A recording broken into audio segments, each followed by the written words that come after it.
Greek fire was a powerful weapon used by the Byzantine Empire in naval warfare. It was an incendiary device that could burn on water, and it played a significant role in protecting the empire from naval attacks. The formula for Greek fire was a closely guarded secret, and even today, no one knows exactly how it was made. What made Greek fire unique was its ability to burn even in the water, which made it especially useful in sea battles. The exact composition of Greek fire has been lost to history, but we know it was a highly flammable liquid. This liquid was used in a variety of ways, including being thrown from tubes or sprayed from siphons onto enemy ships.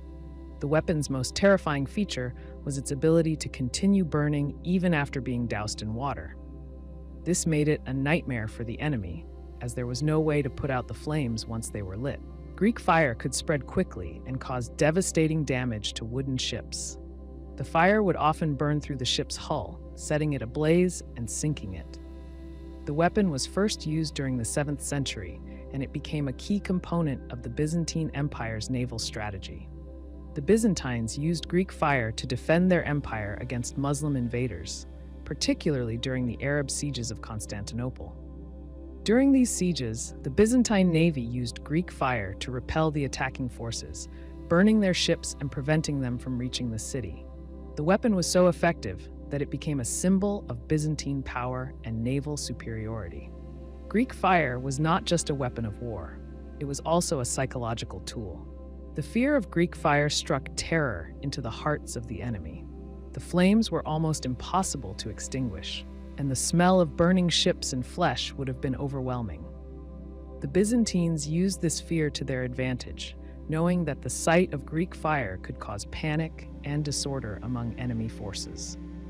The weapon's impact was more than just physical, it also affected the morale of the enemy. The psychological advantage that Greek fire gave the Byzantines was a key reason for its success in battle. There were various theories about how Greek fire was made, but no one knows for sure. Some ancient writers suggested that the main ingredient was a substance called naphtha, which is a type of oil. Others believe it was a mixture of sulfur, quicklime, and saltpeter, which could have produced a fire that would burn on water. The secrecy surrounding its formula was so strict that only a few people were allowed to know how to make Greek fire. The Byzantine emperors went to great lengths to keep the secret from falling into the hands of their enemies. In fact, anyone who revealed the formula was said to have been executed to protect the weapon's effectiveness. Greek fire was delivered in different ways, depending on the situation.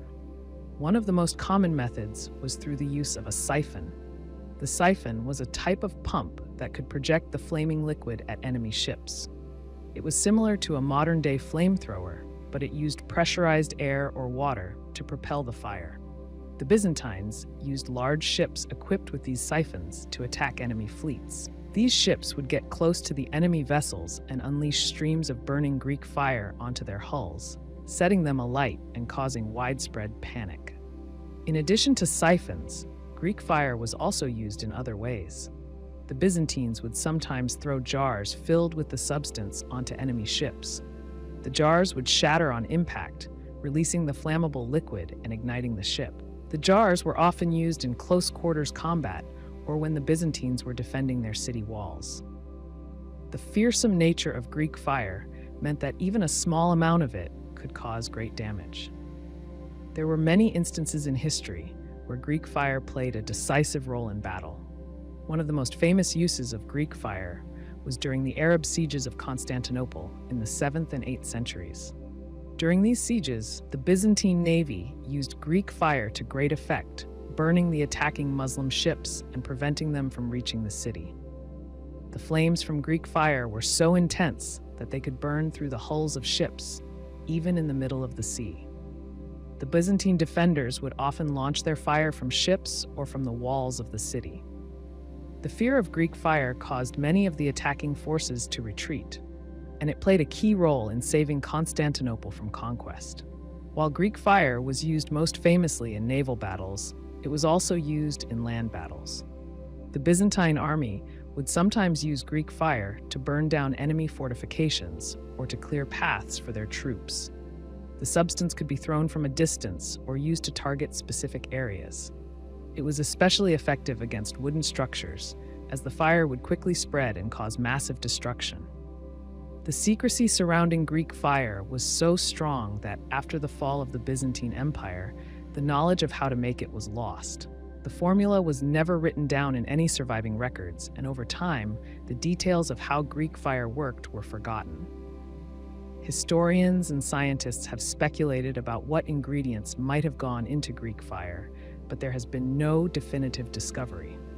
Some researchers have suggested that the Byzantine Empire might have used a combination of chemical compounds that were known at the time, while others believe that the secret might have been a mixture of materials that were kept hidden for military reasons.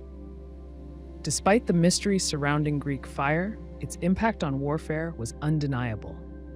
The weapon's ability to burn on water and its devastating effects on enemy ships made it a powerful tool in the Byzantine Empire's arsenal. The fear it instilled in the enemy gave the Byzantines a significant psychological advantage, which was just as important as the physical damage it caused. Greek fire helped the Byzantines protect their empire from invasions and maintain control over the Mediterranean for centuries. In addition to its military uses, Greek fire became a symbol of the Byzantine Empire's technological ingenuity. The weapon was an example of how the Byzantines were able to use advanced technology to gain an edge in warfare. It showed the world that the Byzantines were not just defenders of their empire, but innovators in military technology.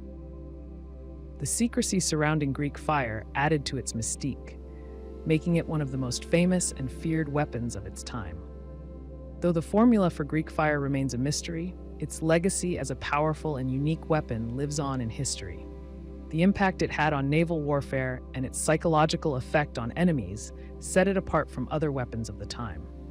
Even today, Greek fire continues to capture the imagination of historians and military enthusiasts alike, who are still fascinated by its mystery and effectiveness. The Antikythera Mechanism is one of the most remarkable discoveries in the history of ancient technology. Found in 1901 in the wreck of a ship off the coast of the Greek island of Antikythera, this device is thought to be an ancient analog computer. It was used by the ancient Greeks for astronomical purposes, and it is believed to have been built around the 1st century BCE. The mechanism is made up of a complex system of gears that work together to predict astronomical events, like eclipses and the positions of celestial bodies. For centuries, the device puzzled scholars, and its true nature was not understood until the 20th century, when modern technology allowed for more detailed examination. The Antikythera mechanism consists of a set of bronze gears mounted in a wooden casing. The gears vary in size and were designed to work together to track the movements of the sun, moon, and planets. It was driven by a hand crank, which powered the gears to move, making it possible to observe celestial movements over time. The device is thought to have been used to predict solar and lunar eclipses and the phases of the moon. It was an early form of a mechanical calendar, showing how advanced the ancient Greeks were in understanding the heavens. The rediscovery of the Antikythera mechanism in the early 20th century opened up a window into the level of sophistication in ancient Greek science and engineering. For centuries, scholars and scientists had assumed that such mechanical devices were a later development, far beyond what was known to have been achieved in ancient Greece. However, the discovery of the Antikythera mechanism proved otherwise. It showed that the ancient Greeks had the ability to build complex mechanical devices with precision gears and intricate designs long before such technology was commonly used in medieval or Renaissance Europe. At first, the mechanism's purpose was not clear. When it was first discovered, it was thought to be just a pile of corroded bronze fragments. However, over time, as the fragments were carefully studied, it became clear that they were part of a machine with a highly complex system of gears. Experts in the early 20th century were baffled by the device's construction.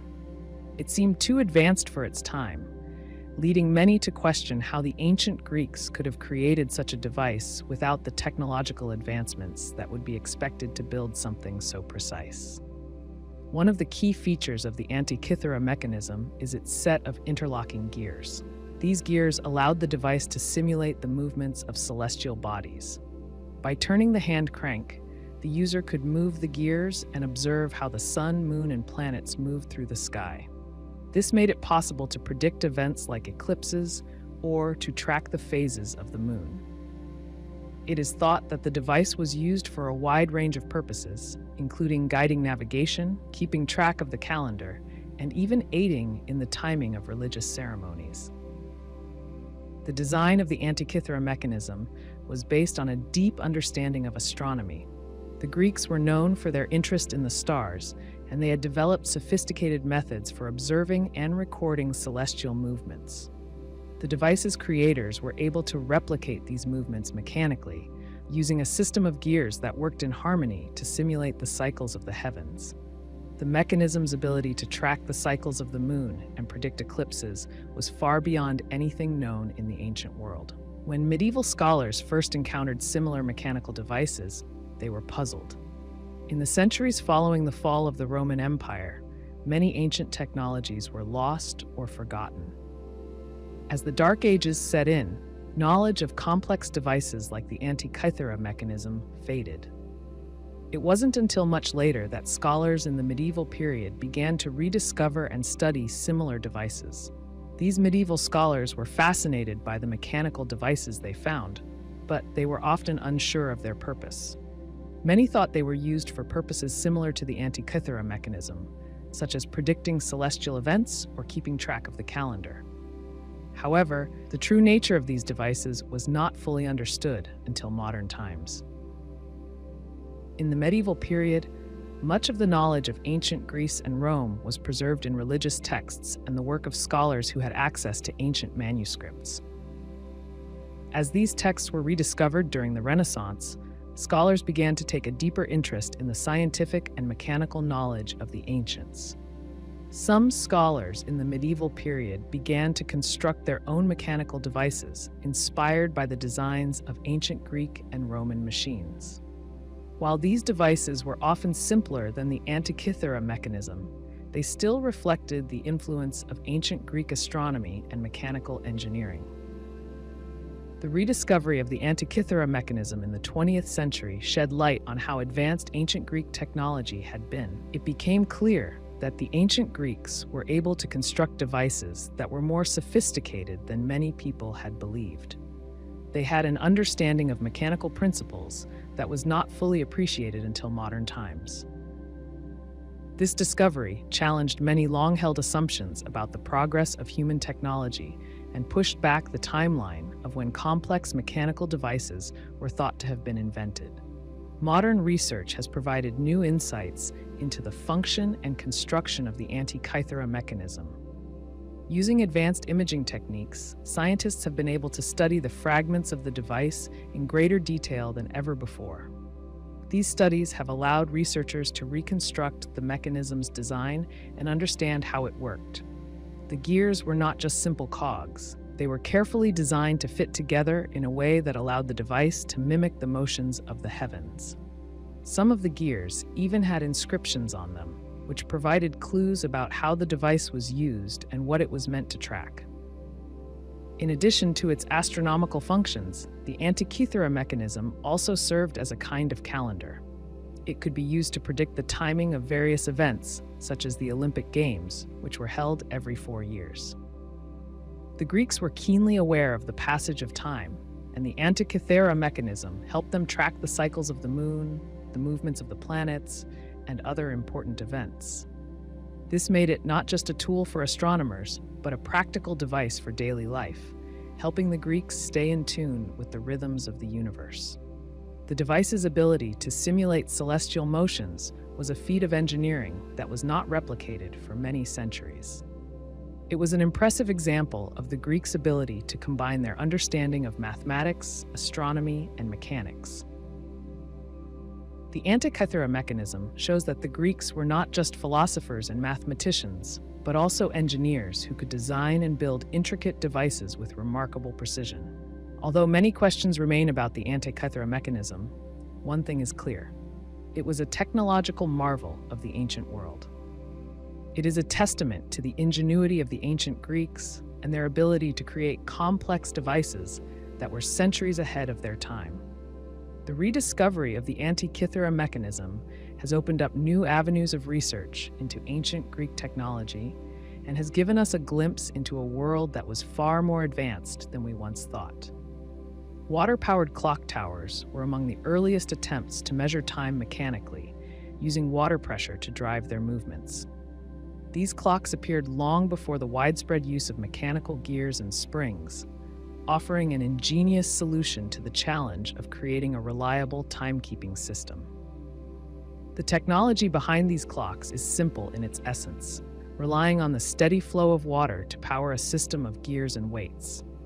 Though mechanical clocks eventually replaced them, water clocks were significant in their time, especially in ancient and medieval societies. The principle behind water-powered clock towers is straightforward.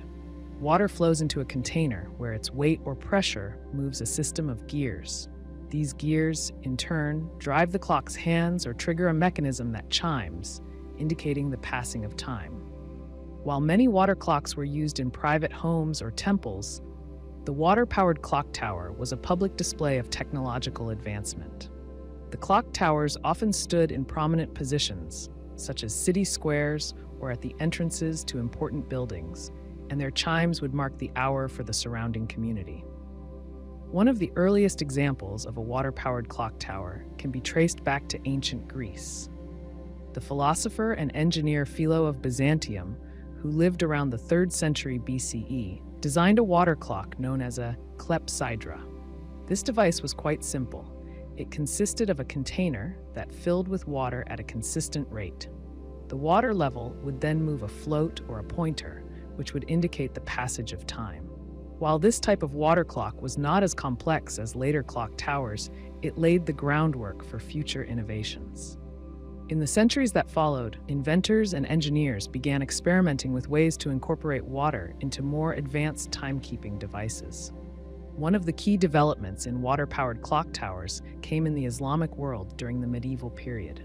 By the 10th century, Islamic engineers had begun to build large water-powered clocks for public use. These clocks were far more intricate than earlier water clocks, incorporating gears, pulleys, and even automata or mechanical figures that would move at certain times of the day.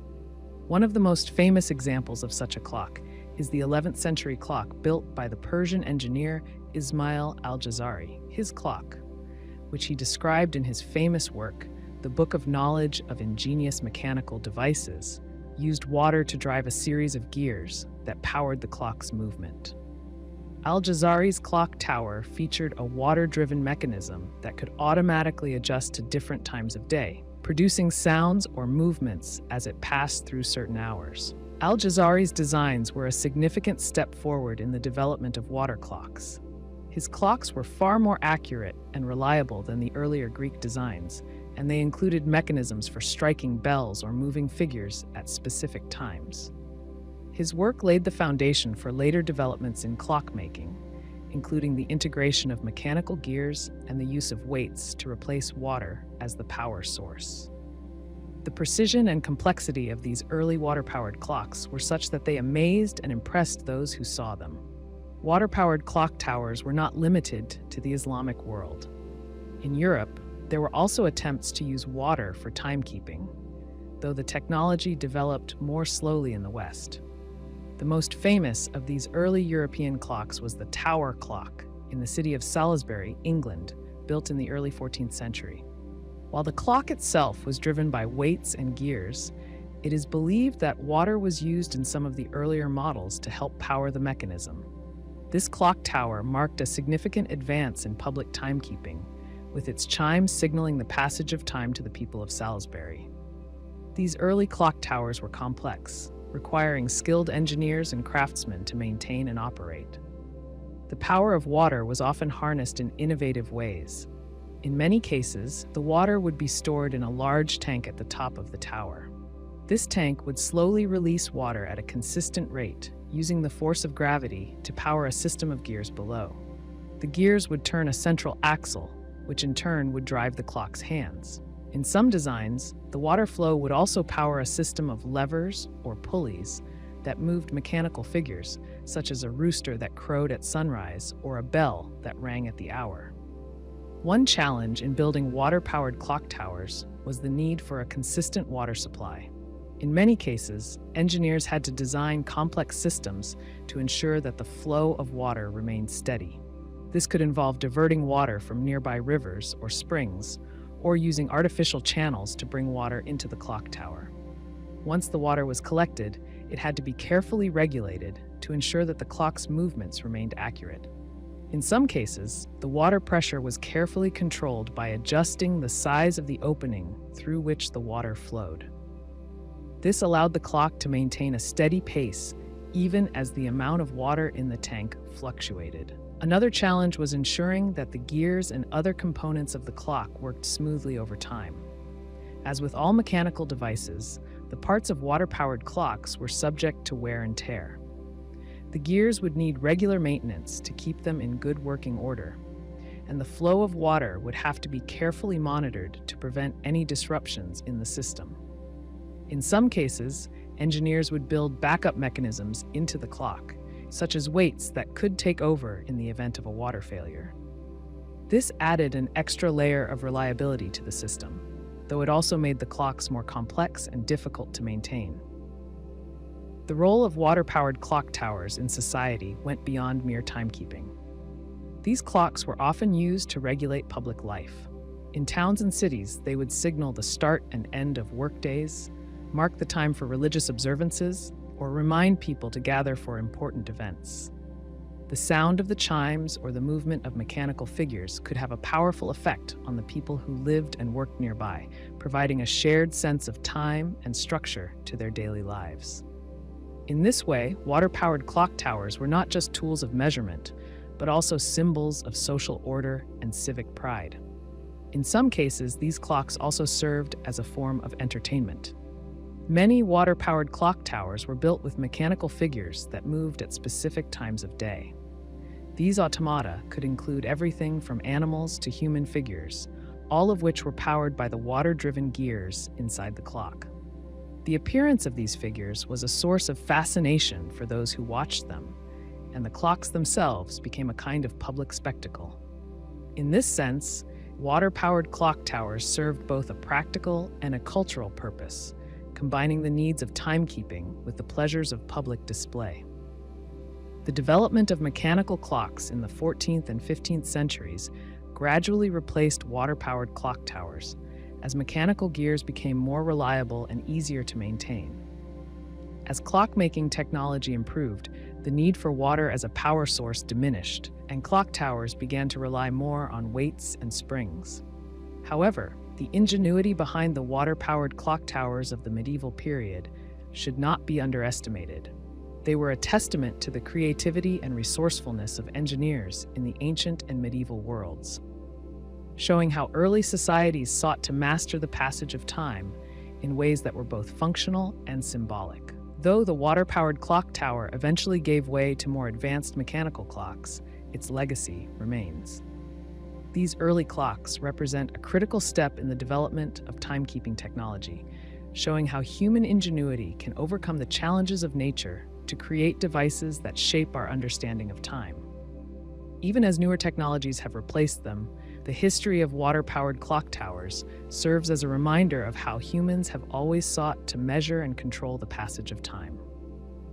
The trebuchet, a type of counterweight-powered siege weapon, was a major advancement over earlier torsion-based machines used in warfare. With its immense power and ability to launch large projectiles over great distances, the trebuchet changed the nature of siege warfare. While earlier machines, like the catapult, relied on twisting ropes or springs to generate force, the trebuchet used a counterweight mechanism that provided a far more reliable and powerful strike. This made the trebuchet one of the most feared siege weapons during the medieval period, capable of causing massive destruction to enemy fortifications. The basic design of the trebuchet is relatively simple, but its operation is based on the laws of physics, making it a highly effective weapon. At its core, a trebuchet consists of a long arm with a large counterweight attached to one end and a sling that holds the projectile at the other end. The counterweight, usually made of heavy stones or sandbags, is raised to a high point before being released. As the counterweight falls, it transfers its energy to the arm of the trebuchet, which swings downward. The sling is released at the right moment, sending the projectile flying toward the target. Unlike earlier torsion-based weapons, which relied on twisting ropes or bands to store energy, the trebuchet's counterweight mechanism was far more efficient at generating force. The weight of the counterweight, combined with the length of the arm, allowed the trebuchet to throw projectiles much farther and with greater force. A well-designed trebuchet could hurl heavy stones or even flaming projectiles over the walls of enemy castles, causing significant damage to structures and morale. One of the main advantages of the trebuchet over earlier siege weapons was its power. Torsion-based machines, like the onager or the earlier versions of the catapult, could generate a fair amount of force, but they had limitations in terms of the size and weight of the projectiles they could throw. These machines required twisted ropes or springs, which would lose their effectiveness over time as the material weakened. The trebuchet, on the other hand, relied on the more stable force of gravity.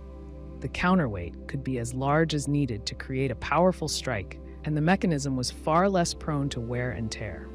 The power of the trebuchet was so great that it could easily break through walls, towers, and gates. In a siege, defenders would typically retreat behind thick stone walls, hoping to hold off attackers. But with a trebuchet, the attacking army could send heavy stones, sometimes weighing several hundred pounds, crashing into these walls from a distance. The force of impact was often enough to weaken or break down fortifications, making it possible for attackers to breach the defenses and capture the castle or city.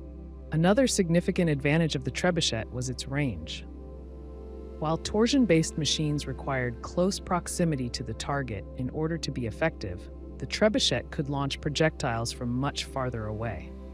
The design of the trebuchet allowed for the release of projectiles at an optimal angle, maximizing both distance and accuracy. This made it a versatile weapon, capable of hitting targets deep within a fortress or even destroying walls from a distance where defenders could not easily counterattack. The trebuchet's effectiveness was not limited to just breaking down walls. The machine was also used to launch a variety of projectiles, each designed for a specific purpose. Stones were the most common projectiles, but incendiary devices such as flaming tar or pitch were also used. These flaming projectiles could set fire to wooden buildings, roofs, or even the wooden siege equipment of the defenders. This added an element of psychological warfare to the trebuchet, as defenders had to fear not only the destruction of their walls, but also the potential for fire spreading throughout their defenses. In addition to stone and fire, the trebuchet could be used to hurl a wide range of projectiles. Large rocks were ideal for breaking walls, but smaller projectiles, like jars of burning oil or even dead animals, were used to spread disease or terror among defenders.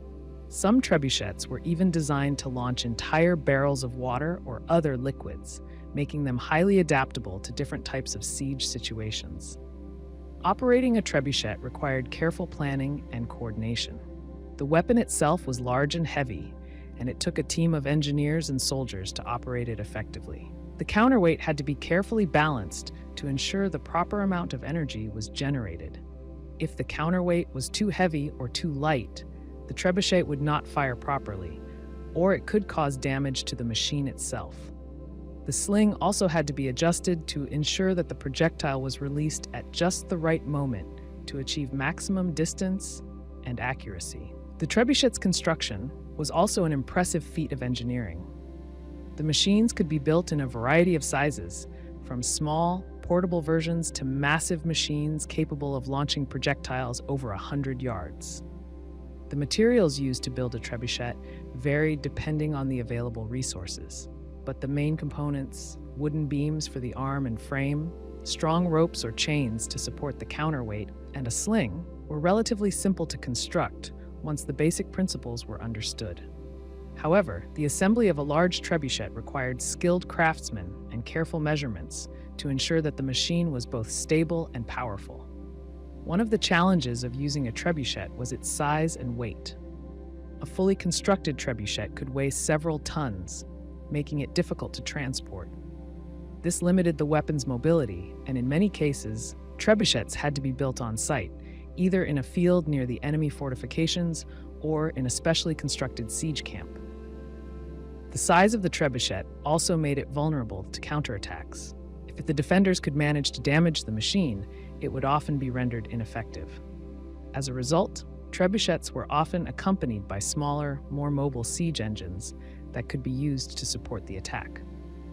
Despite these challenges, the trebuchet was a devastatingly effective weapon. It was capable of hurling projectiles over large distances with tremendous force, and it could break down walls, towers, and gates that would have been nearly impervious to earlier siege weapons. The power of the trebuchet was unmatched by anything else in medieval siege warfare, and its ability to cause massive damage to enemy fortifications made it one of the most feared weapons of the time. The psychological impact of the trebuchet cannot be overstated. Defenders who saw the massive stones or flaming projectiles raining down upon them were often left in a state of panic. The sound of the trebuchet's release and the sight of the projectiles crashing into their defenses could demoralize even the most experienced soldiers. The fear of the trebuchet's destructive power added an element of psychological pressure that made it all the more effective. Though the trebuchet eventually gave way to more modern artillery, its role in medieval warfare was undeniable. It was a weapon that changed the way sieges were conducted, providing a new level of power and precision that was unmatched by earlier siege weapons. The counterweight-powered trebuchet became a symbol of the destructive potential of siege warfare, and it remains one of the most iconic weapons of the medieval period. The Astronomical Astrolabe is one of the most important scientific instruments developed during the medieval period. It was used by both Islamic and Christian scientists for a variety of purposes, such as navigation, timekeeping, and astrology. While the astrolabe is often thought of as a tool for measuring the positions of stars, its applications went well beyond just astronomy. It was a multifunctional device that allowed its users to measure the height of objects, determine the time of day, and even find their way across vast distances, especially at sea. The design of the astrolabe is relatively simple but very effective. It consists of a flat, circular disc, usually made of metal, with a pointer, called an alidade, attached to the top. The disc is marked with a series of concentric circles that represent the positions of the stars or the lines of latitude. The alidade is used to sight a star or other celestial object. Once the alidade is aimed at the object, the position on the disc can be read, giving information about the object's location in the sky. The main use of the astrolabe was in navigation. In an age before modern compasses and GPS systems, sailors had to rely on the stars to find their way. By measuring the angle between the horizon and a particular star, sailors could determine their latitude. The astrolabe made this process much easier and more accurate. Instead of having to estimate the position of a star by eye, the astrolabe allowed for a more precise measurement. This was crucial for sailors who were navigating the open seas, far from land, where accurate positioning could mean the difference between life and death. The astrolabe was not just a tool for sailors, it was also used on land, particularly for timekeeping. The device could be used to measure the time during the day or night by observing the position of the sun or stars. The position of the sun at noon, for example, would be directly overhead in most locations, and by using the astrolabe to measure this, one could determine the time with a high degree of accuracy. This made the astrolabe a valuable tool for both secular and religious purposes, as it could help individuals schedule their daily activities or mark the times for prayer. In addition to timekeeping, the astrolabe played an important role in astrology. Medieval Islamic and Christian astronomers and astrologers used it to map out the positions of the stars and planets. Astrology was taken seriously during the medieval period, and it was believed that the positions of the stars could influence events on Earth. The astrolabe was used to chart the positions of these celestial bodies at any given time, and it was often used to cast horoscopes or make predictions about the future. While modern science has largely dismissed astrology, during the medieval period, it was considered an important aspect of both personal and political life. The astrolabe was not just a tool used by scholars. It was also widely used by the general public, especially in the Islamic world. The design of the astrolabe made it a portable and accessible device, meaning that anyone with a basic understanding of astronomy could use it. In the Islamic world, where the study of astronomy and mathematics was highly valued, the astrolabe became an essential tool for anyone who wanted to understand the cosmos. Scholars used it for more advanced purposes, but ordinary people could use it to measure the time of day or to track the stars for navigation. In Europe, the astrolabe was also widely used, especially during the Middle Ages. Christian scholars in Europe were heavily influenced by Islamic science and technology, and they adopted many of the same tools, including the astrolabe. The device was often used in conjunction with other astronomical instruments, such as the quadrant and the sextant, to make more precise measurements of the stars and planets. However, while Islamic scientists focused on making more accurate astrolabes for use in scientific research, European scholars tended to focus more on using the astrolabe for practical purposes, like timekeeping and navigation. One of the key factors that made the astrolabe so useful was its versatility. It could be used for a wide range of applications, from determining the time of day to calculating the height of objects. For example, by measuring the angle between the top of a building and the horizon, a person could determine the height of that building. This ability to measure angles made the astrolabe useful not just for astronomers, but for architects, surveyors, and even military engineers. It was a tool that could be used for a variety of practical tasks, and its usefulness extended far beyond just astronomy. The development of the astrolabe was also tied to advances in mathematics and geometry. The markings on the astrolabe were based on mathematical principles, and the instrument itself was designed to allow users to perform complex calculations. This made it a useful tool for scholars and scientists who were working on problems in geometry, trigonometry, and other areas of mathematics. The astrolabe helped to advance the field of mathematics in the medieval period, as it allowed people to make precise calculations without the need for more complex instruments. In addition to its mathematical and scientific uses, the astrolabe had an important role in the cultural and religious life of medieval society. In the Islamic world, the astrolabe was often used to determine the times for prayer, which was a central part of daily life. The device could be used to calculate the position of the sun at different times of day, helping Muslims to determine when it was time to pray. In Christian Europe, the astrolabe was also used for religious purposes, as it helped people to mark the hours for prayer and to understand the natural world as part of their faith. The astrolabe was not just a tool of the scholars and religious leaders, it also played a role in the education of the general public. During the medieval period, the study of astronomy and mathematics was considered essential for a well-rounded education. The astrolabe was often used as a teaching tool, helping students to understand the movements of the stars and the principles of geometry.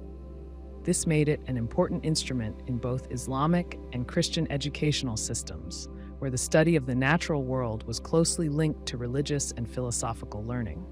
Although the astrolabe was eventually replaced by more modern instruments, such as clocks and compasses, its impact on science and navigation cannot be overstated. It provided a way to measure time, navigate the seas, and understand the cosmos with a precision that was unprecedented for its time. Its use in both Islamic and Christian cultures helped to bridge the gap between science, religion, and daily life.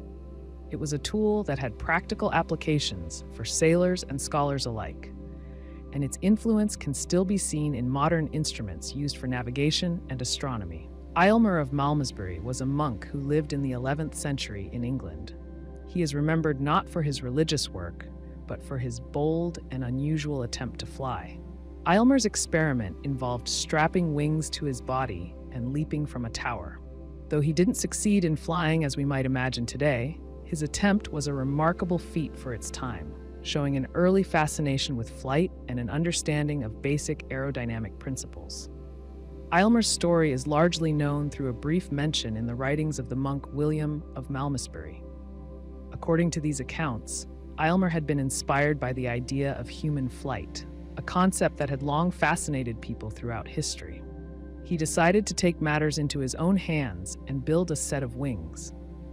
The wings were constructed out of materials that were likely available to him at the time, such as wood and cloth. Eilmer then strapped these wings to his body and climbed to the top of a tower. With little more than hope and courage, he jumped. The result was a brief but extraordinary flight. Eilmer was able to glide through the air for a short distance before crashing to the ground. According to the records, he was injured in the fall but survived. He later explained that he believed his flight could have been more successful if only he had used a tail to stabilize his movement. This observation showed that Eilmer had a basic understanding of the principles of flight, even if his experiment was based on trial and error. While Eilmer's flight was not the first or last attempt by humans to defy gravity, it is significant because it happened in the medieval period, a time when scientific knowledge was still limited. Most people in the Middle Ages were concerned with more immediate survival needs, such as food, shelter, and defense. However, thinkers like Eilmer were curious about the natural world and often looked for ways to explore its mysteries. Flight, in particular, captured the imagination of many, but most attempts were made without much understanding of the necessary conditions or physics involved. Eilmer's leap from the tower is a good example of how ideas about flight were shaped by a mix of myth, observation, and imagination. At the time, there were no airplanes or helicopters, of course, and no understanding of air pressure or aerodynamics as we do today. What Eilmer did know was that birds could fly, and humans had long desired to do the same. He must have thought that by attaching wings to his body, he might mimic the actions of birds and soar through the air. The structure of his wings was likely based on the idea of gliding.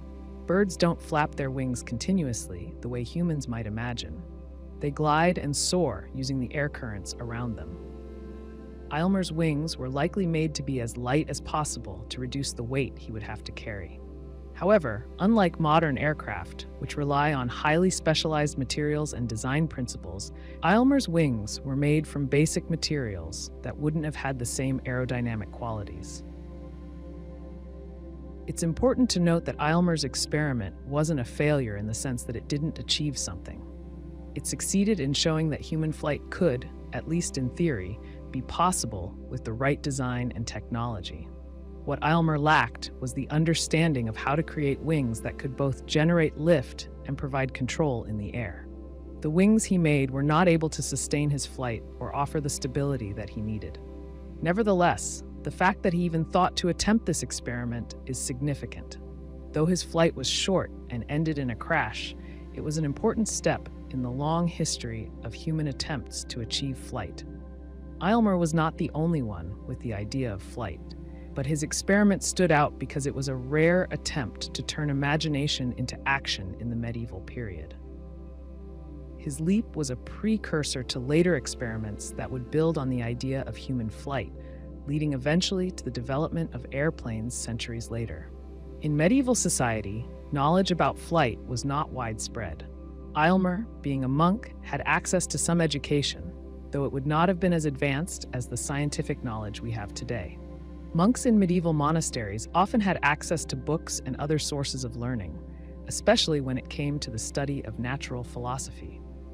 However, this knowledge was still primitive compared to modern understanding. The concepts of gravity, air resistance, and aerodynamic lift were not known, and people often turned to myths or observations of nature rather than scientific experimentation.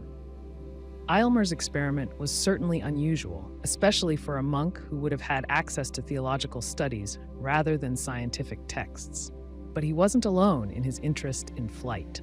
During the same period, many people were curious about the natural world and wondered whether humans could fly. This curiosity would eventually lead to more systematic attempts in later centuries.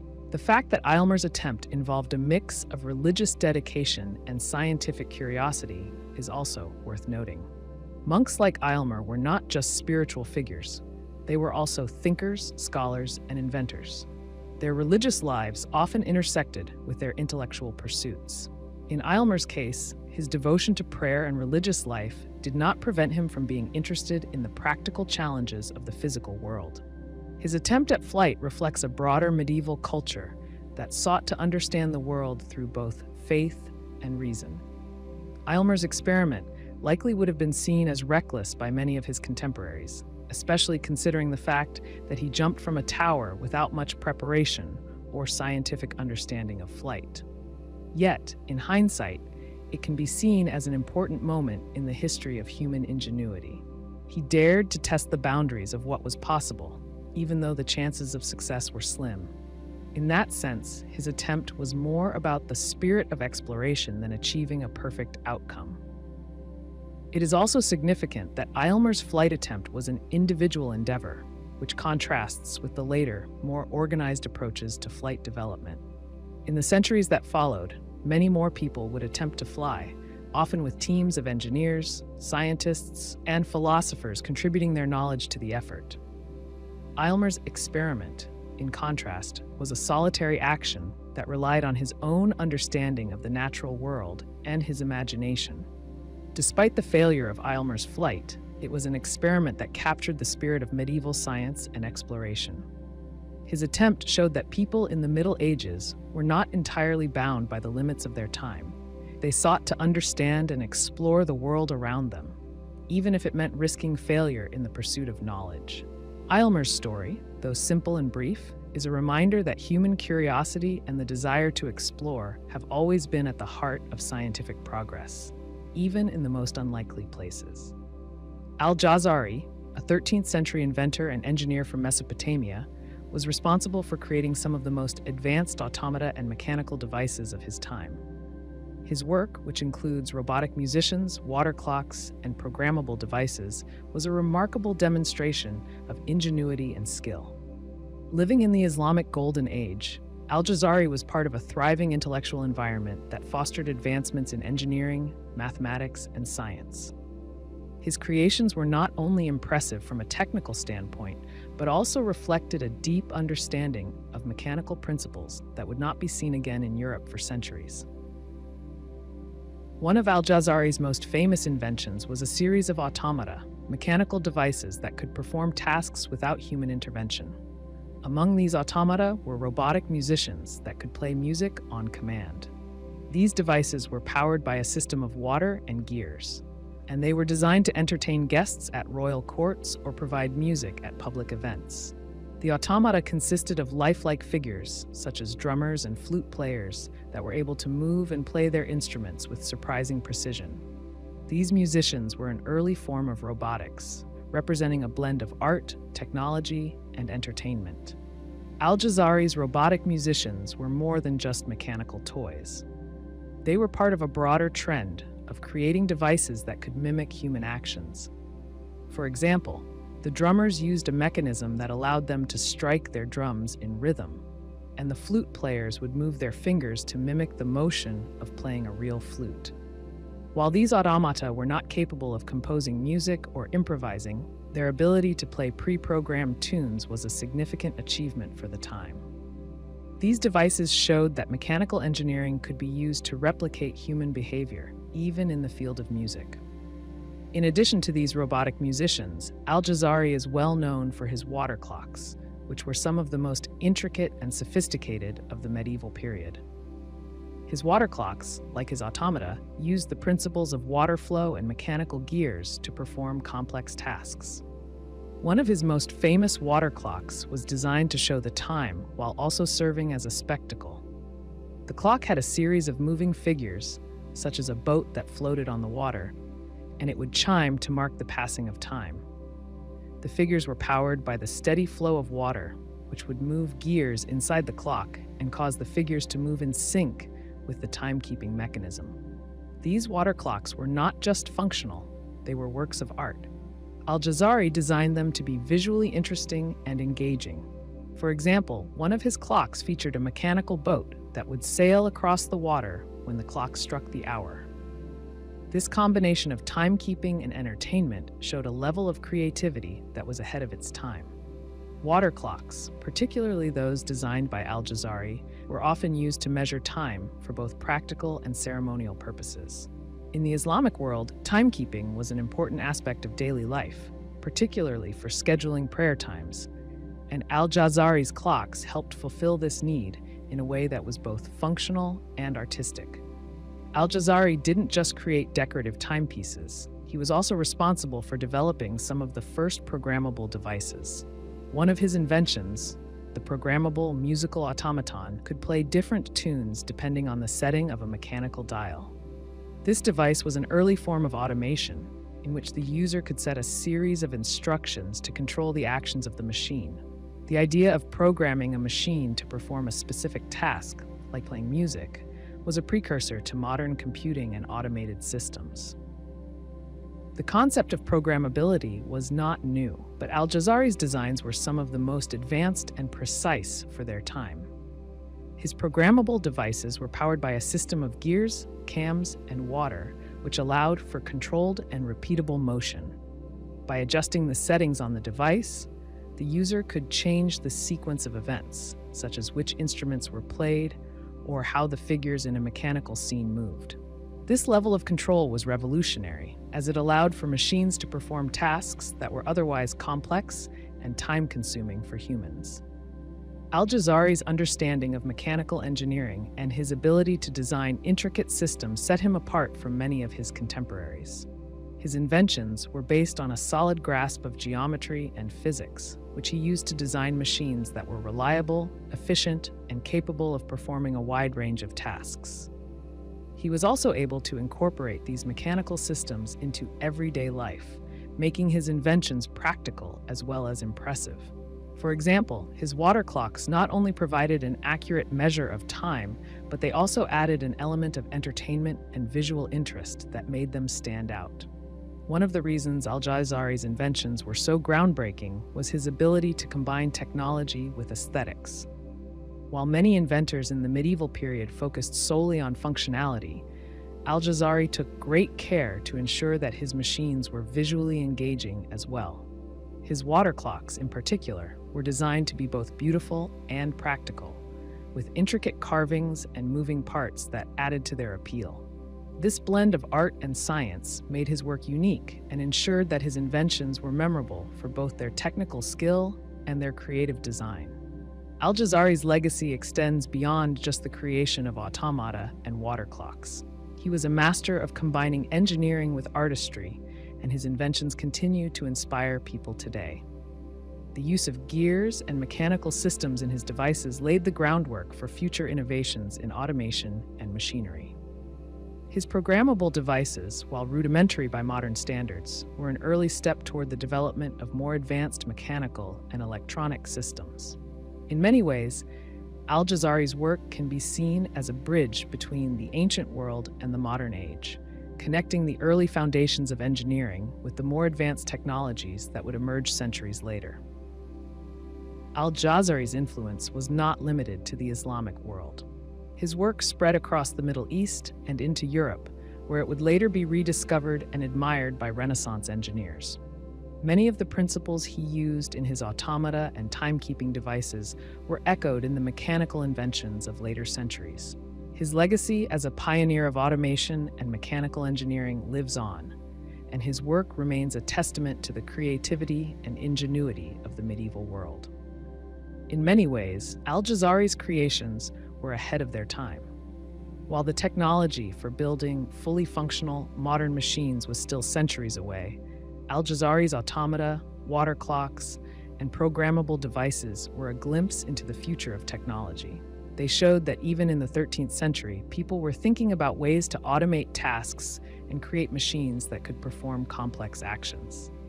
Al-Jazari's contributions to engineering and science were a crucial step in the development of mechanical technology, and his work continues to be admired by scholars and engineers around the world.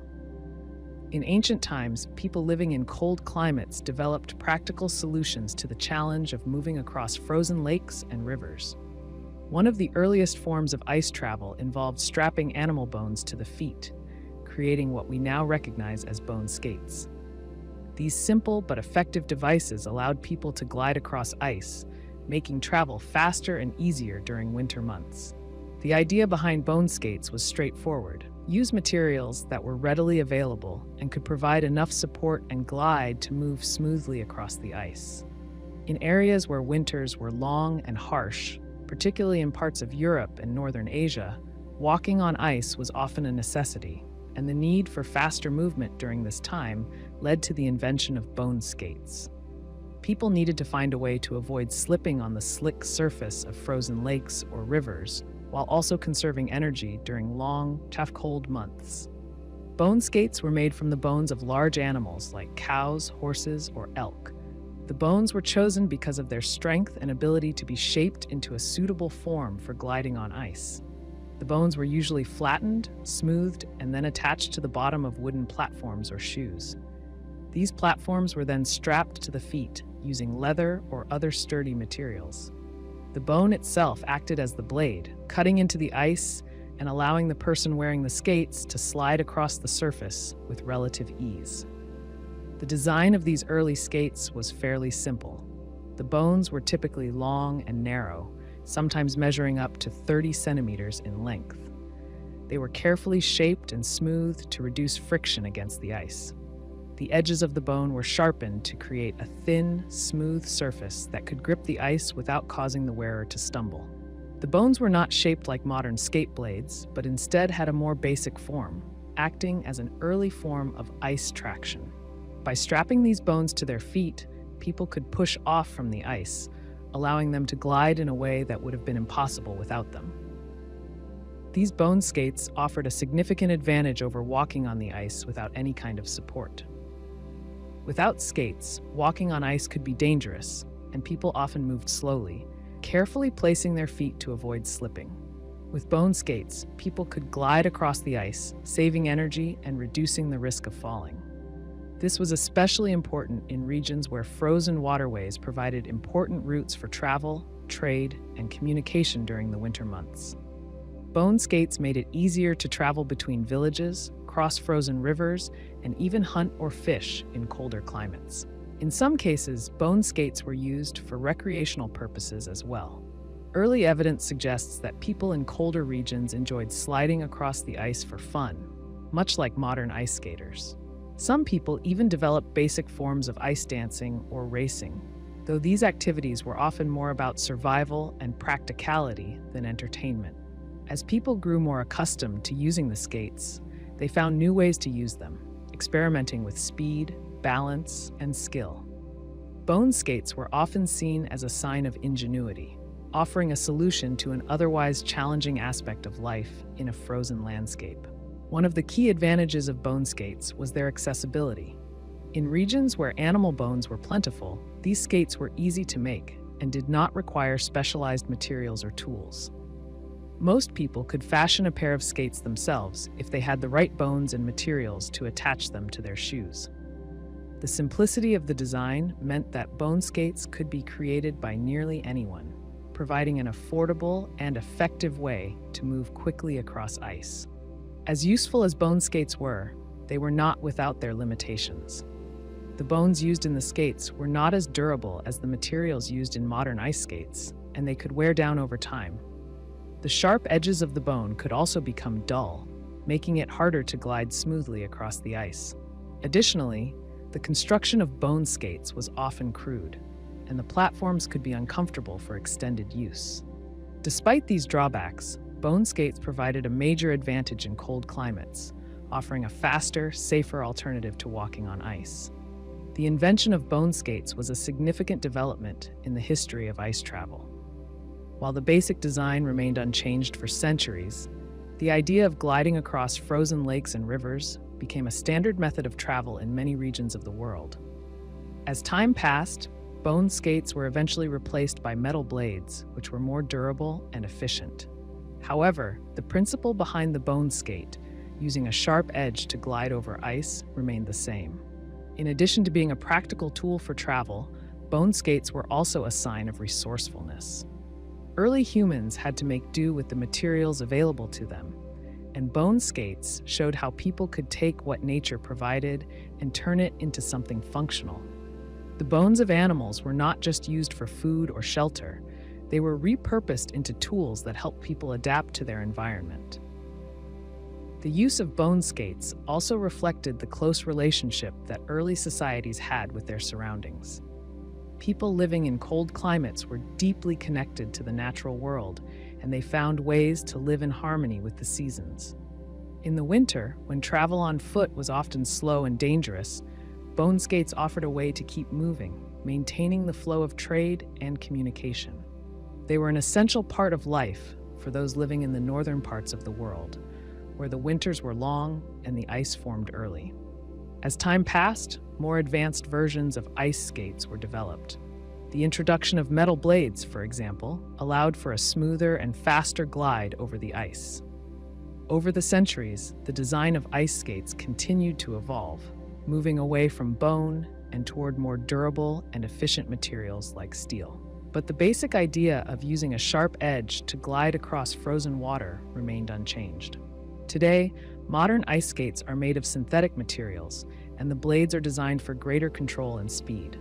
Still, the fundamental principle that began with bone skates continues to shape how we think about ice skating. The history of bone skates is a testament to human ingenuity and the ability to adapt to one's environment. In a world where winter weather often made travel and survival difficult, people found creative solutions to move across frozen landscapes. Bone skates, though rudimentary, were an important tool for those who lived in cold climates, and they provided a glimpse into the resourcefulness that allowed people to thrive in challenging conditions. In medieval times, armor was not just protection. It was a statement of status, wealth, and readiness for battle. Among the most respected types of armor was plate armor, specifically custom-built pieces designed to protect a knight or warrior from the deadly weapons of the time. One of the most rigorous tests for these suits of armor was the process known as the armor of proof.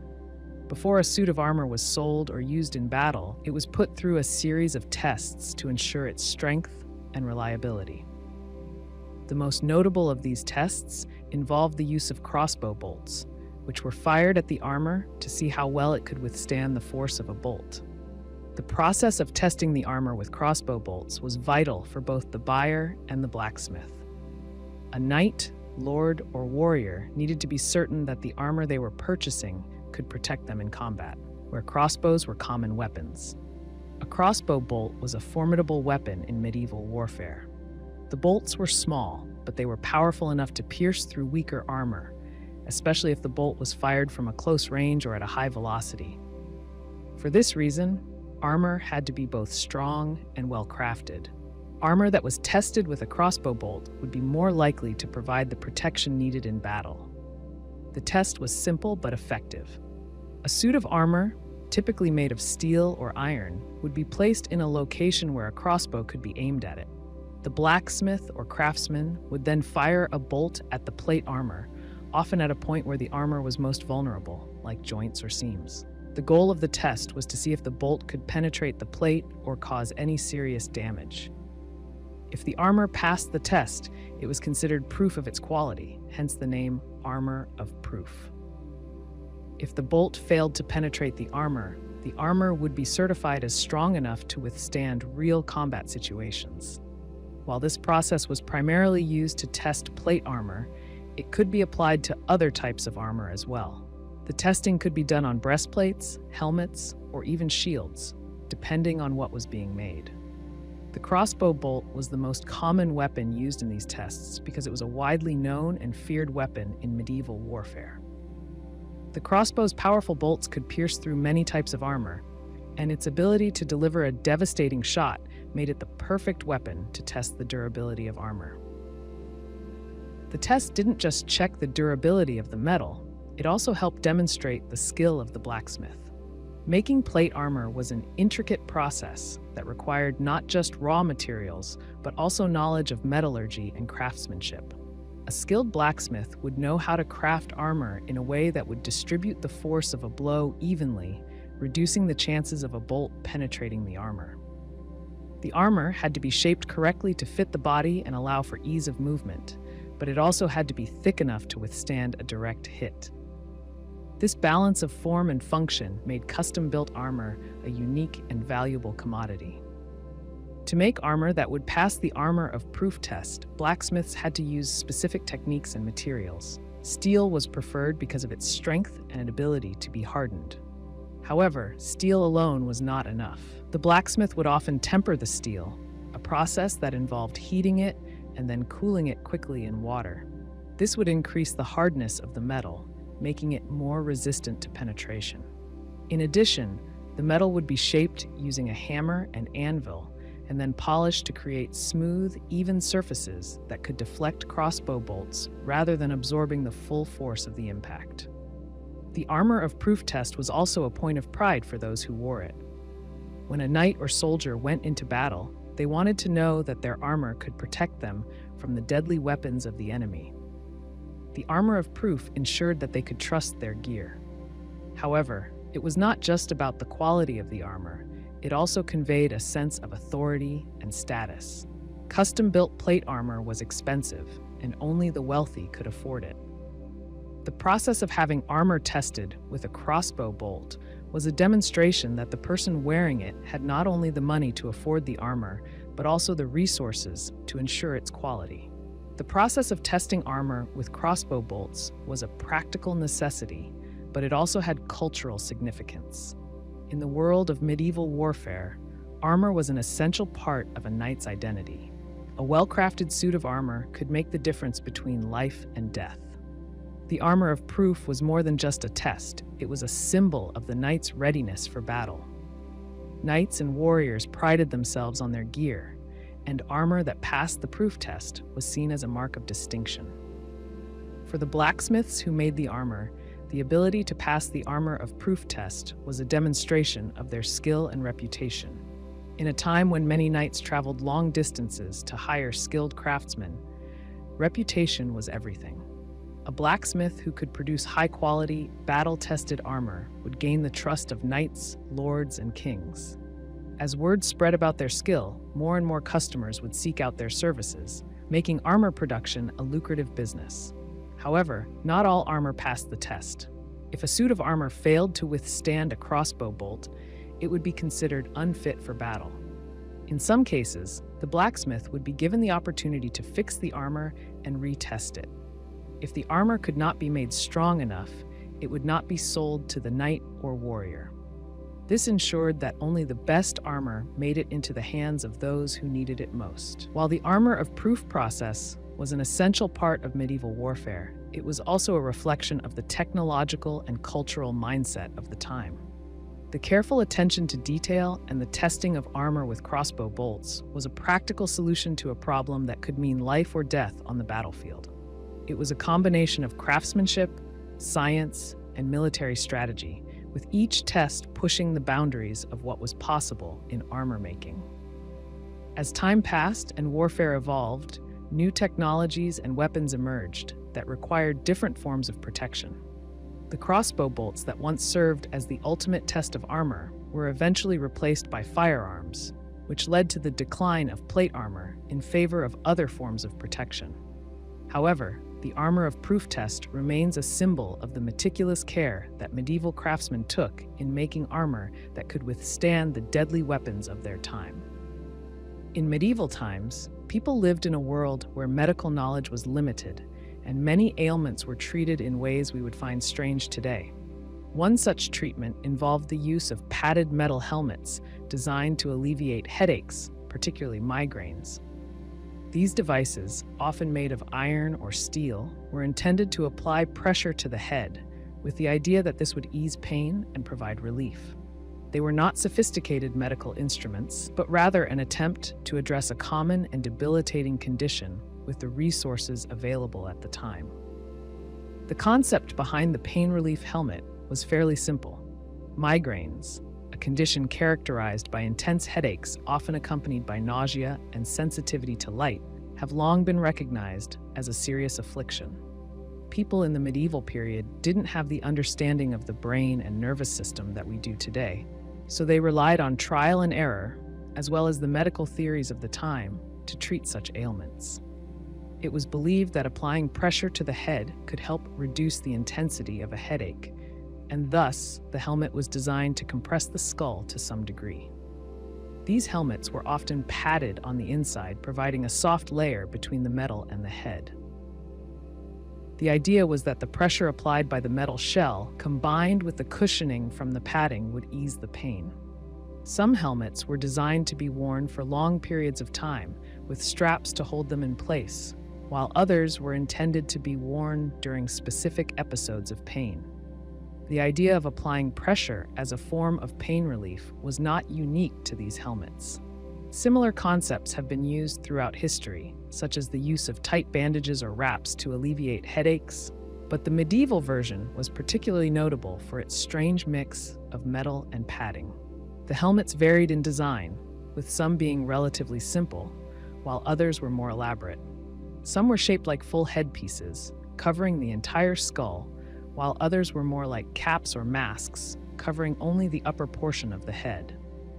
The material used for the helmet could vary, but metal was the most common, as it was readily available and could be molded into various shapes. The padded interior was often made from cloth or leather, providing a layer of cushioning between the metal and the wearer's head. While the concept of using pressure to relieve headaches might seem odd today, it wasn't entirely without merit at the time. Pressure, in theory, could help with circulation and ease the tension in the muscles of the head, neck, and shoulders. The padded metal masks were an attempt to harness this idea in a tangible form. However, the effectiveness of these helmets is hard to assess today, given the limited medical understanding of the era and the lack of scientific evidence to support their use. It's likely that for some people, the act of wearing the helmet and experiencing its pressure was psychologically comforting, even if the physical benefits were minimal. Medieval medicine often relied on a mix of herbal remedies, prayers, and physical treatments to address various ailments. Headaches, including migraines, were not well understood, and many treatments focused on the idea that the pain was caused by imbalances in the body. It was thought that ailments like headaches were linked to an excess or deficiency of certain bodily fluids, such as bile or phlegm. The use of pressure, whether from a helmet or other forms of compression, may have been seen as a way to balance these humors and bring relief. Interestingly, the helmets were sometimes also used in combination with other treatments.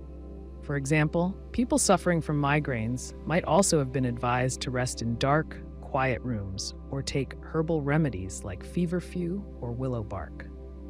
The pain relief helmet would have been just one part of a broader attempt to manage the symptoms of the condition. The padded metal masks were often seen as a way to help manage the pain in the short term, while other treatments worked on the underlying causes, as understood by the medical practitioners of the time. The idea of compressing the head to alleviate pain was not entirely new. Ancient cultures, including the Greeks and Romans, used similar methods, such as applying pressure to certain points on the head to relieve headaches.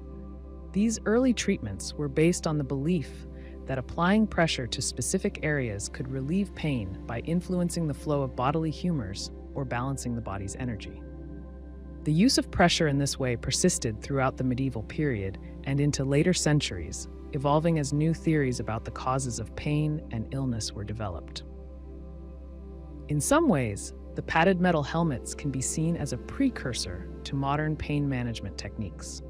While today we would use medications, devices like transcranial magnetic stimulators, or various forms of therapy to treat migraines, the medieval helmet was an early attempt to address a real and painful condition using the available tools. It was a product of its time, combining the limited medical understanding with the resources and technology of the era. Despite their odd appearance and seemingly primitive nature, these helmets reflect the ingenuity and resourcefulness of the people who lived in the medieval period. They were a physical manifestation of the medieval quest for solutions to difficult problems. In a time when understanding of the human body and pain was rudimentary at best, these helmets represented an earnest attempt to address one of the most common and debilitating conditions of the day. Whether or not they were effective in treating migraines, they were part of the broader medical landscape of the time, where trial and error, rather than scientific method, guided most treatments. The use of the pain relief helmet highlights how medieval people often turned to external devices and physical treatments when dealing with ailments that we might now treat with medications or more advanced technologies. The fact that these helmets were designed and used suggests that people of the time were not passive when it came to their health. They sought out solutions, even if those solutions were not always based on a deep understanding of the human body. While the pain relief helmets may seem like an oddity today, they represent a piece of the broader history of medicine and the human desire to find relief from suffering. The development of these strange, padded metal masks shows how people throughout history have experimented with different ways to alleviate pain and discomfort, even in the absence of modern medical knowledge.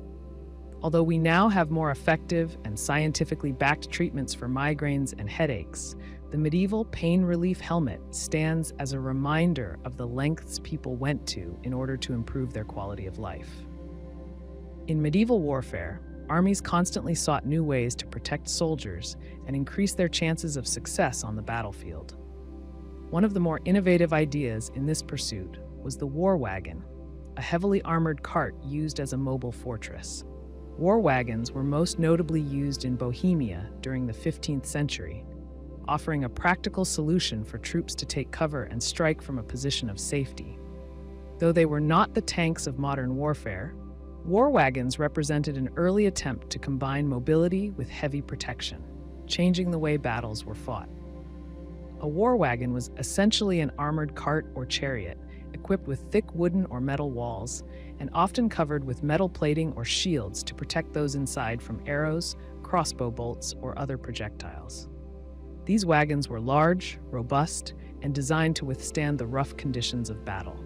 The design varied depending on the region and the time period, but most war wagons were built to be both strong and mobile enough to carry soldiers or artillery across the battlefield. The war wagons were primarily used as a form of protection for soldiers. Unlike open battlefields, where knights and soldiers could be easily targeted by archers or cavalry, war wagons provided a safe space behind thick walls of wood or metal. Soldiers inside could fire from the protection of the wagon, making them far less vulnerable to enemy attacks. This made war wagons an important asset in the battles of Bohemia, where infantry faced off against more heavily armored cavalry forces. The war wagon allowed infantry to hold their ground and resist cavalry charges more effectively. In Bohemia, war wagons played a significant role during the Hussite Wars, which took place in the early 15th century. The Hussites, led by John Huss, fought against a combination of Catholic forces and Crusaders who sought to suppress the Hussite movement. The Hussites were outnumbered and often had fewer resources than their enemies, so they relied on war wagons to level the playing field. They would form defensive formations known as wagon forts, a line of war wagons placed in a circle or rectangle to protect soldiers, much like a mobile fort. The wagon forts were a key tactic in Hussite battles, as they allowed the infantry to hold their ground and fight back against mounted knights. The wagons were usually drawn by horses and could be maneuvered into position quickly, creating a defensive perimeter in which the soldiers inside could fight. The wagons were often equipped with heavy weapons, such as large crossbows or early forms of cannons, allowing the defenders to engage the enemy at a distance. This gave the Hussites a significant advantage over their enemies, as they could fire at the opposing troops while being sheltered from return fire. In addition to being used for defense, war wagons also had offensive capabilities. Some wagons were equipped with large, rotating wooden arms or mounted cannons that could fire projectiles at the enemy. The mounted weapons provided a way for the defenders to strike back while remaining protected within the wagon. This combination of mobility, defense, and firepower made war wagons a versatile and effective tool in battle. War wagons were not just limited to Bohemia, though they were most famously used in the Hussite Wars. They were also employed in other parts of Europe, especially during the later Middle Ages. They were sometimes used as mobile artillery platforms, carrying cannons or large crossbows that could be aimed at enemy troops or fortifications. In some cases, war wagons were used to transport supplies, such as food and ammunition, to soldiers in the field, further enhancing their utility. The use of war wagons was a significant departure from earlier forms of warfare.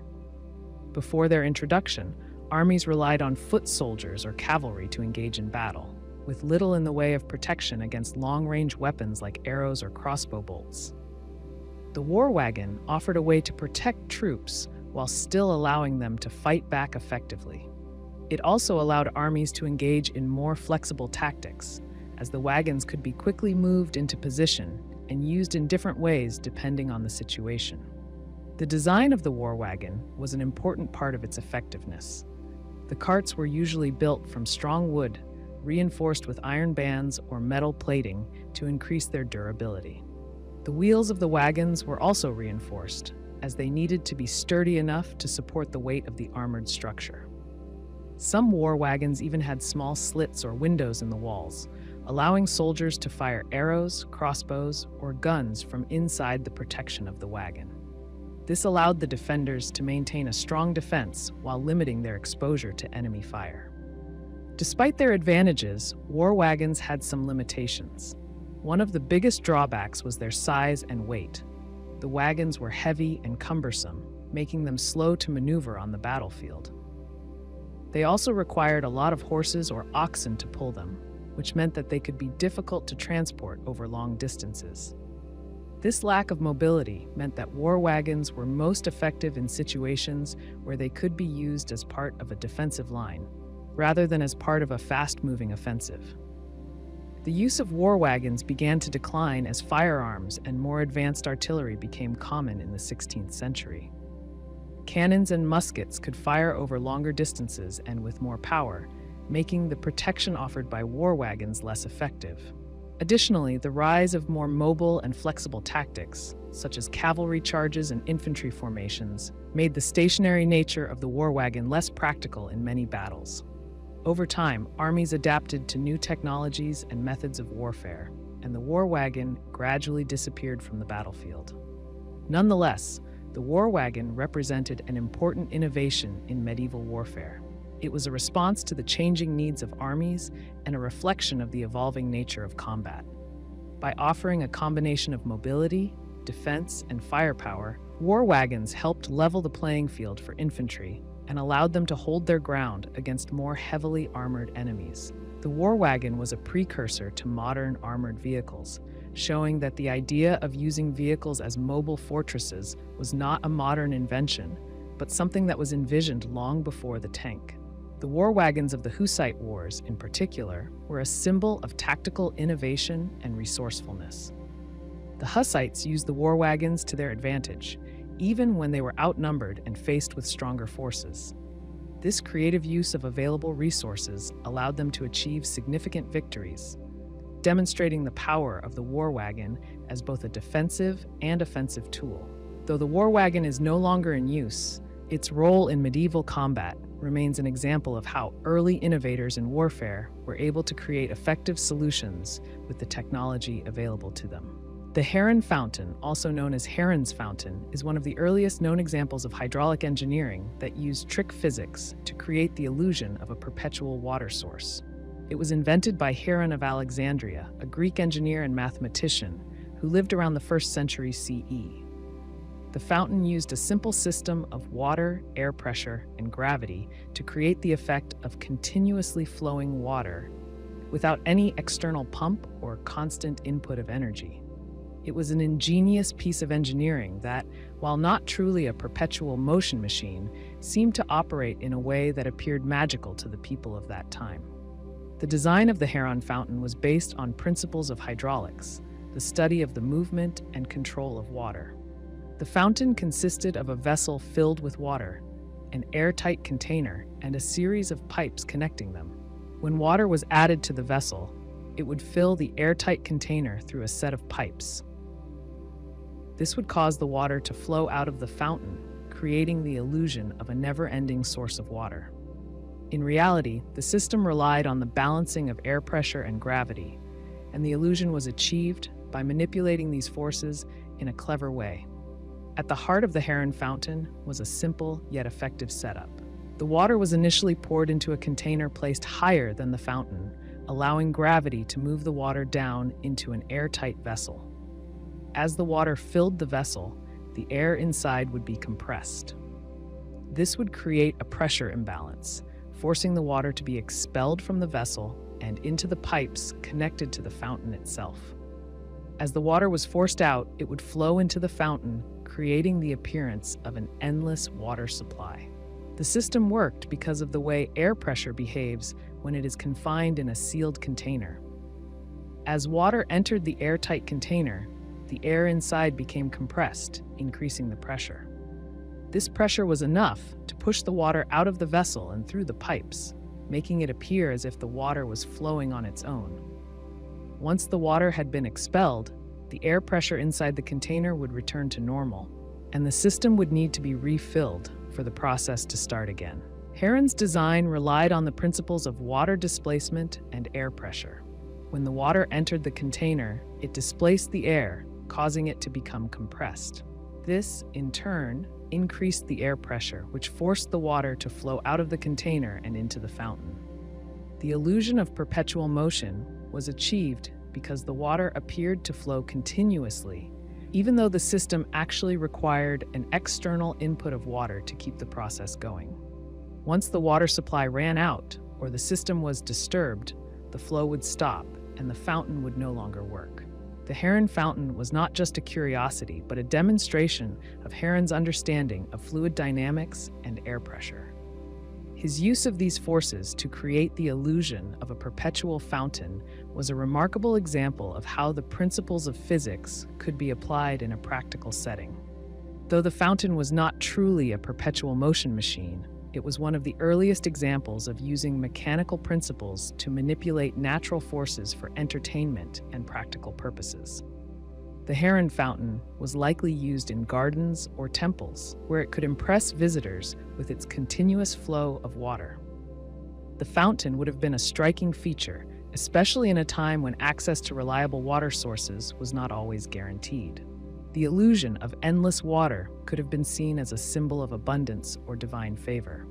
In a way, the fountain represented the ability of human ingenuity to control nature, even if only for short periods. Heron's design was a far cry from the modern pumps or engines we use today, but it laid the groundwork for the development of later water-based machinery.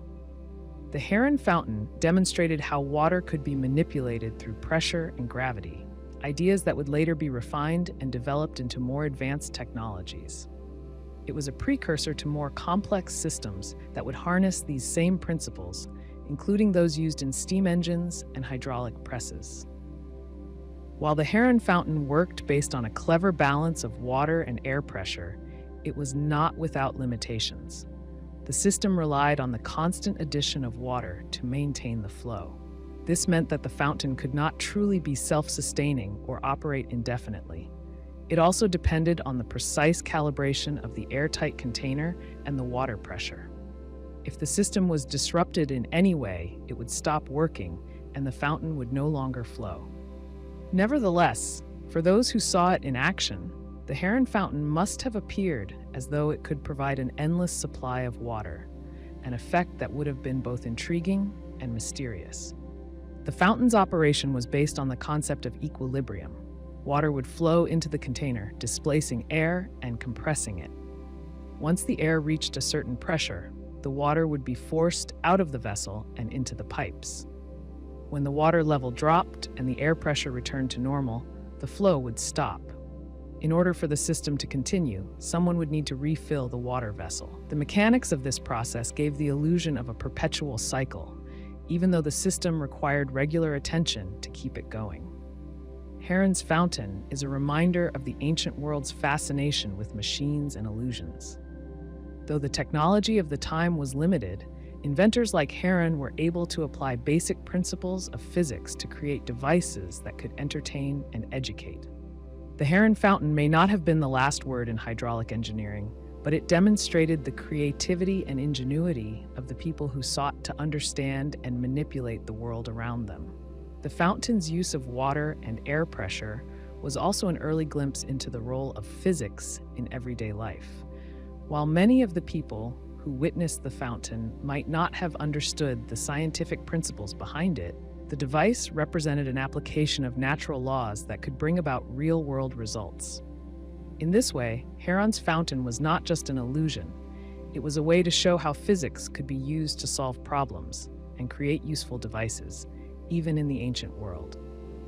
The Heron Fountain's use of hydraulic illusion to create the appearance of an endless water source was an early example of human creativity in solving technical challenges. The design, though simple by today's standards, was a testament to Heron's understanding of the forces of nature and his ability to manipulate them for practical purposes. Even though it was not a true perpetual motion machine, the Heron Fountain remains an example of the ingenuity that has shaped the development of technology and science throughout history. In the early 1400s, the Chinese Navy embarked on some of the most ambitious maritime expeditions the world had ever seen.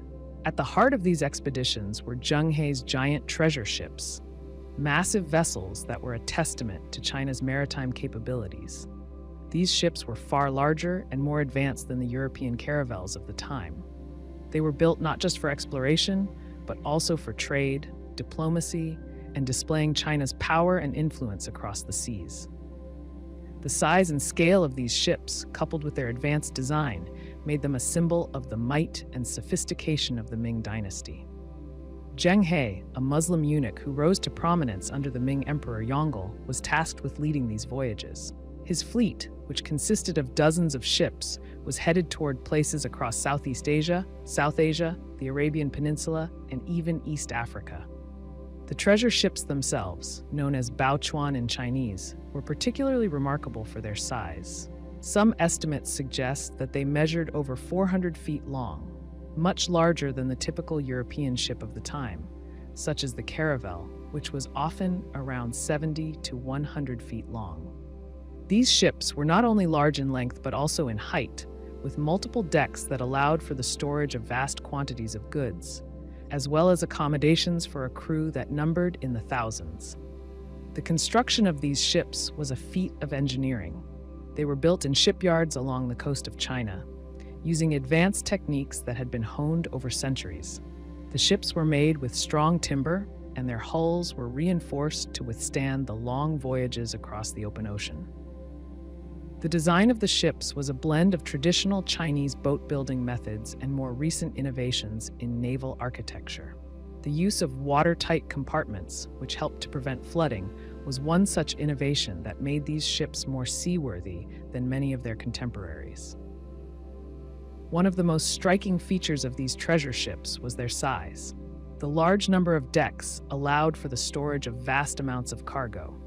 This was crucial for the long voyages that Zheng He's fleet undertook, as they were intended to not only explore but also to establish trade routes and diplomatic relationships with foreign lands. The ships carried a wide variety of goods, including silk, porcelain, and tea, which were prized in foreign markets. They also carried precious metals, spices, and other valuables from the places they visited, showcasing China's role as a major trading power. These ships were not just large, but they were also well-equipped. They had sophisticated navigational tools, including compasses and other instruments that helped guide the ships across the open sea. The crew of each treasure ship was highly skilled, and many of them were trained in the art of navigation, astronomy, and map-making. The size and technological sophistication of the ships allowed for more precise navigation over greater distances. This was important for the long voyages that Zheng He's fleet embarked on, which could take months or even years to complete. In addition to their role in trade, Zheng He's treasure ships were also important for diplomatic purposes. The voyages were meant to establish China's dominance in the region, and the ships served as floating symbols of that power. When the fleet arrived in foreign ports, the sight of the massive ships must have been awe-inspiring. The ships not only carried goods, but also large numbers of soldiers, officials, and emissaries who could negotiate treaties, establish alliances, and display the grandeur of the Ming Empire. The very presence of these ships in foreign waters was a message that China was a major global power, and that it could project its influence far beyond its borders. The treasure ships were also notable for their crew. The ships were manned by sailors, soldiers, scholars, merchants, and artisans, many of whom were trained for the specific tasks they would encounter on these long voyages. The crews were often multi-ethnic, with men from different regions of China and even from other parts of the world, including the Arabian Peninsula, Africa, and Southeast Asia. This diverse crew helped ensure that the missions were successful and that the fleet was able to navigate the various cultures and landscapes they encountered. The size of the crews was necessary to manage the vast ships and ensure that all aspects of the voyages, from navigation to trade to diplomacy, were handled efficiently. The ships themselves were designed to be heavily fortified. The treasure ships were armed with a variety of weapons, including cannons, crossbows, and other projectile weapons. This was important for self-defense, as Zheng He's fleet often encountered pirates and other hostile forces during their travels. The massive size of the treasure ships made them formidable opponents in battle, and they were well armed enough to defend themselves if necessary. The ships were also able to carry large amounts of supplies, which made them ideal for the long durations of travel that were required for these expeditions. The role of these ships in the Ming Empire's foreign policy cannot be overstated. Zheng He's voyages were an essential part of the Ming dynasty's efforts to expand its influence and establish diplomatic relations with distant lands. The treasure ships were used not only to transport goods, but also to assert China's dominance in the Indian Ocean and beyond. The voyages brought back valuable information about foreign lands and peoples, which helped China to better understand and engage with the rest of the world. In many ways, the treasure ships were the backbone of the Ming Empire's efforts to maintain a dominant position in global trade and diplomacy. Zheng He's fleet, with its giant treasure ships, was a true marvel of the 15th century. The size and complexity of the ships, combined with the knowledge and skills of the crew, allowed for a level of exploration and diplomacy that was unmatched at the time.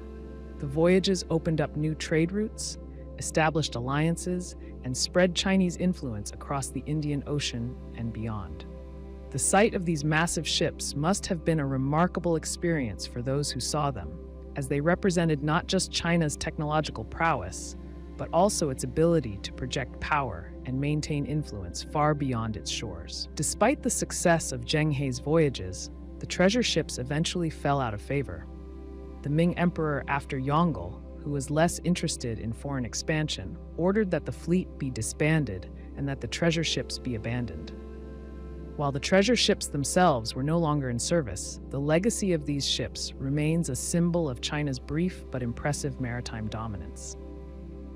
The massive size of these vessels and their role in Zheng He's missions demonstrate just how advanced Chinese naval technology was at the time, and they serve as a reminder of the long history of Chinese exploration and influence on the world stage.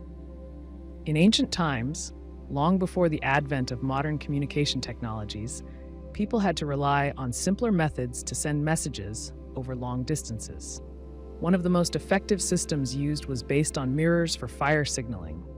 This system used reflected sunlight to send visual signals, a technique that harnessed natural light to communicate over great distances, especially in times of urgency. It was an early form of optical communication, using the power of reflection to carry messages across the land. The principle behind the mirror signaling system was straightforward. A mirror would be positioned in such a way that it could reflect sunlight, directing the light toward a specific location. By adjusting the angle of the mirror, the signal could be made to flash or shine in different directions, depending on where it was needed. The basic idea was to catch the sunlight, reflect it, and send a message using the light flashes. These signals were usually interpreted as a kind of code, where a specific pattern of light flashes, often in combination with fire at night, would convey a particular message to the recipient. The use of mirrors for signaling was particularly important in military contexts. Armies could use the reflected light to send messages to one another during the day, whether for warning purposes, to indicate movements, or to coordinate actions. For example, a series of flashes could signal that an army was approaching, or that a specific event had occurred. This method of communication was not only efficient, but also fast, as it allowed messages to travel much quicker than traditional runners, who might take hours or days to deliver information across difficult terrain. One of the most famous uses of this system was in ancient Greece, where mirrors were used for signaling over distances. The Greeks used large, polished metal mirrors to reflect sunlight, creating flashes of light that could be seen from miles away. These mirrors were often set up on high ground or on towers, where they could catch the sun's rays and direct them across great distances.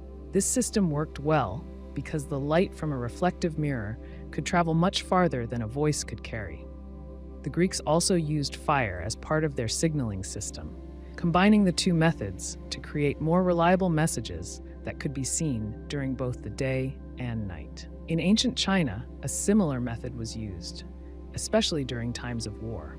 Chinese military strategists developed elaborate signaling systems using mirrors to reflect sunlight as well as smoke signals and fires for nighttime communication. The Chinese military understood the importance of fast communication and developed a number of techniques to ensure that messages could be sent over vast areas quickly. For example, a large signal mirror could be used to reflect sunlight from one watchtower to another, allowing soldiers to communicate across mountains or valleys without needing to send runners or use written messages. These signaling systems relied heavily on the placement of the mirrors. To ensure that the message was received, the mirrors had to be carefully positioned so that the sunlight could be reflected along the correct path. Watchtowers were often built in strategic locations, such as on hills, cliffs, or tall buildings, to maximize the reach of the signals. From these elevated positions, the signal could travel much farther, reaching places that were otherwise inaccessible or hidden from direct line of sight. The ability to reflect sunlight in this way allowed communication across a wide range of terrain, from cities to remote mountain passes. While mirrors were used for optical signaling during the day, fire signals were often used at night to continue the communication system. This combination of light sources was essential for making sure that messages could be transmitted no matter the time of day. A fire could be set in a specific location to send a signal, and the pattern or size of the fire would convey a particular message. The combination of fire and mirrors created a reliable and versatile communication system, making it easier for armies, messengers, and even governments to stay in touch over long distances. The importance of fire and mirror signaling systems in military strategy cannot be overstated. These methods allowed commanders to communicate orders, relay information about enemy movements, and even coordinate attacks or retreats in real time. By using these optical systems, armies could reduce response times and act much more swiftly, which was a significant advantage in battle. The ability to send signals across vast distances without relying on runners or couriers made these methods particularly valuable in times of conflict. The signaling system's effectiveness depended on several factors. The quality of the mirror was crucial, as only a well-polished surface could reflect enough light to be seen from far away. The size of the mirror also played a role. Larger mirrors could reflect more light and send signals over greater distances. The weather conditions were another important factor, as clouds or fog could obstruct the sunlight, making it difficult to send signals. Despite these challenges, the ability to use mirrors for signaling remained a reliable method in favorable conditions, allowing people to send messages with surprising speed and efficiency. There was also a code or system in place to interpret the signals. In some cases, a simple flash of light could convey a specific message, such as "all is well" or "danger ahead." More complex systems used patterns of flashes to represent letters or numbers, much like a primitive form of Morse code. This allowed for a broader range of messages to be sent, making it possible to communicate more detailed information across long distances. In this way, the use of mirrors for signaling was an important precursor to later communication systems, which would eventually evolve into more advanced methods like telegraphs and radios. In addition to military use, mirrors for signaling were also employed for other purposes. Merchants, for example, could use them to communicate with one another across trade routes, while governments could use the system to send messages between cities or provinces. The method was not limited to warfare, and its versatility made it useful for a variety of situations where quick communication was essential. The use of mirrors for signaling was one of the earliest examples of optical communication, and it demonstrated how people in ancient times could use the natural world, sunlight, fire, and mirrors to overcome the challenges of long-distance communication. Even though the development of more advanced technologies eventually replaced the need for mirrors in signaling, the principles of optical communication remained relevant. The idea of using light to convey information is something that continues to play a role in modern technology, from fiber optics to satellite communications. The ancient use of mirrors for signaling was a small but significant step in the long history of human communication, showing how ingenuity and observation of the natural world led to practical solutions for age-old problems. Portable altar boxes were tools of great utility, especially for Roman clergy and crusaders during the medieval period. These boxes allowed religious figures to maintain their rituals and duties while traveling, often over long distances and in challenging conditions. They were compact yet carefully crafted to house essential religious items and sometimes even sacred relics. Their design varied, but always had a practical focus: to serve as a portable sanctuary in moments of need. One of the key features of these portable altar boxes was their ability to house relics. Relics were an essential part of medieval Christianity. They were often the bones or possessions of saints, believed to hold spiritual power.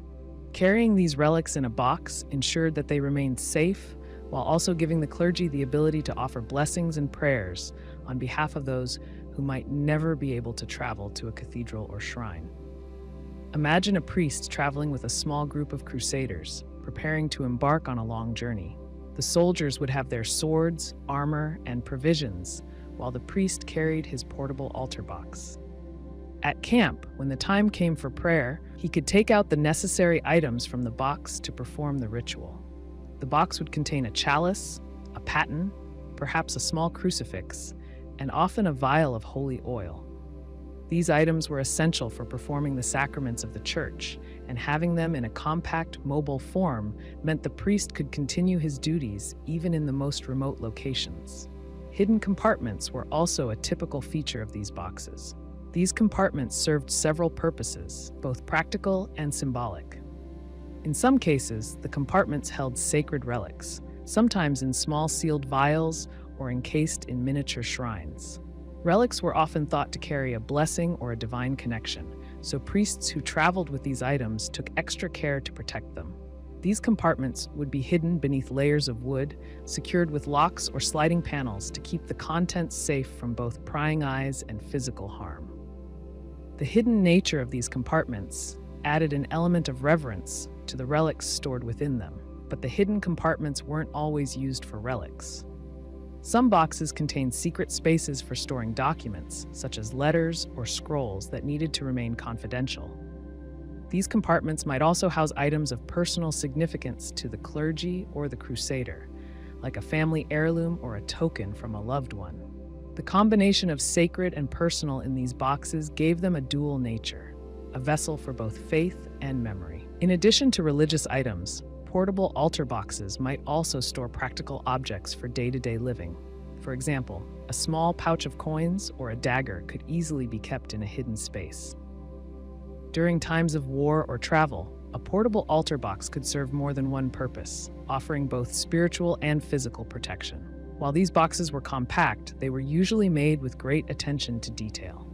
The materials used varied depending on where and when the box was made, but they were often crafted from wood, sometimes with metal fittings for extra durability.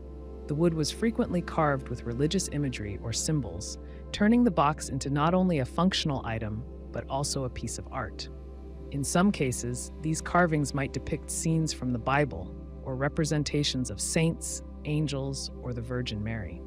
Some boxes were simple in design, created for everyday use, while others were elaborate and decorated with gold leaf or precious stones. These more ornate boxes would reflect the wealth and status of the person who owned them. A wealthy bishop might have a box adorned with gems and intricate metalwork, while a humble traveling monk might carry a simpler, less adorned version. The craftsmanship of these boxes was often a reflection of the status of the owner, but all served the same essential purpose: to provide a space for the performance of sacred duties while on the move. A good example of the dual use of these boxes can be seen in the practice of knights during the Crusades.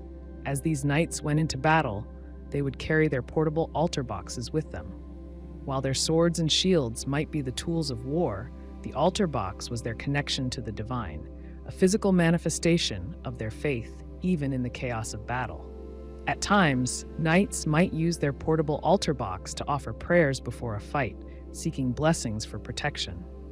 Afterward, the same box would be used to offer thanks for a successful campaign. The box would serve not just as a tool for personal prayer, but as a symbol of their sacred duty, making it one of the most important items they owned.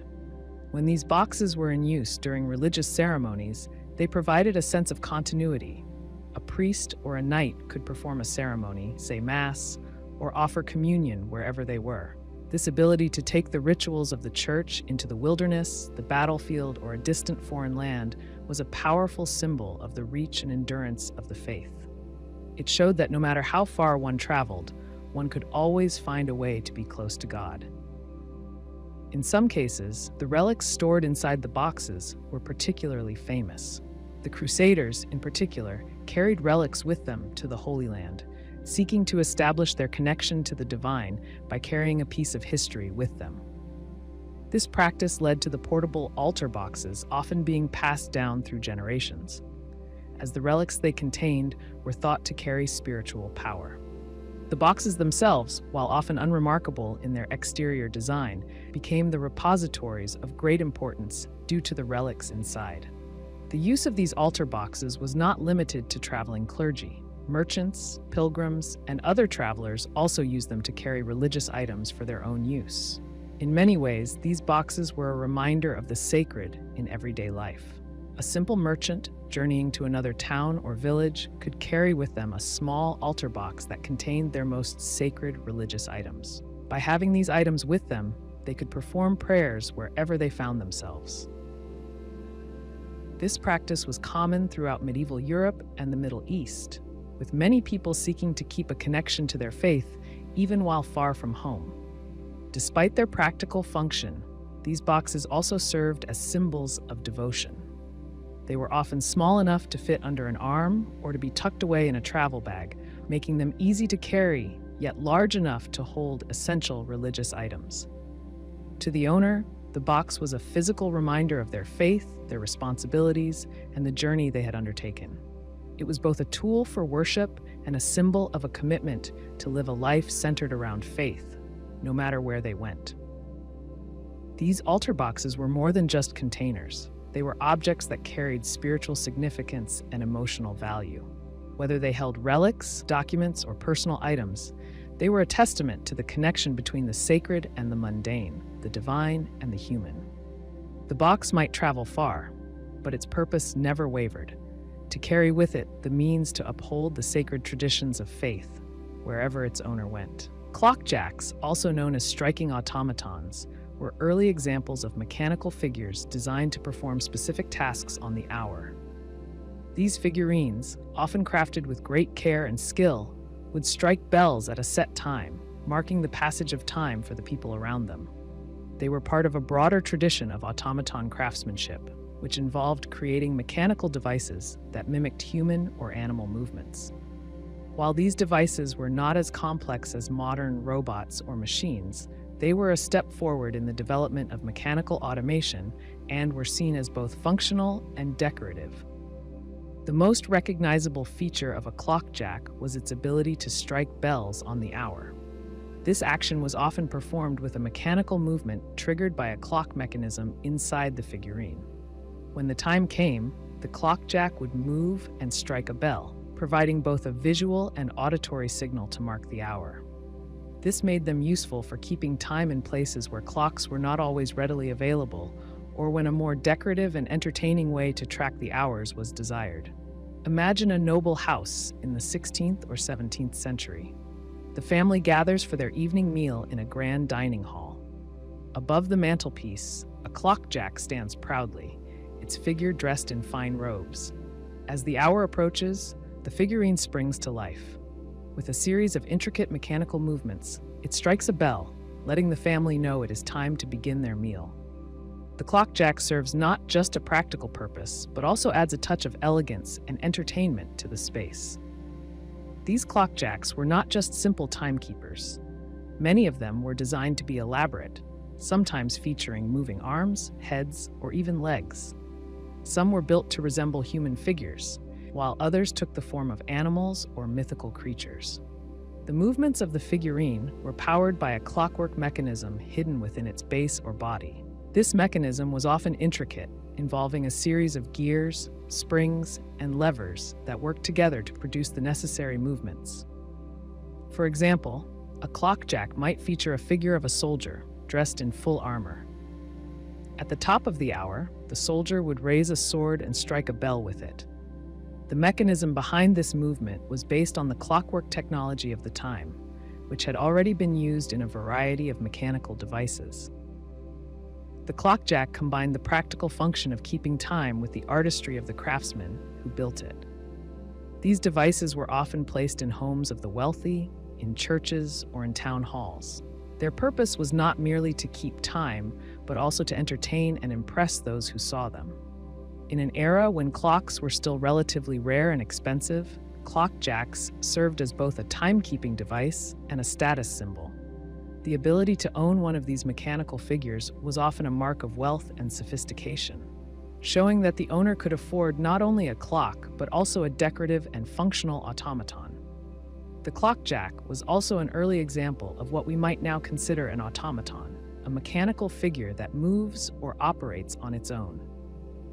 The technology behind these devices was quite advanced for the time, and many craftsmen spent years developing and perfecting the mechanisms that powered them. The creation of a clockjack required not only a deep understanding of mechanical principles, but also an eye for design and artistry. The figures were often beautifully detailed, with fine craftsmanship visible in the clothing, facial features, and even the way the figurine moved. In addition to their primary function of striking bells, some clockjacks were designed to perform other tasks as well. Some could play musical instruments or even dance. These features were often added to enhance the entertainment value of the automaton and to show off the skills of the maker. A clockjack that played a tune or moved its arms in a coordinated dance would have been a marvel to behold in the home of a wealthy patron. Consider a clockjack designed as a court jester holding a tambourine. On the hour, the jester would raise its tambourine, and the sound of music would play. The combination of the visual movements and the sound would have been a delightful spectacle for the household. Such devices were not just about timekeeping, they were about creating an experience that could entertain and impress. The construction of a clockjack was often a labor-intensive process. Craftsmen who built these devices had to be skilled in several areas, including metalworking, woodworking, and clockmaking. The clock mechanism itself required precise engineering to ensure it would operate correctly and keep accurate time. The figurines themselves were often made of wood, but metal parts were also common, especially for the gears and other mechanical elements. The exterior of the clockjack might be painted or decorated with fine details to make the figure appear lifelike. The use of clockjacks was not limited to the home. Many churches, town halls, and public buildings also featured these devices. In a church, for example, a clockjack might be placed near the altar or in a prominent spot where it could be easily seen by the congregation. As the hour struck, the sound of the bell would resonate throughout the building, signaling a time for prayer or reflection. In this context, the clockjack served not just as a timekeeper, but as a symbol of the passage of time in a sacred space. Similarly, in a town hall, a clockjack might be used to mark important moments in the day, such as the opening of a meeting or the beginning of an official ceremony. The clockjack would serve both a functional and ceremonial role, providing a visual and auditory cue that signaled the start of an event. These public clockjacks were often larger and more elaborate than those used in private homes, designed to impress and demonstrate the importance of the building or institution. The popularity of clockjacks began to decline as more advanced clockmaking techniques became available. By the 18th century, mechanical clocks with more precise and reliable mechanisms were being produced, making the need for a striking automaton less necessary. However, the clockjack remained a fascinating example of early mechanical engineering and the artistry of the period. Even today, these devices are prized by collectors and enthusiasts of automata and horology for their historical significance and craftsmanship. In the world of early timekeeping, the clockjack stood out as a unique and fascinating invention. It combined the practical need for a time signal with the artistic desire for beauty and entertainment. While modern clocks no longer require the services of such figurines, the clockjack remains a reminder of a time when timekeeping was not just a practical function, but also a form of art. The craftsmanship, the mechanical ingenuity, and the charm of the clockjack make it a lasting testament to the creativity of its makers and the culture of its time. Hand trebuchets were small, portable versions of the larger catapults used in sieges. Designed for use by individual soldiers, these one-man machines of war allowed infantry to launch small stones, firepots, or other projectiles at enemy forces. While they lacked the sheer power and range of their larger counterparts, hand trebuchets still had an important role on the battlefield, particularly for troops who needed a compact and mobile weapon. A hand trebuchet worked on the same basic principle as the larger catapult, but was scaled down to a size that could be handled by a single person. It used a counterweight and a sling to launch projectiles with force. The device consisted of a frame, often made of wood, with a long arm or beam attached to a pivot point. On one end of the arm, a pouch or sling would hold the projectile, while the other end would be connected to a counterweight. When the counterweight was released, it caused the arm to swing rapidly, launching the projectile at the target. One of the most common uses of hand trebuchets was to fire small stones. These stones, often referred to as sling stones, could be used to target enemy soldiers or fortifications. The advantage of the hand trebuchet over traditional ranged weapons like bows or crossbows was its ability to throw heavier objects with greater force. A soldier could load the trebuchet with a stone, set the counterweight, and fire at a group of enemies or a weak point in a wall. The power behind these shots made the hand trebuchet an effective tool for breaking up enemy formations or causing damage to structures. In addition to stones, hand trebuchets were sometimes used to fire firepots. Firepots were containers filled with flammable materials, which could be set alight and thrown at the enemy. The idea was to create chaos and damage in enemy ranks by setting their gear, buildings, or even the soldiers themselves on fire. Using a hand trebuchet to launch firepots was a way to increase the distance and accuracy of the attack, allowing the infantry to strike from a safer range. In many ways, this use of firepots turned the hand trebuchet into a sort of primitive grenade launcher, capable of spreading fire over a wide area. The size and portability of the hand trebuchet made it especially useful for infantry. Unlike large siege weapons, which were cumbersome and difficult to move, the hand trebuchet could be carried by a single soldier. This allowed armies to take them on the move, and infantry could quickly deploy them in battle. For example, during a skirmish, a soldier might quickly set up his hand trebuchet on the battlefield, fire a few shots, and then move on to a different position. The ability to quickly relocate and strike at enemy units made the hand trebuchet a versatile tool in the arsenal of medieval soldiers. In addition to its use on the battlefield, the hand trebuchet could also be deployed in more covert operations. A small group of soldiers, carrying hand trebuchets, could launch surprise attacks from a distance. By using the device to hurl stones or firepots at a target, they could cause confusion and disruption in enemy lines. The hand trebuchet allowed soldiers to maintain their distance while still delivering powerful blows. which was especially useful when facing larger, more heavily armored enemies. A typical hand trebuchet was small enough to be carried by a single soldier, but it still required some skill to operate effectively. The operator would need to understand how to load the trebuchet properly, how to set the counterweight, and how to aim the device accurately. The projectile could be adjusted to vary the distance or the impact of the shot, and getting the right balance of weight and angle was key to maximizing its effectiveness. A soldier who had mastered the hand trebuchet could use it with precision, targeting specific areas of an enemy formation or fortification. In terms of construction, hand trebuchets were made from readily available materials, usually wood, and sometimes reinforced with metal parts for durability. The sling, which held the projectile, was typically made of strong fabric or leather. The counterweight, which was a crucial component, could be made of rocks, lead, or even sandbags. The size and design of the trebuchet would vary depending on the specific needs of the soldiers using it. Some hand trebuchets were designed to be more portable, with collapsible frames, while others were built for more power, with larger counterweights. Imagine a soldier in the middle of a battle, crouching behind a rock or a tree for cover. He has a hand trebuchet by his side. Quickly, he sets it up, loads a stone into the sling, and pulls the lever to release the counterweight.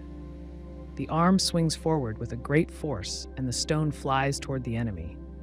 The impact of the stone might not always cause immediate destruction, but it could disrupt the enemy's formation, forcing them to scatter or regroup. The soldier then picks up another stone and prepares to fire again. His mobility and the ease with which he can reposition the trebuchet make him an unpredictable threat on the battlefield. One of the benefits of hand trebuchets over larger siege weapons was their ability to be used in close combat situations. Large catapults and trebuchets required significant space to operate, and they were typically positioned at a distance from the enemy. Hand trebuchets, on the other hand, could be brought closer to the action. Infantry could use them to target specific individuals or small groups of soldiers without needing to rely on a large, fixed machine. However, despite their advantages, hand trebuchets were not without their drawbacks. The most obvious limitation was their range and power compared to larger catapults. While a hand trebuchet could deliver a powerful blow, it lacked the same force and distance as a full-size siege trebuchet. In addition, the accuracy of a hand trebuchet was not always guaranteed. The operator needed to have a good understanding of the mechanics and physics involved, and even then, hitting a moving target could be difficult. There were also challenges when it came to maintaining and repairing the hand trebuchet. The tension on the frame, the wear on the sling, and the wear and tear on the counterweight mechanism meant that the trebuchet needed regular attention to keep it in working condition. A hand trebuchet that was improperly maintained could malfunction, causing frustration for the operator and reducing its effectiveness in battle. Despite these challenges, the hand trebuchet was a useful and versatile weapon for infantry. It provided soldiers with a way to strike from a distance, to deliver heavy projectiles, and to create chaos in enemy formations. Its portability, combined with the power of the shots it could deliver, made it a valuable tool for medieval armies. While it may not have had the range of larger siege weapons, the hand trebuchet was an essential part of the battlefield, offering a mix of practicality and innovation for soldiers who needed a portable yet powerful weapon. The Viking Sunstone, a crystal believed to have been used by Viking sailors, was a tool that helped navigate the seas. It is said that this crystal enabled sailors to find the position of the sun, even when the sky was overcast or covered by clouds. In an age before modern compasses and GPS systems, the ability to navigate by the sun was vital for long sea voyages, and the sunstone provided a way to do this when the sun itself was not directly visible. The sunstone is often described as a type of polarizing crystal, which is capable of filtering light in a way that reveals the position of the sun through scattered light. The crystal worked by interacting with the light that filtered through the clouds. By using the crystal, Viking sailors could determine the direction of the sun and maintain their course, even on days when the weather was poor. This ability was crucial for voyages that often lasted for weeks or months, where the ability to navigate accurately could mean the difference between finding land or drifting off course. To understand how the sunstone might have worked, it's important to look at the science behind it. The idea is that light from the sun is scattered by particles in the atmosphere, and this scattered light is polarized. The sunstone, made of materials like Iceland spar, a form of calcite, could be used to filter this polarized light. When looking through the crystal, sailors could observe the way light was polarized and adjust their course accordingly. By rotating the crystal, they could find the angle at which the sunlight was polarized the most, and from there, they could determine the position of the sun. Imagine a Viking ship sailing through the fog or under a thick cloud cover. The crew would be navigating by the stars or the sun when visible, but the weather could often obscure those familiar guides. A sailor, using a sunstone, would look through the crystal and see a difference in the light coming from the sky. By adjusting the angle of the stone, the sailor would be able to detect the direction of the sun's rays, even if the sun itself was hidden from sight. This process allowed the ship to stay on course, following the sun's path even when it wasn't directly visible. The use of sunstones was not confined to cloudy days. They could also have been useful for confirming the sun's position on clear days. Viking sailors would have relied on the sun to navigate across vast stretches of ocean, and knowing the exact position of the sun at any given moment was essential for maintaining a straight course. The sunstone allowed them to verify the sun's position with precision, ensuring that they stayed on track. The idea that the Vikings used such a device is supported by a combination of historical texts and archaeological evidence.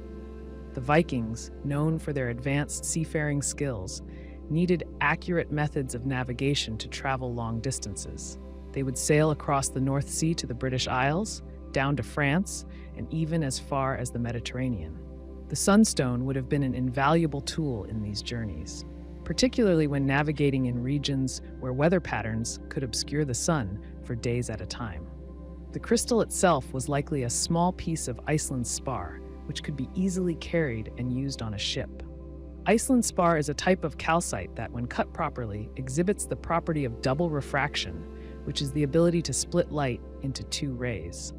This property made it an ideal candidate for use as a polarizing filter. The Vikings, who had an understanding of the natural world, could have figured out how to use this unique characteristic of Iceland's spar to their advantage. The Vikings were known for their resourcefulness, and it's likely that they would have used whatever tools were available to them to make their voyages more successful. The sunstone would have been just one of many tools that helped them navigate the seas.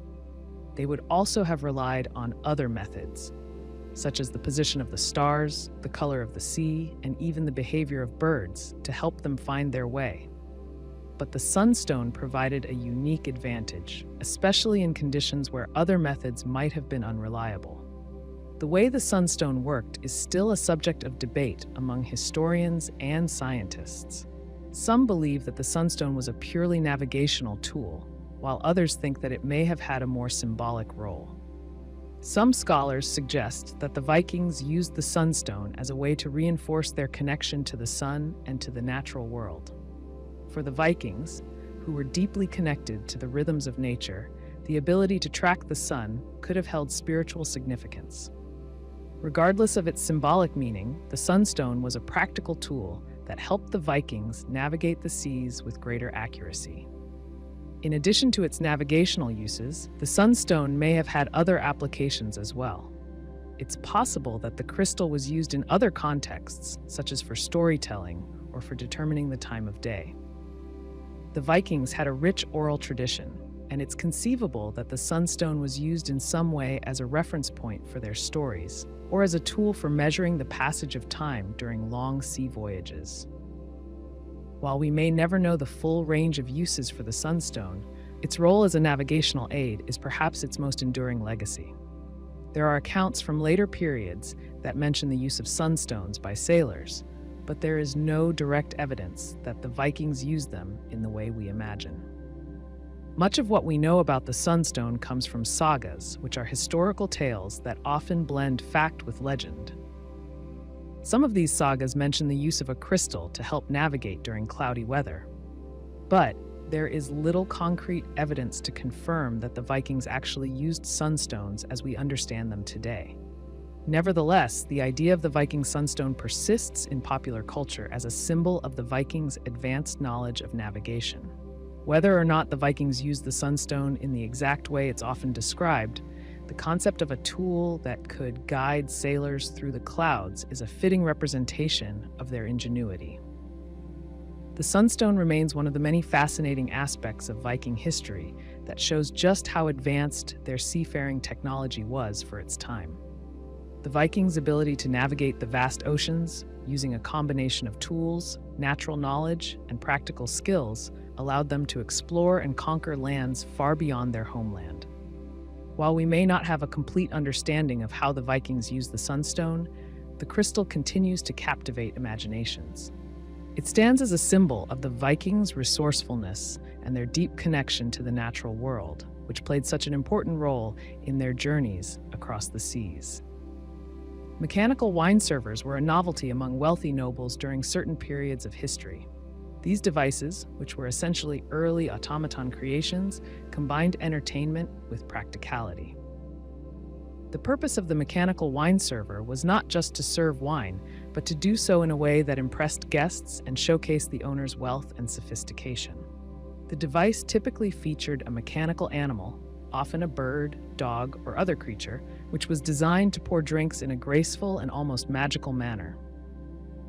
These mechanical animals would be set in motion by a hidden system of gears and levers, and when activated, they would mimic the act of serving wine to guests at a banquet or social gathering. Imagine a lavish banquet in the grand hall of a nobleman's home. The guests are seated, enjoying a fine meal, and the host wants to demonstrate his status and taste. Instead of having servants serve the wine in the usual way, he brings out his mechanical wine server. This device, which may look like an elegant bird or a finely dressed dog, stands poised on the table. With a simple gesture or the pressing of a button, the animal springs to life. It moves with surprising fluidity, extending its neck or paws to pour wine from a decanter into the guests' glasses. The guests are mesmerized by the display, impressed not just by the convenience, but by the artistry involved. The mechanical animal is not only serving wine, but performing a small, entertaining show. The concept behind mechanical wine servers was simple: to impress and entertain. During a time when automation was not widespread, the idea of a machine that could perform an action normally done by a human was nothing short of remarkable. These devices were not meant for everyday use. They were showpieces, designed to be the centerpiece of a social gathering. They were a way to display the wealth, taste, and ingenuity of their owners. The mechanical animals themselves were often finely crafted, made from a variety of materials such as wood, metal, and porcelain. The level of detail and craftsmanship could vary, with some of the more expensive models featuring intricate designs and lifelike movements. A dog might wag its tail or lift its paw as it served wine, while a bird might flap its wings or tilt its head. The movements, though mechanical, were meant to mimic natural behavior, giving the impression that the creature was alive. These details made the mechanical wine server a unique blend of functionality and artistry.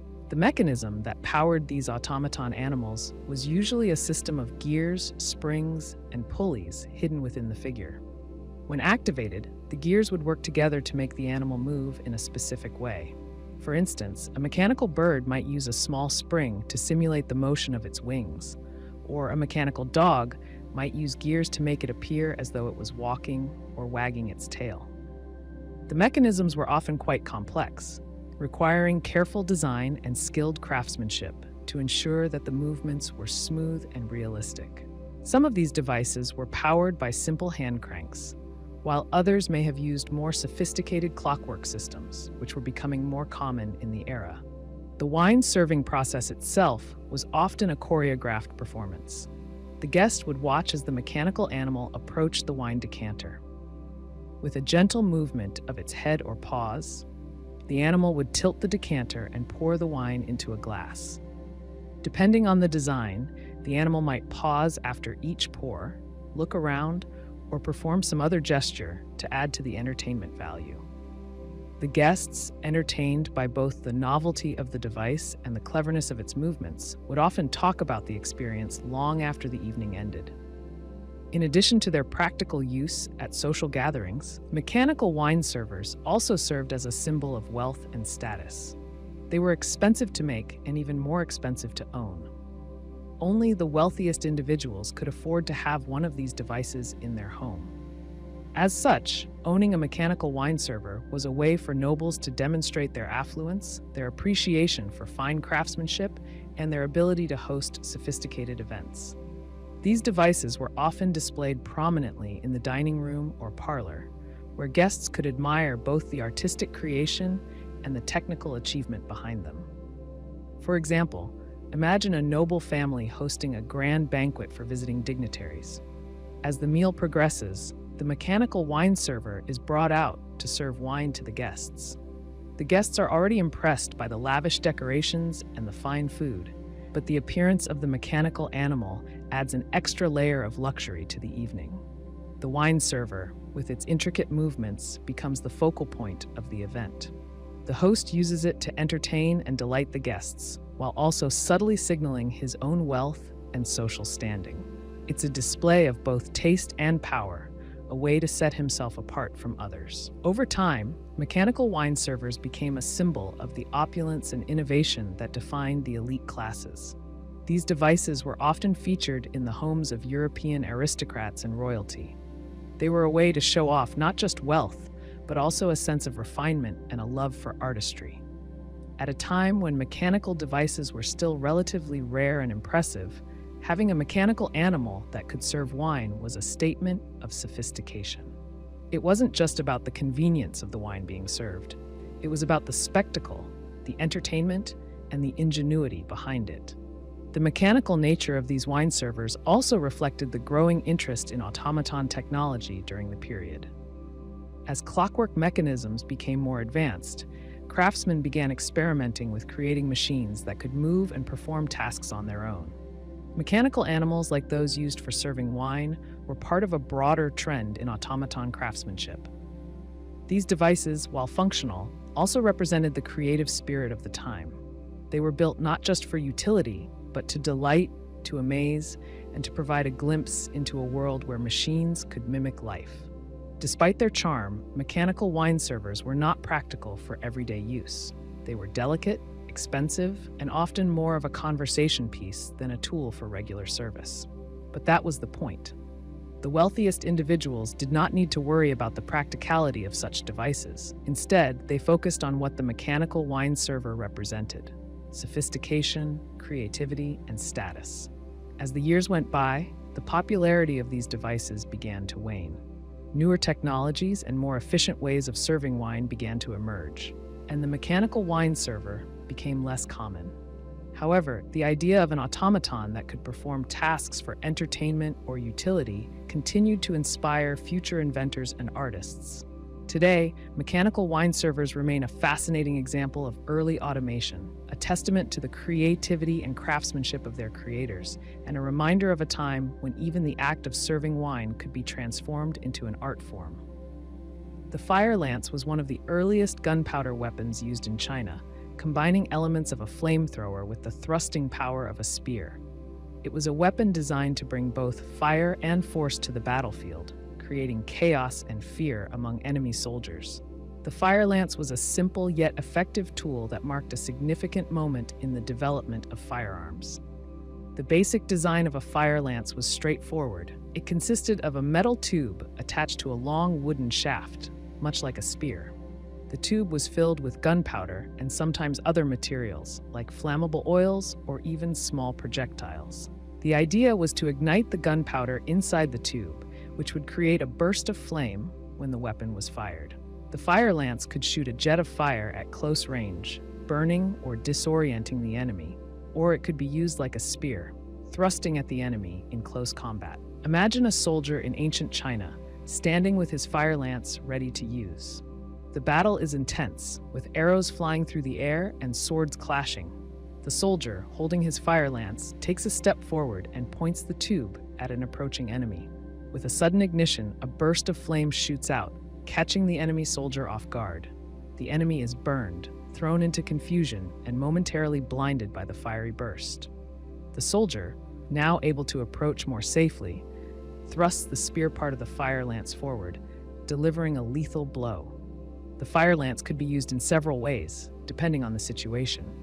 The burst of fire made it effective at close range, especially in the chaos of hand-to-hand combat. In some cases, it was even used to disrupt enemy formations, forcing soldiers to retreat or scatter. The combination of fire and spear gave it both psychological and physical impact.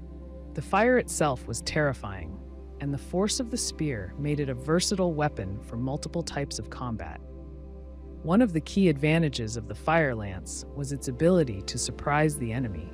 The weapon's use of gunpowder made it an early form of a firearm, and its function as both a flame weapon and a thrusting spear was unlike any other weapon on the battlefield at the time. A soldier armed with a fire lance had the element of surprise on his side. He could use it to attack from a distance with fire or thrust it into close combat, switching between modes as the situation required. The gunpowder used in the fire lance was an early form of black powder, a mixture of saltpeter, sulfur, and charcoal. This gunpowder was relatively crude compared to modern explosives, but it was powerful enough to create the fire and force needed to make the weapon effective. When the fire lance was fired, the ignition of the gunpowder would send a burst of flame and smoke from the metal tube, often with a loud sound that could startle the enemy. The weapon was typically fired by using a match or other flame source to ignite the gunpowder in the tube. The design of the fire lance allowed it to be effective in a variety of combat situations. When used in a battle or skirmish, the soldier could use the fire lance both as a firearm and a melee weapon. The fire lance was particularly effective in tight spaces, where enemy soldiers might be crowded together or in close quarters. In these situations, the fire burst from the weapon could cause panic, giving the soldier an opportunity to strike with the spear portion of the weapon. It was also useful in sieging or defending fortifications, where the burst of fire could discourage enemy soldiers from approaching. While the fire lance was an effective weapon, it had its limitations.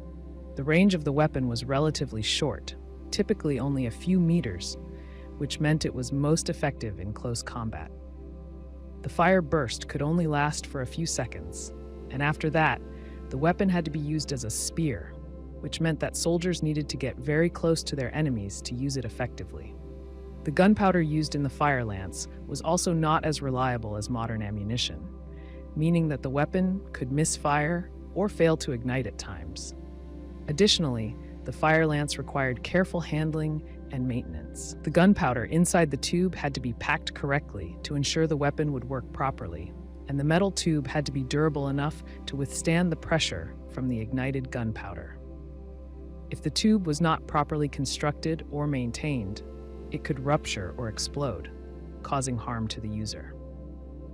Despite these challenges, the fire lance was a significant step forward in the development of gunpowder weapons, and its combination of fire and thrusting power made it a unique and effective tool for early Chinese soldiers. Over time, the fire lance would evolve into more advanced forms of gunpowder weapons, such as the early firearms and cannons that would later appear on battlefields across the world. However, the fire lance represented a crucial development in the use of gunpowder for military purposes. It demonstrated the potential of combining firepower with traditional weapons like the spear, setting the stage for further innovation in military technology. Consider a scenario where a group of soldiers is advancing toward a fortified position. One soldier, at the front of the group, holds a fire lance. As they approach the enemy, he ignites the weapon, and a burst of fire shoots out from the tube, briefly blinding and burning the defenders at the gate.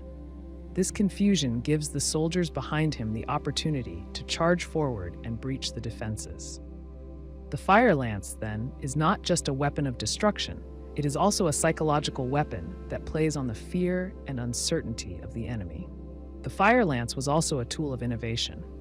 Its design combined two very different kinds of weapons: the flamethrower, which could create chaos at a distance, and the spear, which was a trusted close combat weapon.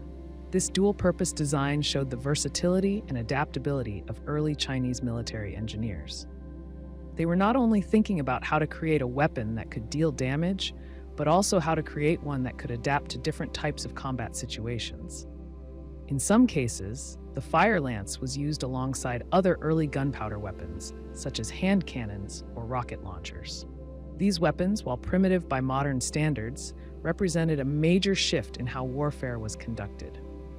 The fire lance, with its combination of flame and spear, was an early example of how gunpowder could be used to create both ranged and close combat weapons, each with its own advantages and challenges. The fire lance wasn't just a weapon, it was a symbol of early technological advancement in warfare. It showed that the use of gunpowder was not limited to large siege weapons or distant artillery. It could also be adapted for individual soldiers, changing the nature of combat in close quarters. Even with its limitations, the fire lance was an innovative weapon that laid the groundwork for the future of firearms and explosives on the battlefield. Floating mills were an ingenious solution to the problem of grinding grain in areas where water flow could be used, but where land-based mills might not be feasible. These mills were built on rafts or floating platforms, and they used the natural current of rivers or streams to power their grinding mechanisms. By floating along with the water, these mills could be moved to areas with the strongest current, making them more efficient than fixed, land-based mills that depended on specific locations. The basic structure of a floating mill was quite simple. It consisted of a raft or platform made of wood, often large enough to support a millstone, and the mechanical system that drove it. The raft would be anchored or moored in the river, but it could move with the flow of the water. A large paddle wheel or a similar mechanism would be connected to the millstone. As the current of the river pushed the raft along, the wheel would turn, which in turn powered the millstone to grind grain. Imagine a river running through a valley, the current steady but not too fast. On the surface of the river, a large wooden raft floats, anchored near the riverbank, but still free to drift along the flow. On the raft sits a millstone, surrounded by the mechanisms that make it work. A wheel, attached to the side of the raft, turns as the current pushes against it. The wheel's motion turns the millstone, which grinds the grain into flour. The mill is able to drift along the river, moving to areas where the current is stronger or weaker, depending on the needs of the miller. It is an efficient and flexible way of harnessing the natural energy of the river. One of the biggest advantages of floating mills was their mobility. Unlike fixed mills that had to be built on specific sites with access to a reliable water source, floating mills could be moved along the river to where the current was optimal. In some cases, these mills were even able to float downriver to areas with high demand for flour or other ground grains. This mobility allowed them to serve a wider area than traditional mills, making them a valuable tool for communities that depended on grain processing but did not have easy access to a fixed mill. For example, in a region with a river flowing through multiple towns, a floating mill could be moved from one town to the next. The miller would adjust the raft's position to take advantage of the current, ensuring that the millstone turned at the proper speed. As the current changed with the seasons, the miller could relocate the floating mill to a different section of the river where the flow was more consistent. This ability to move made the floating mill a flexible and reliable source of power for grain grinding, especially in areas with unpredictable water flow. Another advantage of floating mills was their ability to use the river's current to power the grinding mechanism. In a traditional mill, the flow of water would be diverted through a channel or a dam to turn a wheel that powered the millstone. This system required significant infrastructure and could be limited by the geography of the area. Floating mills, on the other hand, could take advantage of the existing flow of the river without the need for extensive construction. The moving raft itself acted as both the foundation for the mill and the mechanism that harnessed the water's power. Picture a mill on a busy river.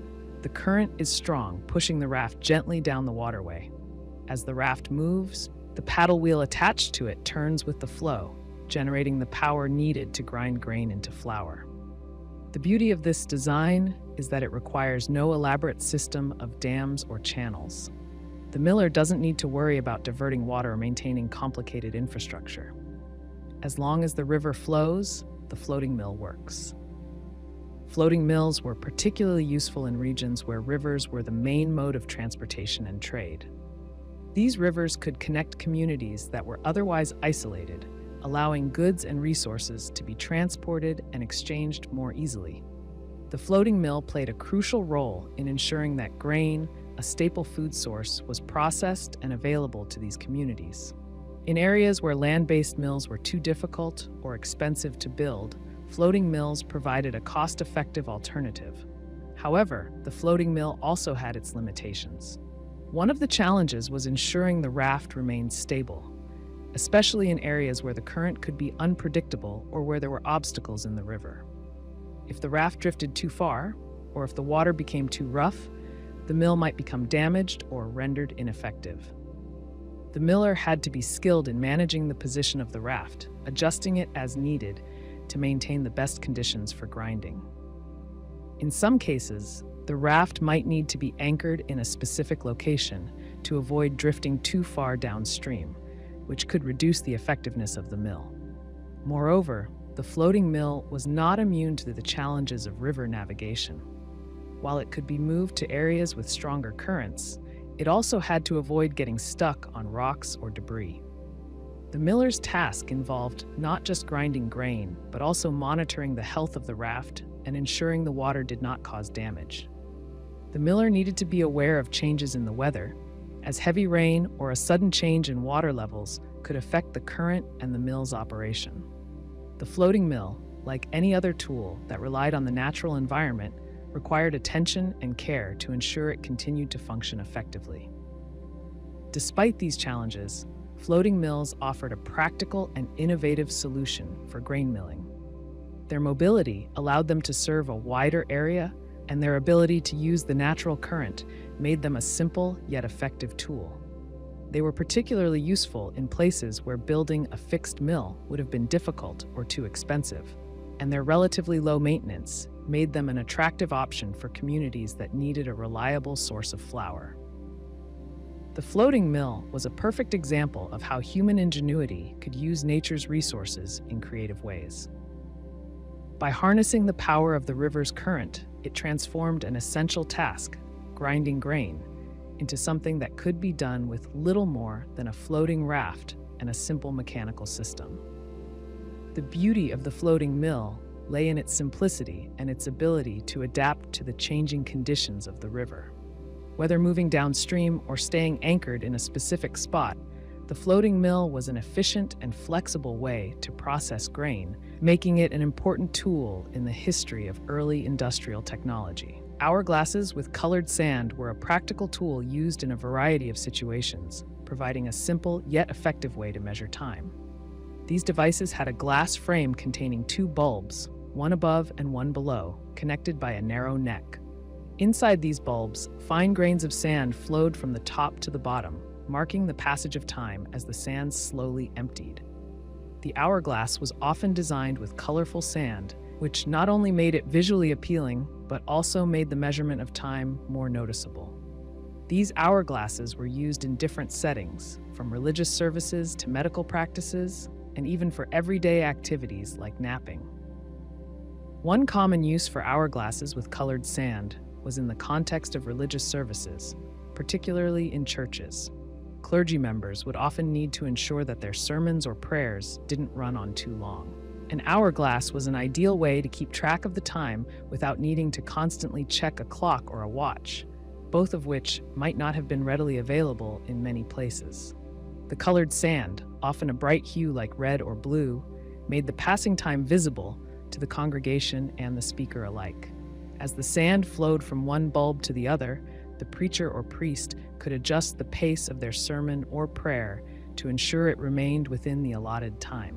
For example, during a Sunday service, the priest could use an hourglass to mark the beginning and end of the sermon. As the sand began to fall, he would know exactly how much time he had left, allowing him to pace himself and avoid dragging on too long. The color of the sand would add a visual element to the timekeeping, drawing attention to the passage of time without needing to interrupt the flow of the service. For the congregation, the sight of the sand flowing could serve as a reminder to remain attentive, marking the beginning and end of key moments in the service. In addition to religious contexts, hourglasses with colored sand were also used in medicine, particularly when precise timing was important. In the past, certain medical treatments or doses of medicine needed to be administered at very specific intervals. Doctors or apothecaries would use hourglasses to measure these intervals accurately. The color of the sand made it easier to see how much time had passed, especially when there was little light or when other forms of timekeeping weren't available. For instance, in a time when clocks were less reliable or not common in every household, an hourglass could help regulate the dosage of medicinal herbs or potions. A doctor might have instructed a patient to take medicine every half hour. By setting an hourglass with a set amount of sand in it, the patient could know exactly when to take the next dose. The bright sand would make it clear how much time had passed, ensuring that the timing was correct and consistent. This made the hourglass not just a tool for telling time, but a necessary part of the medical practice, ensuring that treatments were administered safely and effectively. Similarly, hourglasses were used to manage nap time or other short-timed activities. In homes, especially those with children or elderly family members, an hourglass might have been placed on a table or bedside table to mark the passage of time. Parents or caregivers could use it to ensure that a child had rested for the right amount of time, or to keep track of short breaks during a busy day. The colored sand added an element of fun to the process, turning something as simple as a nap into a more structured activity. Children might have found the flowing sand fascinating, helping them understand the passage of time in a visual and tangible way. Imagine a young child lying down for an afternoon rest, with an hourglass sitting beside their bed. As the sand flows down, they watch the colors change, and they know that when the sand is gone, it's time to wake up. This visual cue helped children associate time with an activity, making it easier for them to follow a routine. The bright colors of the sand could also serve as a form of distraction, keeping the child entertained while they waited for nap time to end. In addition to these practical uses, hourglasses with colored sand were often decorative items. Many were beautifully crafted, with intricate glasswork and vibrant colors that made them appealing as ornamental pieces. These hourglasses would often be displayed on mantels or desks, adding a touch of elegance to a room. They served not only as functional timekeepers, but also as conversation pieces. People would admire the way the sand fell and the changing colors, which could be a pleasant and calming sight. The aesthetic value of the hourglass made it a popular item in homes, particularly among the upper classes. A well-crafted hourglass with colored sand would be displayed prominently, not just as a timekeeper, but also as a symbol of good taste. The flowing sand was a reminder of time's passing, a poetic and visual representation of how time moved, slow and steady, through each day. People would often pause to watch the sand fall, reflecting on the moments of their lives as the colored grains slipped through the narrow neck of the hourglass. In addition to their practical uses, hourglasses were sometimes used in games or contests. In a time when entertainment was more simple, an hourglass could be used to measure the duration of a task or challenge. For example, in a friendly competition to see who could complete a puzzle or riddle the fastest, an hourglass would be flipped over at the start, with the colored sand slowly running out as the players worked. The sand's color made it easier to see how much time was left, adding a visual element to the competition.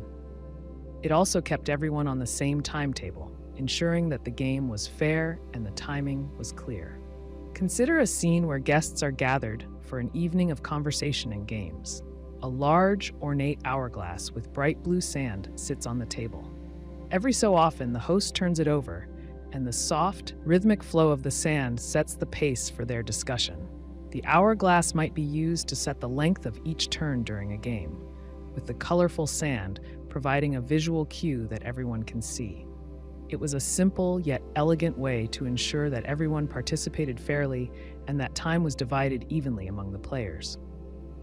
Hourglasses with colored sand were simple devices that served many purposes in both public and private life. Whether they were marking the length of a sermon, ensuring proper medical doses, helping children take their naps, or simply adding beauty to a room, these timekeepers were as functional as they were attractive. The color of the sand provided both a practical way to measure time and an aesthetic touch that made the passing of time visually engaging. They were a reminder that time, though constant, could be observed in different ways, each moment marked by the steady flow of sand from one side to the other. The Baghdad Battery is a curious object that has puzzled historians and archaeologists for many years. Discovered in modern-day Iraq, it is often described as a clay jar, inside of which are copper and iron elements that suggest it may have been used as a simple form of galvanic cell, essentially a primitive battery. This device has raised intriguing questions about ancient technology, especially regarding its possible use in electroplating, a technique that involves coating one metal with another through an electric current. The Baghdad Battery consists of a cylindrical clay jar about 6 inches tall with a copper tube inside it. The copper tube, which is connected to an iron rod, suggests that the jar could have functioned as a basic electrochemical cell. The copper tube likely acted as the positive electrode, while the iron rod served as the negative electrode. When a liquid, such as vinegar or another acidic substance, was poured into the jar, the setup would create a small electric current. This is similar in principle to how modern batteries work, except the technology was primitive and the purpose of the device remains unclear. One of the key reasons the Baghdad Battery has captured the imagination of many is that it could potentially explain the existence of electroplating in ancient times. Electroplating is a process where a metal object is coated with a thin layer of another metal using electricity. In this case, the electric current from the Baghdad Battery might have been used to coat one metal with a layer of gold or silver, a process that could have been used for decorative or functional purposes. Imagine a craftsman in ancient Mesopotamia working with a small object, perhaps a piece of jewelry or a tool, and deciding to coat it with gold. Instead of manually applying gold leaf or using other techniques, they could have used an early form of electroplating with the Baghdad Battery. By dipping the object into a solution containing gold ions and then using the battery to generate an electric current, the gold would bond to the surface of the object. This would create a smooth, uniform coating of gold, much more durable and precise than other methods available at the time. For example, a jeweler might want to create a beautiful golden ornament, such as a pendant or a small figurine. Using the Baghdad Battery, they could have electroplated the object, ensuring that it had a thin yet strong layer of gold. This would have made the ornament appear more valuable, as it would look like solid gold, even if only the outer layer was coated. The precision and efficiency of electroplating would have been a significant advantage over older methods of gilding, which often involved applying gold leaf by hand. The idea that the Baghdad Battery might have been used for electroplating is fascinating, but it remains speculative. Some researchers believe the device might have had a more mundane purpose, such as storing or transmitting electric charges for other uses. Others argue that it could have been used in medical practices, possibly for therapeutic or pain-relieving treatments, as some forms of electrotherapy were used in ancient times. However, the electroplating theory remains one of the more widely discussed possibilities, given the evidence of ancient artifacts with thin coatings of gold or silver. Despite its intriguing potential uses, there is no definitive proof that the Baghdad Battery was actually used for electroplating or any other specific application. The jar, copper tube, and iron rod are consistent with the basic components of a galvanic cell, but we do not have any ancient records or references that directly describe its use. The absence of documentation leaves room for a great deal of speculation about how and why the device was created. In addition to its potential use in electroplating, the Baghdad Battery has sparked interest because it hints at the possibility that ancient civilizations may have had a far greater understanding of electrical principles than previously thought. Some have even suggested that the device could be part of a larger tradition of technological innovation in the ancient world. If the Baghdad Battery was indeed used for electroplating, it would suggest that people in Mesopotamia were using electricity in a way that was not widely recognized until much later in history. The question of whether ancient peoples could have had access to electricity is a complex one. We know that electricity, as we understand it today, was not discovered until much later in history, with key developments occurring in the 18th and 19th centuries. However, the existence of devices like the Baghdad Battery raises the possibility that ancient people may have stumbled upon the basic principles of electrical energy. Some suggest that the battery might have been part of a broader effort to harness natural forces, much like how early humans used wind, water, and fire to power tools and machines. While the idea of ancient electricity is fascinating, it is also controversial. Many experts believe that the Baghdad Battery was not an intentional piece of electrical equipment, but rather a simple container that happened to resemble the components of a galvanic cell. They argue that the device was likely used for a different purpose altogether, such as a storage vessel for substances like oils or liquids, and that the apparent electrical properties are incidental. However, the possibility that it could have been used to generate electricity, even in a rudimentary form, continues to captivate those interested in ancient technology. Another possibility is that the Baghdad Battery was simply a form of ancient experimentation. Much like modern scientists, ancient peoples may have been curious about the natural world and sought to understand how different materials interacted. The device might have been an early attempt to harness the power of chemistry and physics, even if its exact function was never fully realized or documented. Imagine a scientist in ancient Mesopotamia curious about the effects of combining certain metals and liquids. They might have accidentally discovered that certain materials, when placed together, could generate an electric charge. Over time, they may have refined their experiments, ultimately leading to the creation of the Baghdad Battery. The device, however, may not have been widely used or understood, leaving it largely forgotten by history until its rediscovery in modern times. The Baghdad Battery continues to be a subject of interest, not only for its possible connection to electroplating, but also for the broader implications it has about ancient scientific knowledge.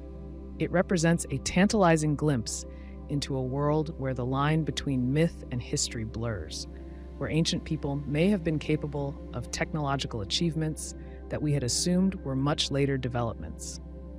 Whether it was used for electroplating, medicine, or another unknown purpose, the Baghdad Battery remains a reminder of the mysteries that still exist in our understanding of ancient civilizations and their technology. Mechanical singing birds were delicate devices, often made of metal and adorned with feathers that mimicked the sounds of real songbirds.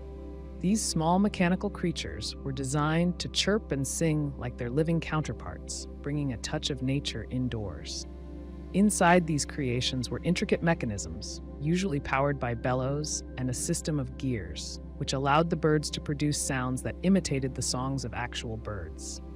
Their purpose was not just to entertain, but also to showcase the skill of craftsmen who could combine artistry with mechanical engineering. The mechanical singing birds were often housed in small, ornate cages or boxes, crafted from wood or metal, sometimes with elaborate designs that reflected the owner's wealth and taste. The birds themselves were usually covered in real feathers, carefully applied to create a lifelike appearance. The feathers, along with the fine metalwork, made the birds look like real creatures, but it was the hidden mechanisms inside that brought them to life. These mechanisms were often powered by a small, hand-wound spring or a key that, when turned, would set the bird's gears in motion.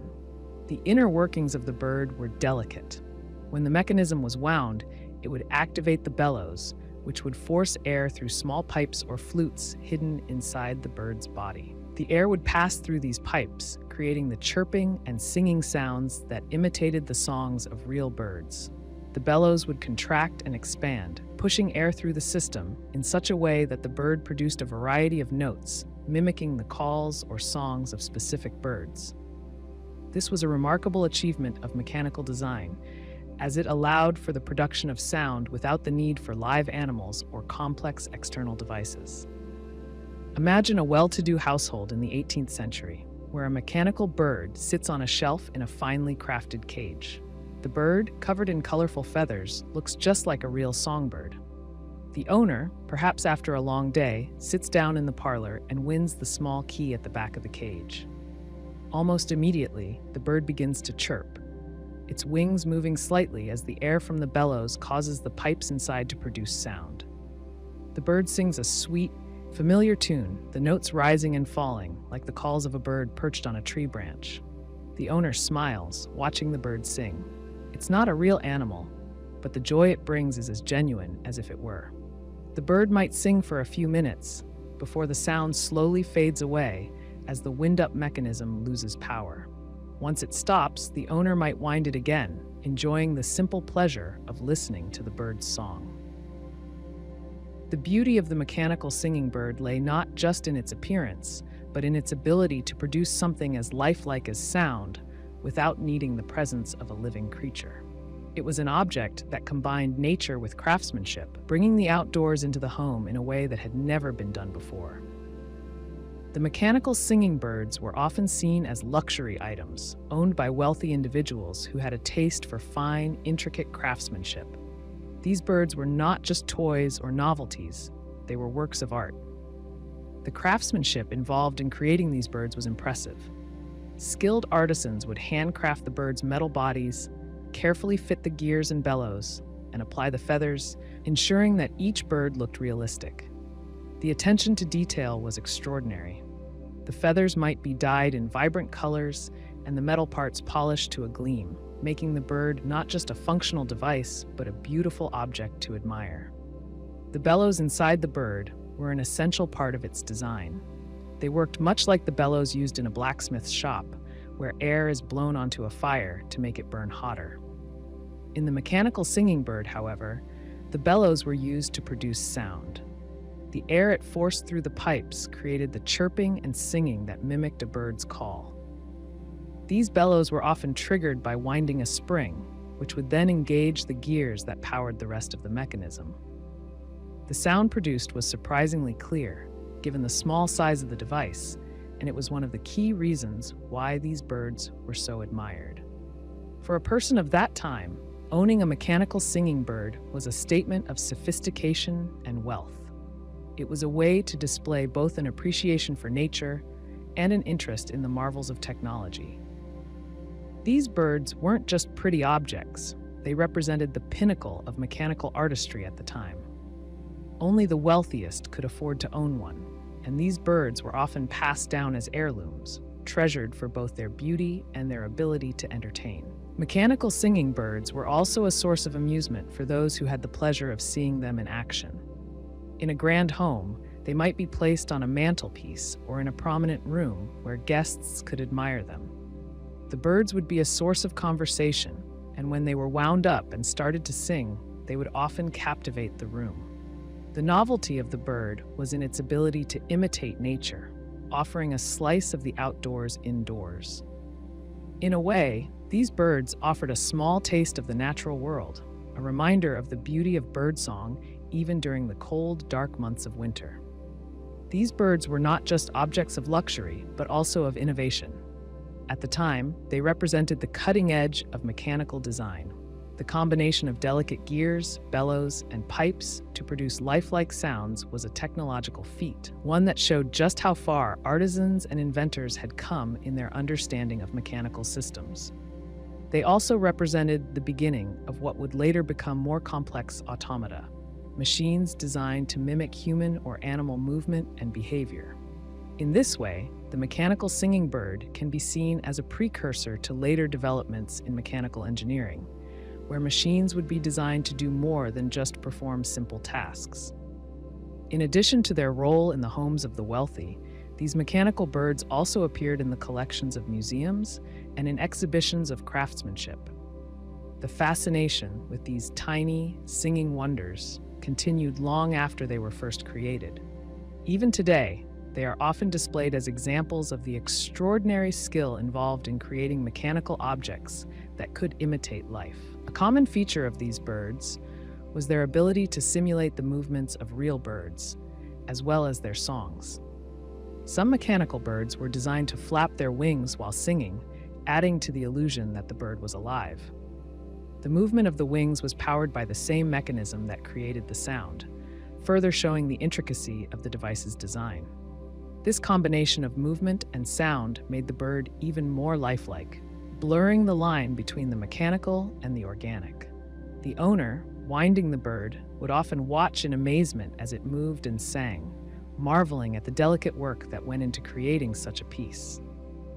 Mechanical singing birds were much more than simple toys or trinkets. They were a blend of art, engineering, and nature. They brought the beauty of birdsong to people who might have never seen a songbird up close, and they did so in a way that was both charming and technically impressive. Today, they continue to capture the imagination, representing a time when human craftsmanship and the natural world were brought together in surprising and beautiful ways. The medieval diving bell was a simple yet effective device used for underwater exploration. Often shaped like an upside-down cauldron, it was designed to be lowered into the water with a person inside, allowing them to remain submerged for a period while still breathing. The bell was one of the earliest forms of underwater technology, using basic principles of air pressure to provide breathable air for the diver. While it lacked the sophistication of modern diving equipment, the medieval diving bell was an important step in the development of underwater exploration. The bell itself was typically made of metal or wood, though metal versions were more common due to their durability and the weight required to keep the bell submerged. It had a wide, open base and a relatively small, sealed top. When the bell was lowered into the water, it trapped air inside, and this pocket of air allowed the diver to breathe while submerged. As long as the bell remained upright, the air inside would stay relatively undisturbed, creating an area of breathable space. The diver could stay inside for a short time, exploring the seafloor or working on submerged objects, but the time was limited due to the amount of air trapped in the bell. Imagine a ship anchored off a rocky shore. The crew has spotted something of interest on the ocean floor, perhaps a wreck or a sunken treasure. To explore it, they use a medieval diving bell. The bell is lowered into the water using a thick rope with a diver inside. As the bell sinks, it traps a pocket of air which the diver can breathe. The diver's job is to either search for valuable items or inspect the seafloor. As long as the bell stays upright and the diver stays inside, they are able to breathe while working underwater. The most important feature of the diving bell was its ability to hold air. Once submerged, the bell would retain a small pocket of air inside it. This air would remain for a short while, allowing the person inside to breathe. However, the amount of time the diver could spend underwater was limited by how much air was in the bell. As the bell was lowered further into the water, the pressure outside increased, which would compress the air inside the bell. This could make it difficult to breathe if the diver stayed too long. In some cases, divers would have to rely on a rope or line to communicate with those on the surface, ensuring that they could be pulled up when their air supply was running low. In practice, medieval diving bells were most often used for tasks like salvaging items from sunken ships or inspecting structures below the water's surface. For example, a diver might use the bell to retrieve gold or silver from a wreck, or to help inspect the foundations of a dock or pier. The bell would be lowered down to the required depth, and the diver would enter it, relying on the trapped air to allow them to work for a short period. The diver would perform their task while inside the bell, but once the air began to run low, they would signal to be pulled back up. The use of the bell was not without challenges. The diver inside had no way of knowing how much time had passed or how much air remained. The bell could only be used for a limited time before the air became too stale or compressed to breathe easily. Additionally, the bell was not always stable in the water, and there were occasions when it could tip over or become caught on underwater obstacles. The diver, inside the bell, would be completely dependent on those above to pull them back up if the bell became stuck or if there was a problem with the air supply. The ropes used to lower and raise the bell were often manned by crew members who had to work quickly and carefully to make sure the diver did not stay too long underwater. The crew above would be watching for signals from the diver, either through the rope or by using other methods of communication. Since the diving bell was not completely sealed, water could sometimes trickle in, which could displace the air inside. If the bell tipped, the diver would be exposed to the water, which made it critical for the crew to ensure the bell remained upright. The diver's safety was closely linked to how well the team worked together and how effectively the bell was managed. The medieval diving bell was typically used in relatively shallow waters. Given the limitations of the bell and the air supply, divers would not venture too far down. The bell worked best when it was used to explore or work on the seafloor near the surface. Deeper waters would increase the risk of the bell becoming unstable or the air inside becoming too compressed to breathe effectively. The bell itself was relatively small, so the diver had little room to move around inside, which further limited the amount of time they could remain submerged. Despite these limitations, the diving bell represented a significant advancement in underwater exploration. Before the development of diving bells, people could only explore underwater in very limited ways, often relying on holding their breath or using rudimentary snorkels. The bell allowed for more controlled exploration of the underwater world, enabling people to carry out tasks like salvage work or underwater construction in a way that was not possible before. For example, imagine a diver tasked with inspecting the foundation of a bridge. They would enter the bell, which was lowered down to the water's surface, and spend a few minutes below checking the condition of the foundation. The bell's air supply would be enough to allow them to perform the inspection, but after a short time, they would need to be pulled back up to the surface. The bell allowed the diver to focus on their task without having to worry about holding their breath, but the time was still limited. The medieval diving bell was not a perfect solution, but it represented a creative attempt to solve the problem of underwater exploration. The device used the basic principle of trapping air in a sealed container, which allowed a person to breathe while submerged. While the amount of time a person could spend in the bell was limited, the ability to stay underwater for even a short period marked a significant improvement over earlier methods. The diving bell was one of the earliest attempts to explore the underwater world, and it laid the groundwork for the more advanced diving technologies that would follow centuries later. The simplicity of the medieval diving bell is part of what makes it so fascinating. It was a tool that worked based on a simple, effective principle, trapping air in a submerged container, and it provided a solution to a problem that people had been facing for centuries.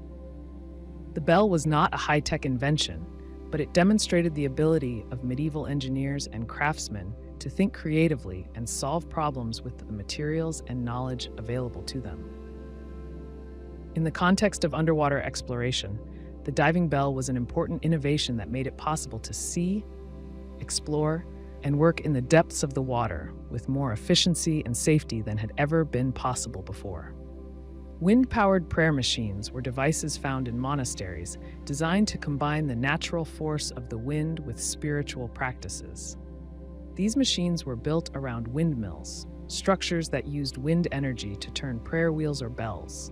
By harnessing the power of the wind, they allowed monks and nuns to perform prayers or rituals with little human effort. The wind did the work, turning wheels or ringing bells, which were often associated with particular prayers or meditative acts. This system provided a practical way to involve nature in the rhythm of daily monastic life, bringing together both physical labor and spiritual devotion. Imagine a monastery located in a windswept valley. The wind is constant, a natural feature of the area. In this setting, monks have set up a windmill that captures the breeze, turning large wooden blades. Attached to the mill are prayer wheels, cylindrical devices inscribed with sacred texts or mantras. As the wind spins the blades, the wheels begin to turn. With each rotation, a prayer or mantra is silently spoken, as the texts are metaphorically repeated. The wind has become a partner in the monks' prayers, turning the wheels as part of their ongoing spiritual devotion. These prayer wheels were an essential part of the setup. They were often large, wooden cylinders mounted horizontally on an axis and inscribed with prayers or sacred symbols. As the windmill turned, the attached prayer wheels would spin, symbolically sending the prayers into the air and into the divine. The idea was that each turn of the wheel represented a prayer offered, and the wind-powered mechanism allowed this to happen continuously, without the monks needing to manually turn the wheels themselves. In addition to prayer wheels, some wind-powered machines were designed to ring bells. Bells were a common feature in monasteries, used to call the faithful to prayer, mark the hours, or announce important moments in the monastic day. In monasteries where wind was a consistent presence, the same principle that powered the prayer wheels could be applied to bell ringing. A windmill's rotation would be connected to the bell tower, causing the bells to toll without the need for human intervention. Each toll of the bell could mark a prayer time, such as Vespers or Matins, and the wind would be the silent force behind it. Picture the scene at dusk in a monastery on a breezy hillside. As the evening prayer hour approaches, the windmill begins to turn slowly, its blades catching the evening breeze. The mechanism connected to the mill's rotating shaft moves the bell's clapper, striking the bell with a resounding tone. The bell rings clearly, calling the monks to evening prayer, all the while powered by the natural energy of the wind. In this moment, the monks are not only responding to the call of the bell, but are also in tune with the natural world that has brought the bell's sound to them. The wind, often thought of as an uncontrollable force, becomes an ally in their routine of worship and reflection. This system of wind-powered prayer machines was particularly useful in remote or isolated monasteries.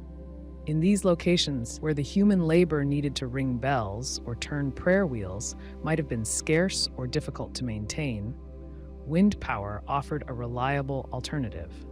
The monks would design their buildings to take advantage of the prevailing winds, ensuring that their windmills could operate efficiently. They understood how important the rhythm of prayer was to their monastic life, and used the wind to make sure that rhythm was maintained, regardless of the weather or other obstacles. While the devices were not as sophisticated as modern machinery, the principles behind them were effective. The windmill, a simple and well-understood technology, was adapted for a religious purpose. The wind, which could be unpredictable and sometimes difficult to control, was harnessed in a way that made it a consistent part of the monastery's daily life. The connection between nature and spirituality was made tangible through these devices, and they reflected a deep belief in the natural world's role in religious practice. The connection between the wind and prayer wasn't just a practical matter. For many monks, the idea that nature itself could be involved in their spiritual practices held great meaning. The wind became a metaphor for the divine, something unseen yet powerful, constantly moving through the world, much like the monks' own prayers.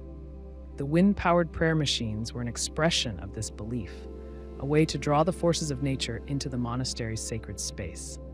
Every time the windmill turned, it was as if nature itself was offering prayers, joining in the monks' devotion.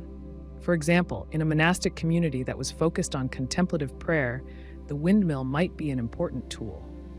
The monks could use the wind-powered bells or prayer wheels as a way of keeping the spiritual focus during the day. The bells would toll at regular intervals, reminding the monks of the hours of prayer.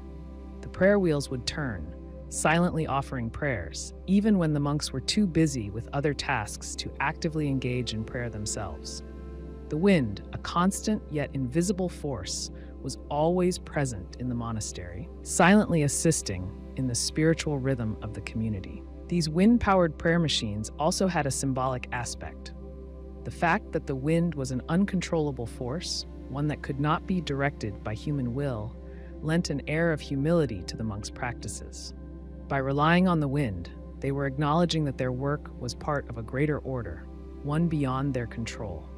In some ways, the windmills and bells acted as a reminder of the monks' small place in the vastness of creation, working together with nature to fulfill their duties. The use of wind power in this context was also a reflection of the monastic commitment to simplicity and self-sufficiency. The monks were not relying on elaborate systems of human labor to accomplish their goals. Instead, they used what was available in nature to assist them in their spiritual practices. The wind-powered machines were a perfect example of this, using a natural resource in a simple yet effective way to support their religious duties. In terms of practical applications, these devices could also help with other tasks in the monastery.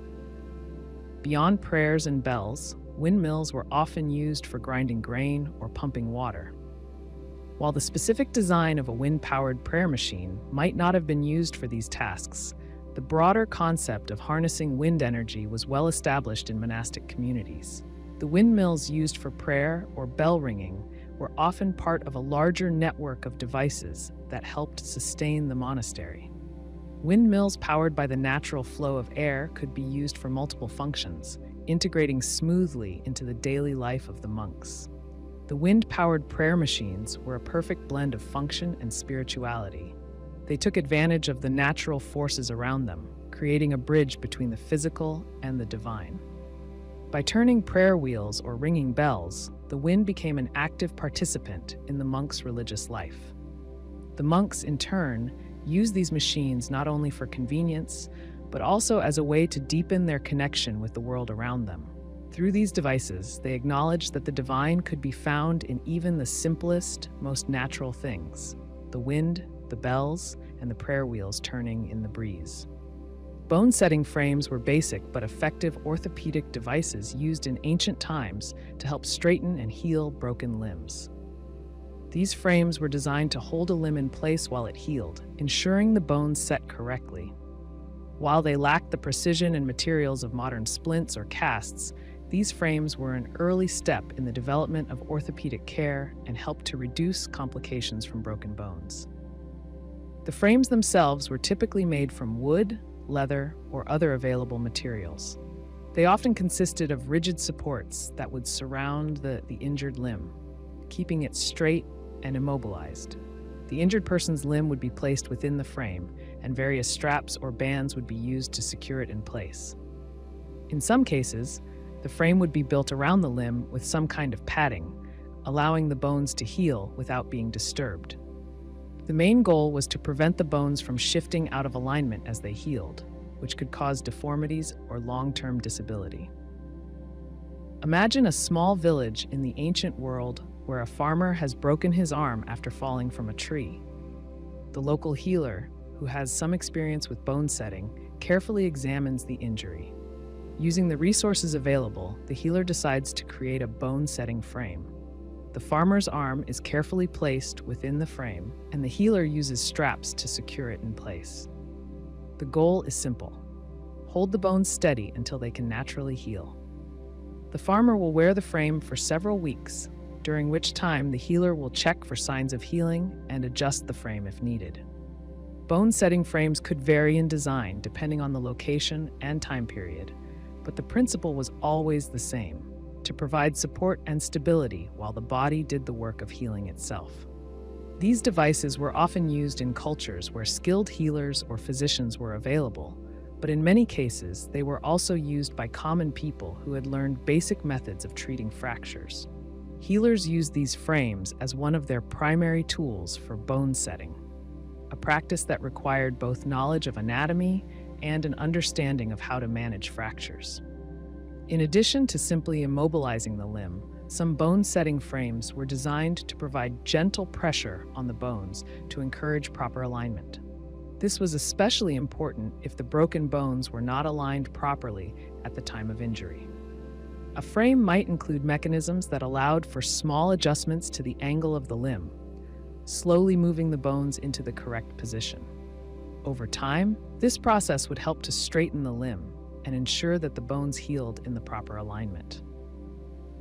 The use of these simple mechanical devices was a major advance in the treatment of fractures compared to earlier methods, which might have involved little more than binding the broken limb with cloth or wood. Consider a scenario where a young child has broken their leg. The local healer uses a bone-setting frame to treat the injury. After ensuring the leg is properly aligned, they carefully adjust the frame to keep the bones in place.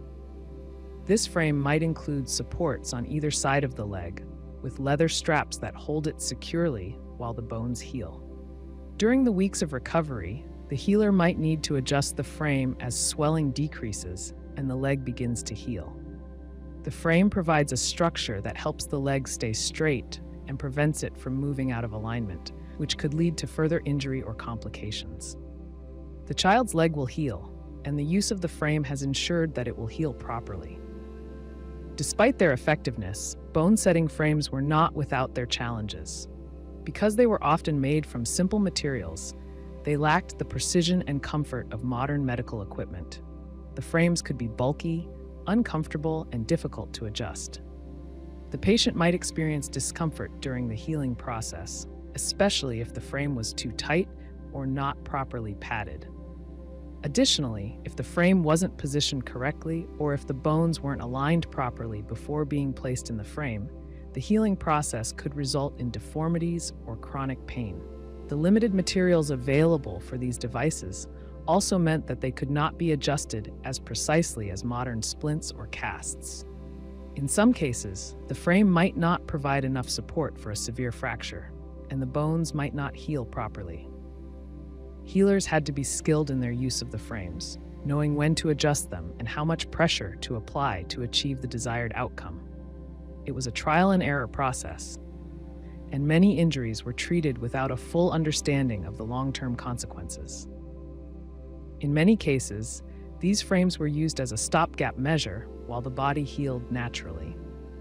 The frame would keep the broken limb still, but it was the body's ability to heal the bone that ultimately determined the success of the treatment. The process of bone setting required a combination of time, patience, and proper care, as fractures would take weeks or even months to fully heal. The use of bone-setting frames helped ensure that the healing process went as smoothly as possible, but the outcome still depended on the body's ability to mend the bones. One of the key advantages of bone-setting frames was their ability to be used for a wide range of fractures. Whether it was a broken arm, leg, or even a rib, the frame could be adapted to fit different parts of the body. Healers were often familiar with a variety of frame designs, each suited for different types of injuries. For example, a frame for a leg might involve a long, rigid support with straps to hold the limb in place, while a frame for a broken arm might involve a more compact design with a wraparound structure. The versatility of these devices made them a useful tool for treating a variety of fractures. Imagine a soldier returning from battle with a broken arm. The local healer examines the injury and uses a bone-setting frame to provide support while the arm heals. The frame is adjusted to fit the arm properly, ensuring that the bones remain aligned while they mend. The healer may need to adjust the frame over time, but the frame provides the necessary stability for the arm to heal correctly. Even though the materials and tools are simple, the use of the frame allows the soldier to heal with minimal disruption to their life. In cultures where bone setting was practiced, these frames became an integral part of the healing process. Healers learned how to use them effectively, becoming skilled in aligning bones and adjusting the frames to suit each patient's needs. They were not just tools for fixing fractures, but also symbols of the healing process, representing a link between nature's ability to heal and human ingenuity. The use of bone-setting frames was a practical solution to a very real problem: how to help the body heal from fractures, and it laid the groundwork for the more advanced orthopedic devices that would come in later centuries. While bone-setting frames were not perfect, they were an important step in the development of orthopedic care. These devices allowed for more effective management of broken bones than earlier methods, which often involved little more than crude splints or simple bandages. The frames helped people recover from injuries, providing them with the support needed for proper healing. As primitive as they were, bone-setting frames represented a significant advance in the care of fractures and injuries, helping to pave the way for the more sophisticated methods used in modern medicine. Illuminated manuscript projectors, also known as lantern manuscripts, were a unique and creative way to bring the beauty of illuminated text to life using light. These devices were designed to project images or texts from vellum pages, often richly decorated with intricate illustrations and gold leaf, onto a surface. The manuscripts themselves, which were usually bound by hand, served as both the content and the source of illumination. When light was passed through the vellum pages, it created a glowing effect, allowing the vibrant illustrations and detailed scripts to be displayed in a new and dynamic way. These projectors were typically used in religious ceremonies or special events, adding a layer of wonder and awe to the experience. The basic function of an illuminated manuscript projector was simple. The manuscript would be placed in a frame or holder, often in front of a light source. Light would pass through the vellum, which was a thin, translucent material, and project the images or text onto a surface like a wall or a screen. The illumination created by this process would make the colors, gold leaf, and fine details of the manuscript's illustrations appear vibrant and lively. This technique allowed people to see the work in a new light, literally, adding depth and movement to the otherwise static images. Imagine a darkened chapel, the flickering of candles casting soft light over the congregation. As the priest prepares for a special ceremony, he uses an illuminated manuscript projector to bring an ancient manuscript to life. The vellum pages of the manuscript, filled with intricate depictions of saints and religious symbols, are placed in front of a soft light. As the light shines through the pages, the images are projected onto the walls of the chapel. The congregation watches in awe as the colorful depictions seem to dance on the walls, adding a sense of magic and reverence to the ceremony. The light brings the manuscript's art to life in a way that words alone could never do. These projectors were particularly useful in religious contexts, where they could add an extra layer of meaning to a ceremony. Religious texts often contained not just written prayers or teachings, but also elaborate illustrations of biblical scenes, saints, and angels. These illustrations were intended to be visually stunning and help convey the sacredness of the text. By passing light through the vellum pages, the projectors allowed these images to be displayed on a large scale, creating a powerful visual experience for those in attendance. The combination of light and art became a form of storytelling that went beyond mere reading.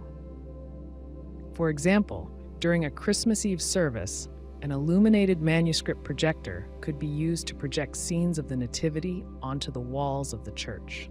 As the priest recited the story of Jesus' birth, the glowing images of the stable, the manger, and the Holy Family would come to life in front of the congregation.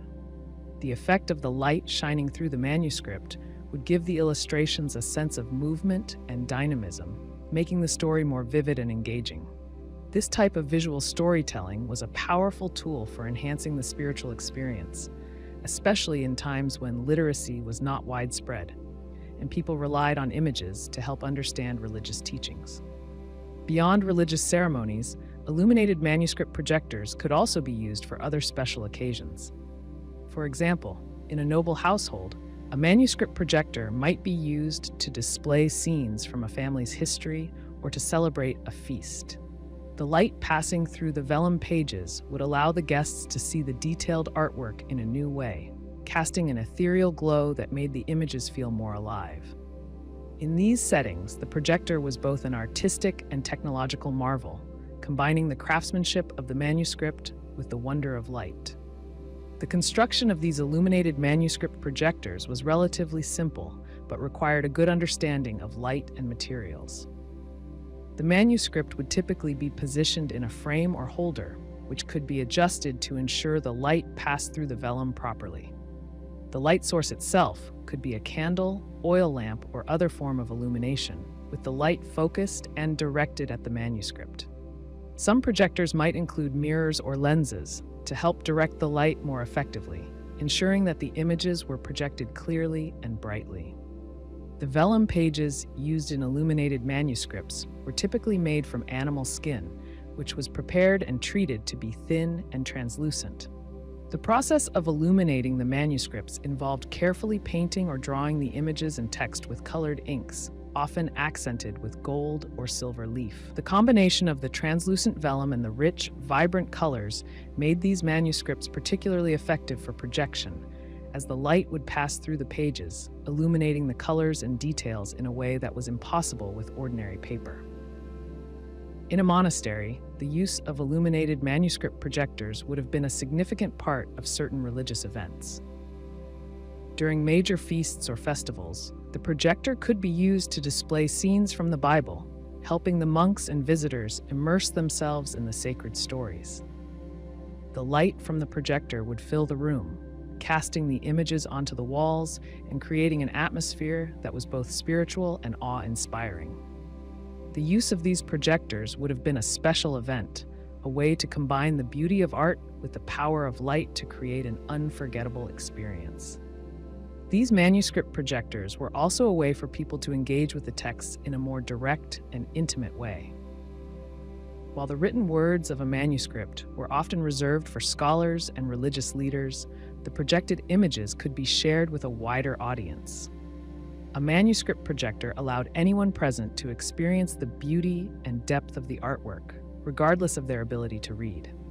The light allowed the illustrations to take center stage, bringing them to life in a way that was accessible to all. In a sense, the manuscript projector was a tool for democratizing the art of illuminated manuscripts, allowing more people to appreciate the visual beauty of these texts. The effect of the light passing through the vellum was also symbolic. In many religious traditions, light has long been associated with divine presence, knowledge, and truth. By using light to illuminate the pages of a manuscript, the projector reinforced the sacredness of the text, elevating it beyond the ordinary. The light seemed to sanctify the images, making them feel more holy and powerful. This use of light was not just for practical purposes, but also for spiritual ones, helping to create a connection between the viewer, the artwork, and the divine. Imagine a small group of monks gathered around a manuscript projector in the evening, the flickering candlelight casting shadows on the walls. As the light passes through the vellum, they see the images of saints and angels glowing on the walls. The monks, absorbed in the beauty and holiness of the moment, are reminded of the divine presence that fills the space. The light, the artwork, and the words all come together in a powerful expression of faith and devotion. The illuminated manuscript projector was a simple yet effective tool that combined the art of manuscript illumination with the power of light. Whether used for religious ceremonies or personal reflection, it created an atmosphere that enhanced the experience of the viewer. The light breathed life into the images, making them feel more real, more present, and more meaningful. The projector allowed people to engage with the manuscripts in a new way, elevating the sacred texts beyond the written word and into the realm of living art. Lantern shields are a practical innovation designed to help soldiers gain an advantage during nighttime combat. They are shields with built-in lanterns, offering a simple yet effective way to disrupt an opponent's vision in low-light situations. In the chaos of battle, especially in the dark, vision plays a critical role in determining the outcome. Soldiers who can see their enemies clearly have a major edge, and lantern shields help to turn that advantage into a weapon. The built-in light serves not only to illuminate a soldier's immediate surroundings, but also to confuse and disorient opponents. Picture a battlefield at night. Darkness stretches as far as the eye can see, and soldiers on both sides move carefully, wary of the shadows. Suddenly, a soldier advances with a shield that glows brightly. The light from the lantern embedded in the shield spills over the ground and highlights any nearby enemy combatants. More than just lighting the way for the soldier holding the shield, the lantern acts as a blinding tool for anyone trying to fight in the dark. This simple, ingenious design forces the enemy to adjust to the harsh light or risk losing the advantage they might have had. The design of the lantern shield isn't complicated, but it serves a purpose that is clear: to provide light when none exists and use that light as a tool of war. In many ways, it is like a mobile light source, carried not on a soldier's back or helmet, but in the very center of the shield. The shield's function as a defense tool remains intact, while the lantern enhances its utility by providing an offensive capability at the same time. Imagine two soldiers face off in a darkened field. The first soldier uses a standard shield, heavy and cumbersome, offering little more than protection. The second soldier advances with a lantern shield. As they close the distance, the light from the lantern floods the area, making it hard for the first soldier to see clearly. Their vision is compromised and they struggle to adjust to the bright light. The second soldier, with the advantage of clear sight, can engage more effectively, making use of their shield not just for protection, but also as a weapon of light. In terms of construction, these shields are typically made from the same materials as standard shields: metal, wood, or a combination of both. The lantern itself is securely attached to the center or the top of the shield.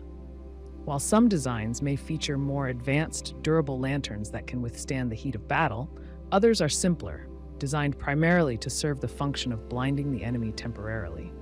The lantern's light can either be powered by a simple fuel source or a more modern energy-based system, depending on the technology available. In some cases, the lantern may feature a protective cover to prevent it from being easily extinguished by rain or enemy blows. In practical use, a soldier holding a lantern shield is likely to be positioned at the front of a group or at a choke point, where their role is to disrupt the enemy's ability to fight. The enemy, especially in the dark, depends heavily on their senses of hearing and touch, with sight being a secondary consideration. A soldier with a lantern shield, however, can break the balance, forcing the enemy to constantly adjust to the overwhelming light. The result is confusion and disarray. Soldiers equipped with standard shields would have to rely more on their instincts, trying to fight while at a visual disadvantage. One of the most useful aspects of lantern shields is their ability to support coordinated group efforts. In larger battles, soldiers can form ranks with each individual carrying a lantern shield. When positioned correctly, the light from these shields can cover wide areas, giving their forces an advantage in terms of visibility while simultaneously impairing the enemy's ability to see clearly. In contrast, the enemy, unprepared for such a light-based assault, would struggle to maintain their formation, each soldier forced to defend themselves against an unseen threat. During ambushes or surprise attacks, a lantern shield can help prevent a stealthy approach by enemies. Even if a soldier's movement is swift and quiet, the light spilling from the lantern will reveal their position. However, this feature is double-edged. While the shield holder benefits from the ability to see better in the dark, they also make themselves a target for those who can adapt to the light or who may be using cover to hide. This makes the lantern shield a tool that requires strategic use and careful positioning. It's not a weapon for every situation, but rather one that can tilt the odds in favor of those who can use it properly. Consider a soldier trying to defend a fortress or a walled city. Under normal conditions, nighttime defense is difficult, as the defenders cannot see potential threats until they are right on top of them. But with lantern shields, defenders can form a line around the perimeter. The light from each shield floods the area outside the walls, making it far more difficult for attackers to approach without being seen. While the attackers may try to hide in the shadows, the bright, constant illumination makes it nearly impossible for them to stay out of view for long. In urban warfare, where streets are narrow and alleys create plenty of opportunities for surprise attacks, lantern shields offer another advantage. The shield bearers can use the light to flush enemies out of hiding or prevent ambushes. As soldiers push through darkened streets, the lantern shields provide both offense and defense. The attackers are forced to fight not only against the soldiers themselves, but against the light as well, which complicates any attempts to find cover or escape. In terms of maintenance, lantern shields require regular care to ensure the lanterns continue to function properly. The fuel or power source needs to be checked, and the lantern's light needs to be adjusted as necessary. The shield itself may also require repairs from time to time, especially if it takes hits during combat. Given the extra weight and bulk added by the lantern, the soldier must also be trained to handle it effectively, balancing the need for light with the shield's primary defensive function. The lantern shield is not a one-size-fits-all solution. It works best in certain conditions: night combat, dense environments, or situations where blinding an enemy can give a soldier the upper hand. But in daylight, it may offer little advantage over a regular shield. A well-trained soldier would know when to rely on the lantern shield and when to use other, more traditional methods of defense. In many ways, the lantern shield represents a shift in how soldiers think about combat. It's not just about blocking or attacking, It's about controlling the battlefield in new and unexpected ways. The inclusion of light as an offensive tool gives soldiers an edge, particularly in environments where visibility is low. It changes the way soldiers think about engagement, turning every encounter into an opportunity for cleverness, whether through light manipulation or simply the disorientation it causes. Anti-Cavalry Caltrops are simple yet effective tools designed to stop or slow down mounted troops in battle. These devices consist of sharp iron spikes that are scattered across the ground, often hidden or placed in strategic patterns, with the intent of crippling the horses that carry the cavalry. When a horse steps on one of these spikes, it causes immediate injury, often leading to the animal's collapse or forcing it to retreat. This disruption can have a significant impact on the effectiveness of cavalry charges, which are usually fast, powerful, and hard to counter. The purpose of anti-cavalry caltrops is to negate the advantage of cavalry. Horses can move quickly, cover large distances, and strike with considerable force, making cavalry a formidable part of an army. However, horses are vulnerable when their legs are injured. A single spike can pierce a horse's hoof, causing it to stumble or even collapse entirely. This creates chaos within a cavalry unit, as a rider is thrown off balance and the rest of the unit is forced to slow down or scatter. Imagine a battlefield where an enemy cavalry is charging at a group of infantry. The cavalry, moving swiftly, intends to break through the infantry lines, causing confusion and disarray. Suddenly, the horses begin to falter. One by one, they step on the caltrops hidden in the dirt. Their hooves are pierced, and they scream in pain. The cavalry is forced to halt, their charge broken. In this moment, the infantry can regroup, defend themselves, or even launch a counterattack. The caltrops have turned the tide of battle. Caltrops are not designed to kill the horses outright, although in some cases, the injury can be fatal. Instead, their primary function is to slow down or cripple the horse. A horse with a pierced hoof may try to continue moving, but at a much slower pace, or it may be forced to stop entirely.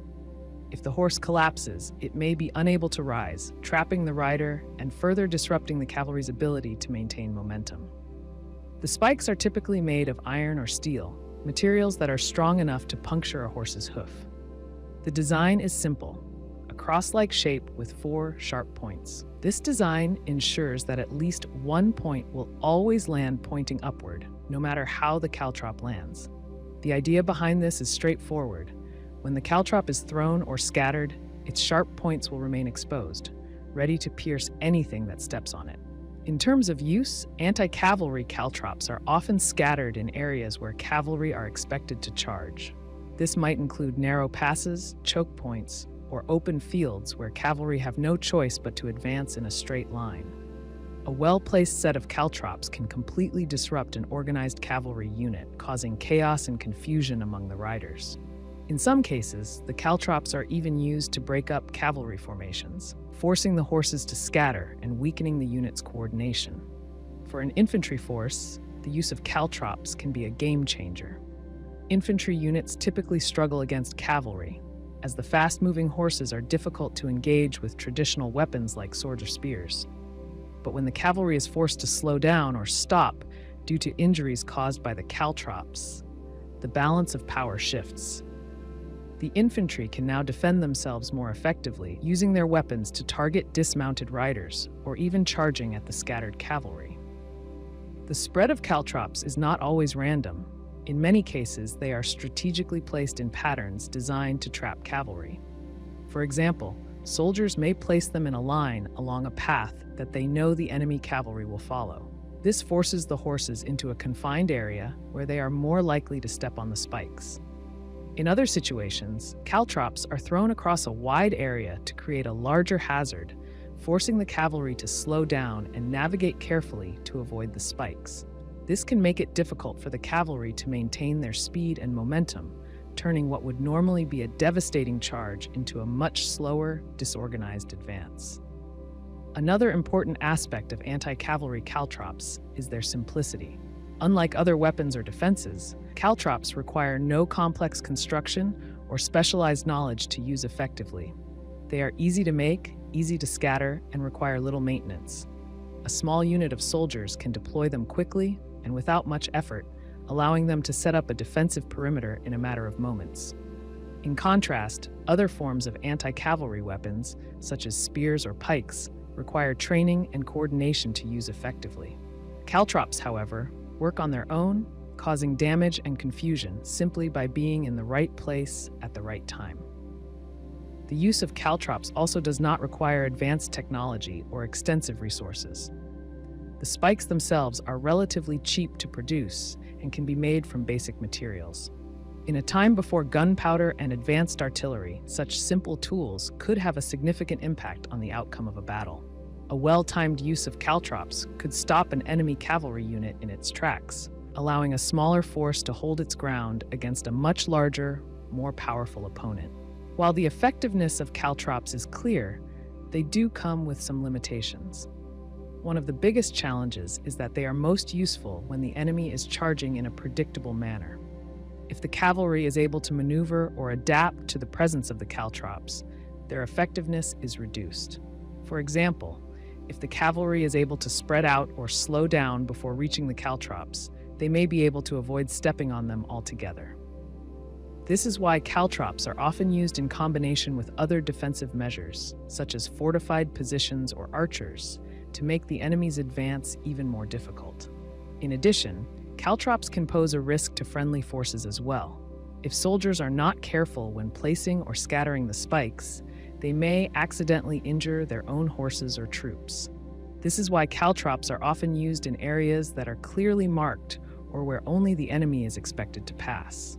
It is also why soldiers need to be cautious when advancing through areas where caltrops have been deployed. In the context of a larger battle, anti-cavalry caltrops can play a key role in shaping the movement of troops. They are not a standalone solution, but rather a tool that works best when used in conjunction with other battlefield tactics.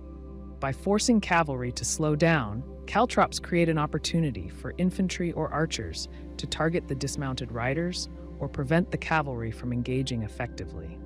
They also serve to control the flow of battle, turning a cavalry charge from an unstoppable force into a manageable threat. The simplicity and effectiveness of anti-cavalry caltrops make them a tool that has remained relevant through history.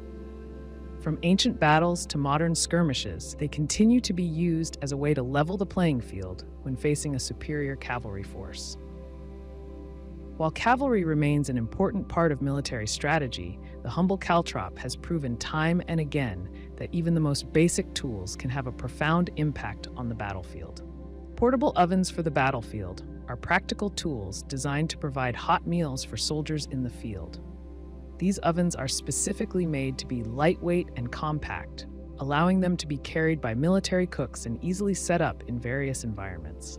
Despite their small size, they are surprisingly efficient and can cook meals for a large number of soldiers, offering them much-needed nourishment in the heat of battle or while encamped far from supply lines.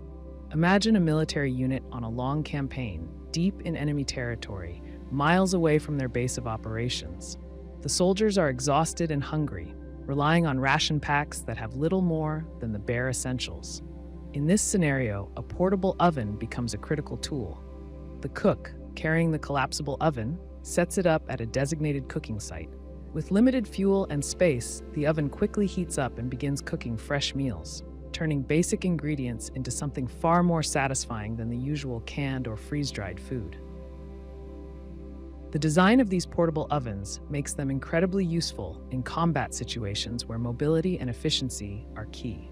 These ovens are usually built to fold down or collapse into a compact size when not in use, making them easy to store and transport. Once set up, they can be heated using a variety of fuels, such as wood, charcoal, or even compressed gas, depending on the model. The flexibility in fuel types makes them adaptable to different environments, whether in dense forests or on open plains. Portable ovens are not just about providing hot meals. They serve a much greater purpose in maintaining the health and morale of the soldiers. Food is a basic need, and when soldiers are out in the field for extended periods, having access to a warm meal can significantly boost their spirits and energy levels. A warm, freshly cooked meal, even if simple, can provide a sense of comfort and normalcy in the midst of the harsh and unpredictable conditions of warfare.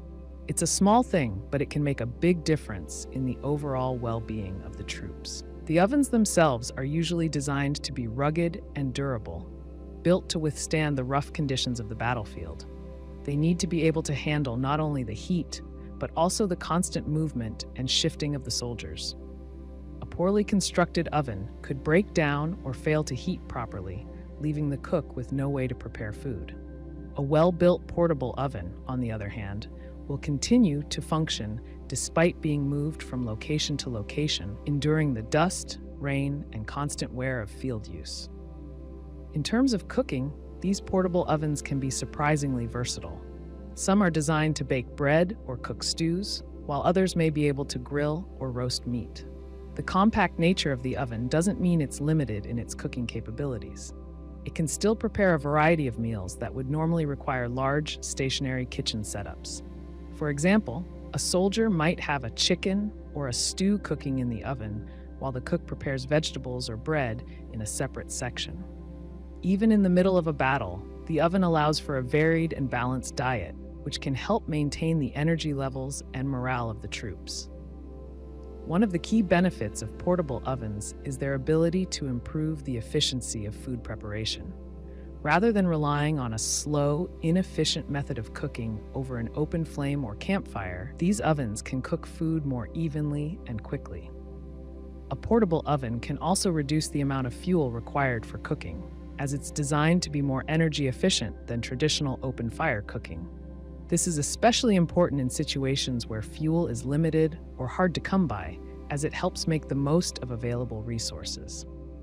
In some cases, these ovens are designed to be used with minimal fuel, allowing the cooks to stretch their supplies further and cook more meals on less. In addition to the practical benefits, the portable oven also plays a role in boosting the morale of the soldiers. When soldiers are in the midst of battle or a long campaign, they often find comfort in the small things, such as a warm meal or the smell of fresh bread cooking. The portable oven offers a small piece of home, something that makes life in the field a little bit easier and more tolerable. While it might seem like a simple luxury, the ability to have hot food can be a significant mental boost in an environment where comfort is scarce. Think of a soldier on guard duty. After hours of standing watch in the cold, tired and hungry, they finally get a break. As they sit down to eat, the warmth of the meal comforts them, giving them the energy they need to continue their duty. The presence of the portable oven in this situation goes beyond its basic function. It becomes a tool for maintaining morale and helping soldiers push through difficult situations. The portability of these ovens also makes them ideal for quick deployment in different situations. If a military unit is forced to move quickly or set up camp in a new location, the cooks can quickly set up the oven and start preparing meals right away. This ability to cook quickly and efficiently in a variety of environments is crucial for military units that are on the move or facing rapidly changing conditions. Whether the unit is in a remote location behind enemy lines or on the move, the portable oven can provide the necessary support to keep the troops well-fed and energized. However, portable ovens are not without their challenges. While they are designed to be compact and easy to transport, the process of setting them up and heating them can still take time. In a situation where every minute counts, it's important for military cooks to be skilled in using the ovens efficiently. They need to know how to prepare meals quickly and manage the limited fuel resources they have. In some cases, it may be necessary to prioritize which meals are cooked first, ensuring that the most pressing needs are met. The ovens also require maintenance. Like any piece of military equipment, portable ovens must be cared for and kept in working order. The constant movement and use in harsh conditions can cause wear and tear, so it's essential for cooks to be familiar with how to repair and maintain the ovens as needed. A malfunctioning oven could lead to delays in meal preparation, which could have a negative impact on the overall efficiency of the unit. Despite these challenges, the portable oven remains a valuable tool for military cooks. Its ability to provide hot meals in the field helps to maintain the soldiers' energy, focus, and morale, which are all critical to a successful campaign. In the midst of combat, where everything can seem uncertain, the presence of a warm meal can provide a small sense of stability and comfort. The portable oven plays a quiet but important role in the logistics of warfare, ensuring that soldiers are properly nourished and ready for whatever comes next. Miraculous healing stones, often referred to as touchstones, are believed by many to possess special powers, particularly the ability to detect poison or cure diseases when worn. These stones are typically small, smooth, and have an aura of mystery about them. Whether worn as jewelry or carried as an amulet, they are thought to be protective in nature, offering both physical and spiritual benefits to those who use them. The beliefs surrounding touchstones often extend beyond mere superstition. For some, these stones are considered to hold the key to survival in a dangerous world, especially in times when medicine and healing methods are limited. Imagine a scenario in an ancient battlefield or a distant village. A soldier or a traveler may find themselves poisoned, whether through an enemy's cunning or through natural sources like contaminated food or water. In such times, a miraculous healing stone is often regarded as a potential lifeline. The wearer may feel a slight warmth or a tingling sensation when in the presence of poison. Some believe that the stone reacts in this way, alerting the individual to the presence of a toxin in their system. When a person begins to show signs of illness or discomfort, the healing stone is believed to help detect the poison's presence, acting as an early warning system before more severe symptoms appear. For instance, imagine a soldier in a remote camp surrounded by wilderness. After consuming a questionable meal, they begin to feel unwell, nauseous, dizzy, and weak. The soldier, wearing a touchstone as a necklace, might experience a sudden change in sensation. The stone, in some belief systems, will begin to warm up, signaling the presence of a toxin or poison. This simple but powerful signal alerts the soldier to their condition and allows them to take action before the symptoms worsen. The belief in these stones goes beyond mere detection. Some cultures and traditions hold that touchstones have the ability to purify the body, removing poisons or curing diseases entirely. When worn for extended periods, it is said that the touchstone absorbs harmful substances from the body and helps restore balance. The stone itself is often seen as having mystical properties, as though it has an innate connection to the spiritual or natural world that allows it to interact with the body in ways that ordinary objects cannot. Consider a healer or wise person in an ancient village. When a local is struck down by a mysterious illness, the healer may suggest wearing a touchstone, hoping that its reputed powers will aid in recovery. As the person wears the stone, they might feel a gradual sense of relief, perhaps even experiencing symptoms fading away over time.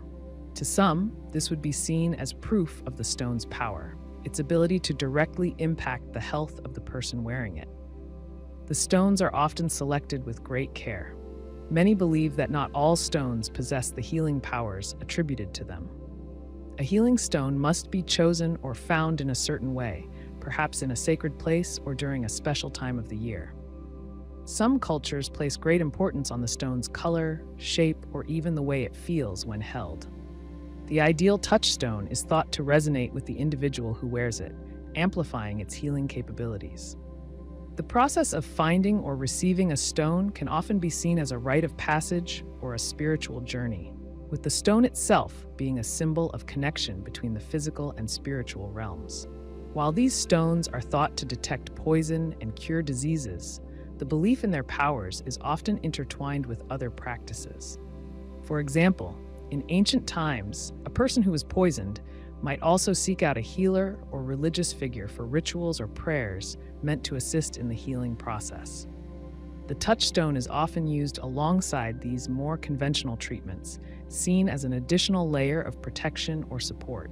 In this way, the stone serves not just as a medical tool, but also as a spiritual safeguard, offering peace of mind to those who believe in its power.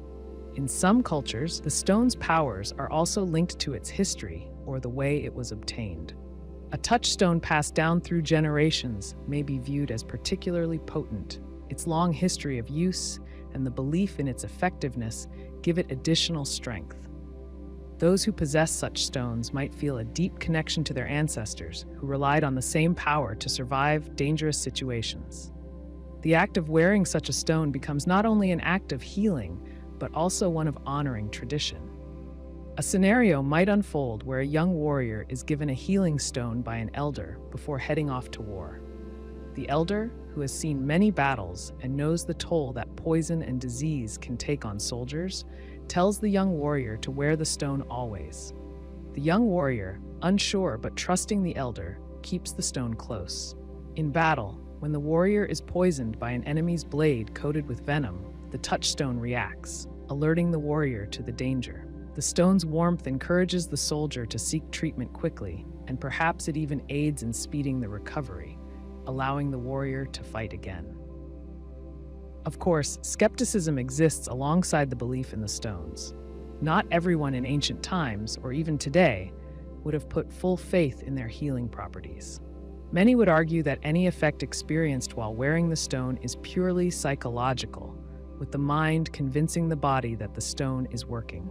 However, those who believe in the stones would insist that their power goes beyond simple suggestion. They view the stones as a bridge between the natural and supernatural, a tool capable of influencing health in ways that cannot always be explained by modern science. The way that a healing stone is worn also plays a role in its perceived effectiveness. Some believe that the stone must be worn in direct contact with the skin, allowing it to more directly interact with the body's energy. Others may prefer to carry it in a pouch or wear it as part of a larger amulet. The stone's effectiveness is thought to be tied to how closely it is connected to the person, meaning that the stone must be worn regularly to maintain its power. In addition to detecting poison and curing disease, miraculous healing stones are sometimes believed to offer protection against curses or other forms of spiritual harm. This gives the stones a broader role than just medical or physical healing.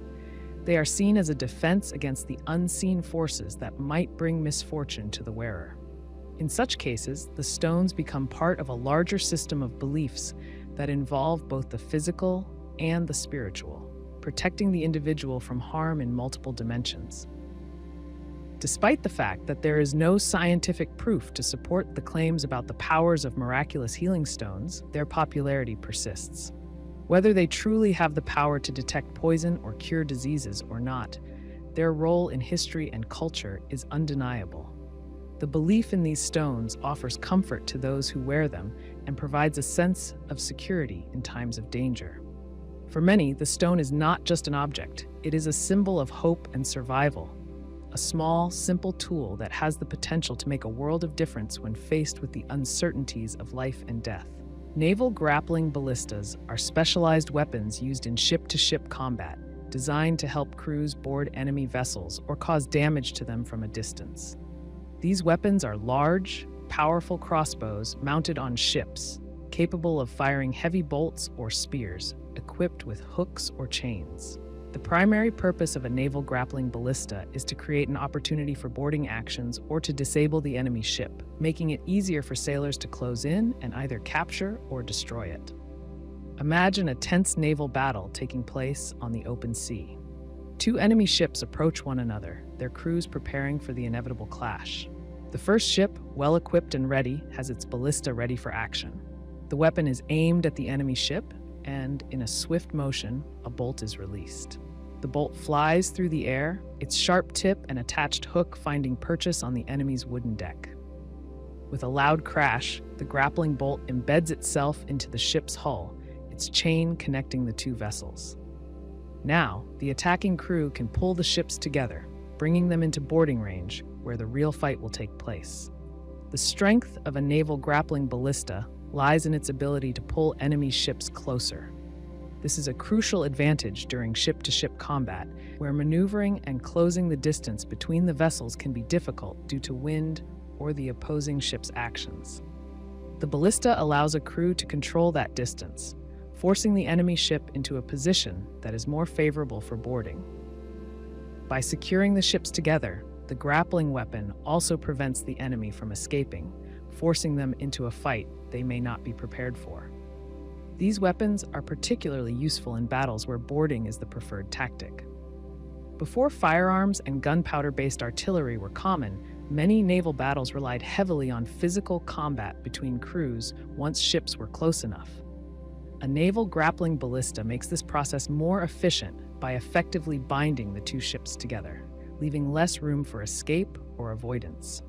Once the ships are drawn close, sailors can use ropes, ladders, or gangplanks to board the enemy vessel, ready to engage in close combat. The attacking crew can use the element of surprise and the advantage of superior numbers to take over the enemy ship or force the enemy to surrender. The design of a naval grappling ballista is quite similar to the more common siege ballistas used during land warfare. It's a large, powerful crossbow, typically mounted on the bow or stern of the ship. The ballista is fitted with a mechanism that allows it to launch bolts that are far heavier and larger than those used in smaller ballistas. These bolts often have metal tips, designed for penetration, and may feature attached hooks or chains to help secure the enemy ship. When the ballista is fired, the bolt travels through the air with great force, propelled by the tension in the large wooden arms of the crossbow. The bolt's hook is designed to latch onto the enemy ship, embedding itself in the wood or rigging. Once secured, the attached chain or rope can be used to pull the ships together, making it easier for the attackers to board. This mechanism allows for a more controlled and direct engagement than simply attempting to maneuver the ships close enough to board by traditional means. While naval grappling ballistas are powerful, they require a skilled crew to operate effectively. The crew must work in sync to load, aim, and fire the ballista, all while under the pressure of battle. A single misfire or poorly aimed shot can leave the attacking ship vulnerable, allowing the enemy to escape or retaliate. However, when used correctly, the ballista can turn the tide of battle by enabling a boarding action that would otherwise be difficult or impossible.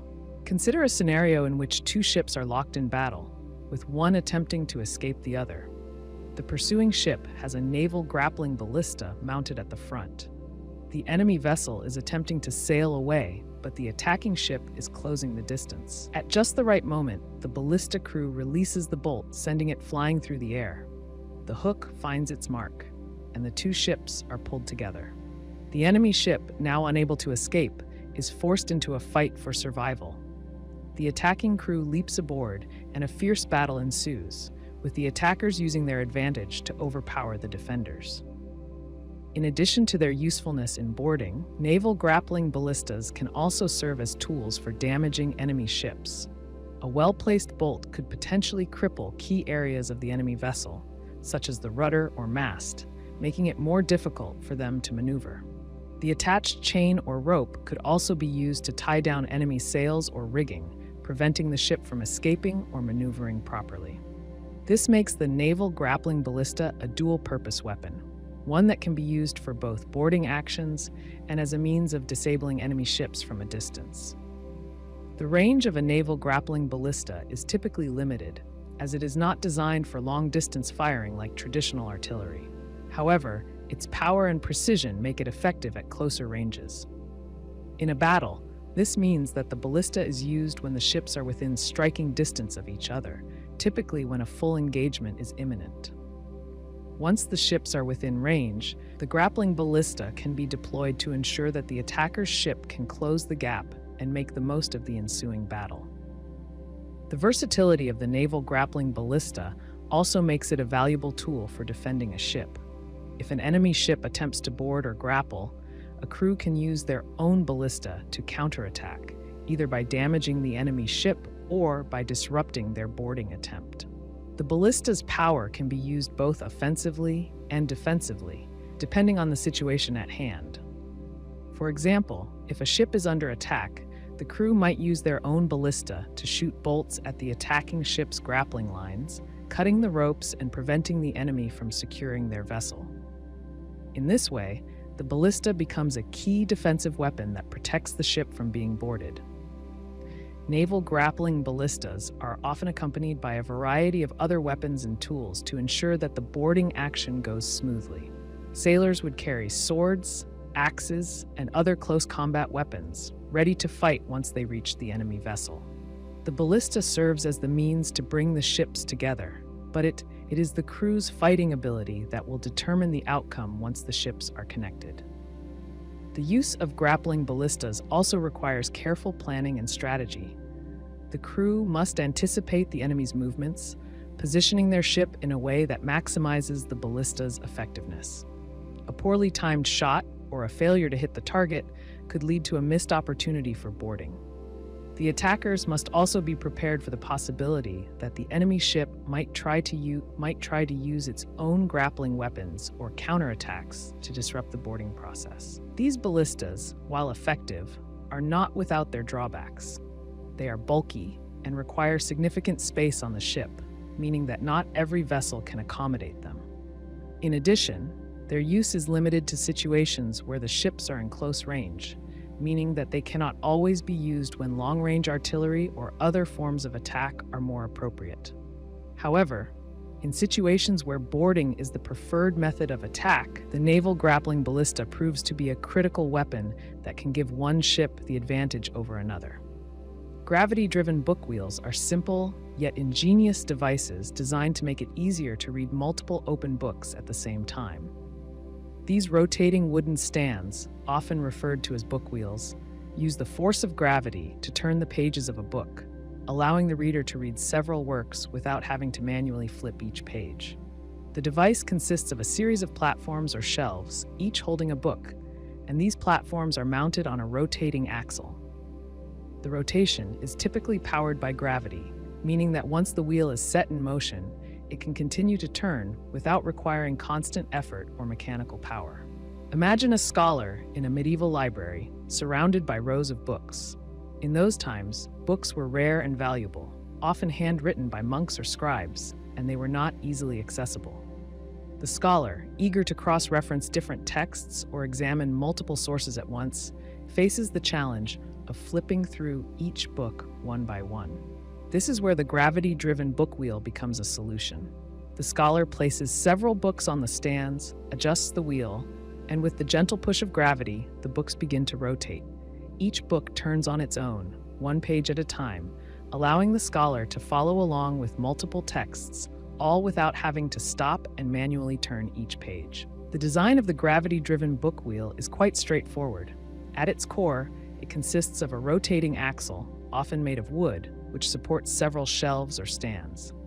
Each of these stands holds an open book, and as the axle turns, the books rotate, allowing the pages to move. The movement is controlled by the tilt of the axle and the position of the books, which can be adjusted to determine the speed and direction of the rotation. The beauty of the design lies in its simplicity and efficiency. Once set in motion, the wheel can turn continuously, giving the reader access to each book as the pages turn automatically. In practice, the book wheel is especially useful in situations where a person needs to read or compare several books at once. For instance, a scholar studying different interpretations of a text might place the works of various authors on the book wheel, allowing them to read several versions or commentaries at the same time. Rather than flipping back and forth between books, the scholar can simply follow the rotation of the wheel, which brings each book into view as the pages are turned. This allows for a more fluid and efficient reading experience, saving time and effort. The use of gravity to turn the pages is a key feature of the design. Gravity-driven mechanisms have been used in many different applications throughout history, but the book wheel makes clever use of this force to solve a practical problem. Rather than relying on the user to manually turn the pages, which could be tiring or cumbersome, the wheel does the work for the reader. The slight tilt of the axle, along with the weight of the books, allows for a smooth and controlled motion. The books turn in an orderly fashion, with each page flipping in turn as the wheel rotates. For the scholar or reader, this means less effort spent turning pages and more time spent reading and thinking. Another advantage of the gravity-driven book wheel is its versatility. The design can be adjusted to accommodate different sizes and types of books. Whether the reader is working with large, heavy volumes or smaller, lighter texts, the book wheel can be configured to hold a variety of books securely. The stands or shelves that hold the books are usually adjustable, allowing the user to position each book at the correct angle to ensure that the pages turn smoothly. Additionally, the axle can be adjusted to control the speed at which the books rotate, giving the reader more control over the pacing of their reading. A practical example of how this device might be used can be seen in the context of a historical scholar working in a large library. Imagine that this scholar is studying a subject that requires reading from several different sources, such as religious texts, philosophical works, or legal documents. Without a device like the book wheel, the scholar would be forced to manually turn the pages of each book, often losing their place or having to stop and start repeatedly. With the book wheel, however, the scholar can set the books in place and let the wheel rotate automatically, allowing them to move from one text to the next seamlessly. This would make it much easier to compare different sources or examine a single topic from multiple perspectives without losing valuable time. In addition to its use in scholarly settings, the gravity-driven book wheel could also be useful in other contexts, such as libraries, study halls, or even in the home of a reader who enjoys working with multiple texts. For someone interested in reading and cross-referencing various books on a subject, the book wheel provides an efficient way to manage several texts at once. Rather than constantly flipping through different books, the reader can focus on the content, while the wheel takes care of the mechanical task of turning the pages. This allows for a more focused and uninterrupted reading experience. One of the challenges in using a gravity-driven book wheel is the need to ensure that the books are positioned properly on the stands. If the books are not aligned correctly, the pages may not turn smoothly, or the books may fall off the stands entirely. This is why the design of the shelves or stands is important. They must be sturdy enough to support the books securely while allowing them to rotate freely. Additionally, the tilt of the axle must be adjusted correctly to ensure that gravity does its job and turns the pages without causing the wheel to spin too quickly or slowly. For all its simplicity, the gravity-driven book wheel also offers a level of sophistication in how it uses basic principles of physics. By relying on the force of gravity, the device avoids the need for complex machinery or external power sources. The reader doesn't need to worry about batteries or electricity, making it a self-sufficient tool that can be used in any environment. This makes the book wheel a particularly useful device in times or places where more advanced technology is unavailable, and it allows the user to focus entirely on the task at hand, reading. The rotating action of the book wheel also adds an element of rhythm to the reading process. As the books turn one after another, the reader is gently guided through the pages, creating a more fluid experience that encourages deeper engagement with the material. For someone who might otherwise become distracted or fatigued by the effort of turning pages manually, the book wheel helps maintain a steady pace and allows the reader to stay focused for longer periods of time. In some cases, the design of the book wheel might be adapted to include features like a built-in light source to illuminate the pages, or adjustable supports to hold the books at a more comfortable reading angle. Such modifications would further enhance the usefulness of the device, making it even more adaptable to different reading environments. However, even in its most basic form, the gravity-driven book wheel remains a highly effective tool for anyone who needs to read multiple texts at once, allowing for more efficient and continuous reading.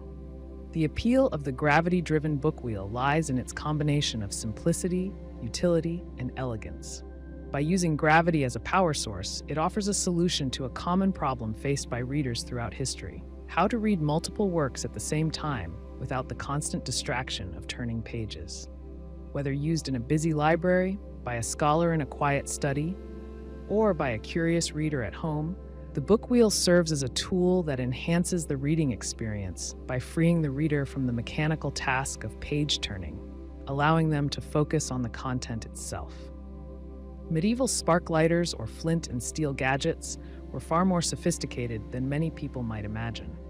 While today we think of them as simple devices used to start fires, in the Middle Ages, these tools were essential for survival. They were the go-to method for creating fire when matches had not yet been invented, and they had to be both reliable and easy to use. Despite their basic purpose, many of these tools were designed with a level of craftsmanship that went beyond mere function. Some even featured decorated cases, showing the importance placed on these everyday items. The typical flint and steel lighter consists of two primary components: a piece of steel and a chunk of flint. When the steel is struck against the flint, it produces a spark which can ignite tinder or other flammable materials. This simple mechanism is based on the principle that steel, when struck against a hard surface like flint, shatters into small particles, which then heat up and create sparks. These sparks are hot enough to catch the dry tinder on fire, starting a small flame that can be nurtured into a larger fire. Imagine a knight preparing for battle. As he readies his armor and weapons, he also checks his fire-starting tools. A spark lighter, neatly stored in a pouch or belt, is just as important as any sword or shield.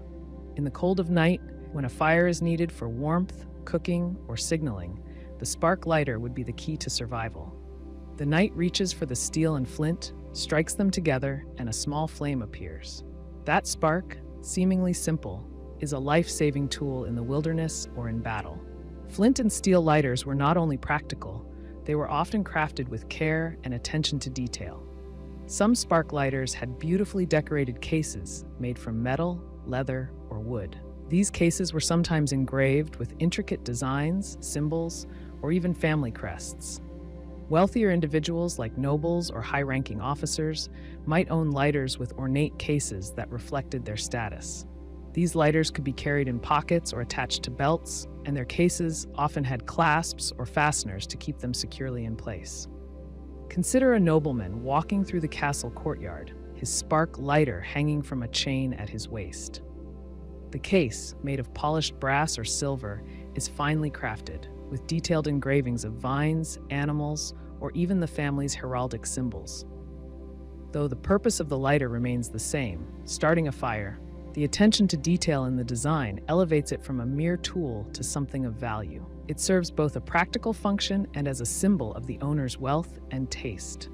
These decorated cases were often a way for the owner to express their individuality or social standing, much like a piece of jewelry or a fine garment. The process of making these medieval spark lighters involved skillful craftsmanship. The steel needed to be shaped just right to ensure that it produced consistent and reliable sparks. The flint, too, had to be carefully chosen, as only certain types of rock would create the best sparks. The casing, which housed the steel and flint, had to be durable enough to protect the delicate components from damage. Many lighters were made to withstand rough treatment, as they were often carried in harsh conditions. A well-made spark lighter could last for years, a testament to the quality of its construction. Flint and steel gadgets were not just tools for starting fires, they were often part of a larger set of survival gear. Soldiers, travelers, and even common people relied on fire for warmth, cooking, and protection.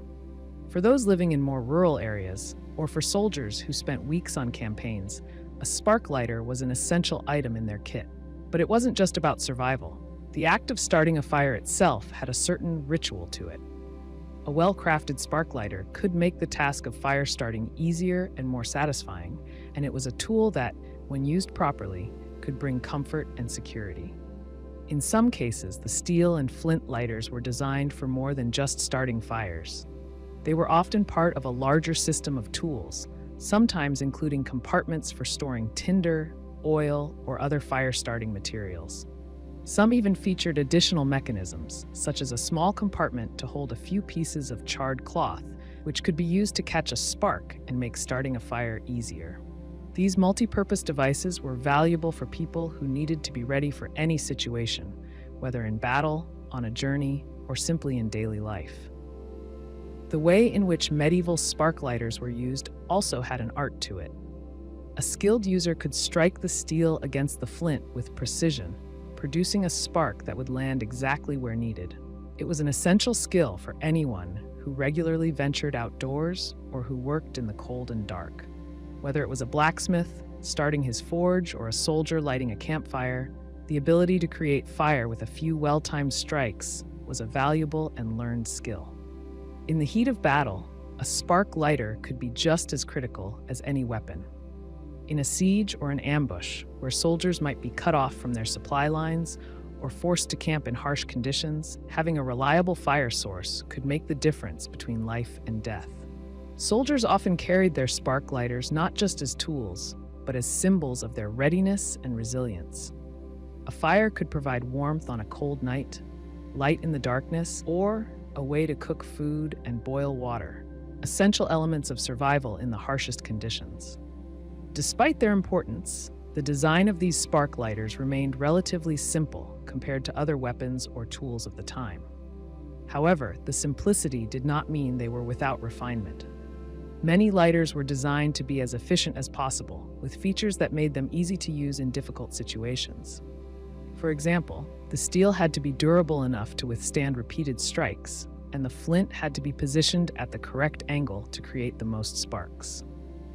The casing, whether made from metal or leather, needed to be sturdy and practical, yet often had an artistic or decorative touch that reflected the owner's wealth or status. The process of using a flint and steel gadget also required skill. A beginner might struggle to create enough sparks, but with practice, one could learn the precise angle and amount of force needed to produce the perfect spark. The act of using the lighter became second nature to many, and it was a necessary skill for anyone who spent time away from the safety of home or a well-stocked kitchen. Even in the absence of matches, a well-made spark lighter could offer a reliable way to start a fire, whether in the wild or in a more controlled environment. In some ways, the spark lighter embodied the ingenuity of medieval craftsmanship. It was a simple tool, but it was built with purpose and care, designed to last for years and perform its task reliably. The decorated cases that some spark lighters came in showed that even the most practical of tools could be made beautiful, reflecting the value placed on craftsmanship and personal style. While the primary function of the spark lighter was, of course, to start fires, it also served as a symbol of the medieval world's resourcefulness, skill, and attention to detail. Iron-clad church doors with time locks were a remarkable blend of defense and security in the medieval world. These doors, often large and imposing, were designed to protect the treasures and relics kept within churches, monasteries, or cathedrals. The iron plating reinforced the wood, making them difficult to break down or bypass. But what set some of these doors apart was the addition of a time lock, a primitive yet effective mechanism that made it even harder to access the treasures stored behind them. The concept of a time lock on a church door was an early attempt at controlling when and how a door could be opened. The idea was simple. The lock could only be opened after a certain amount of time had passed, or under specific conditions, ensuring that only the right people could gain access at the right time.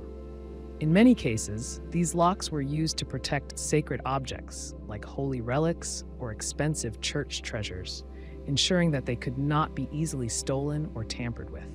The idea of a time lock was particularly useful in places where access to these valuables needed to be controlled, either due to their religious significance or their great worth. Imagine a small, quiet village where a grand church stands at the heart of the community.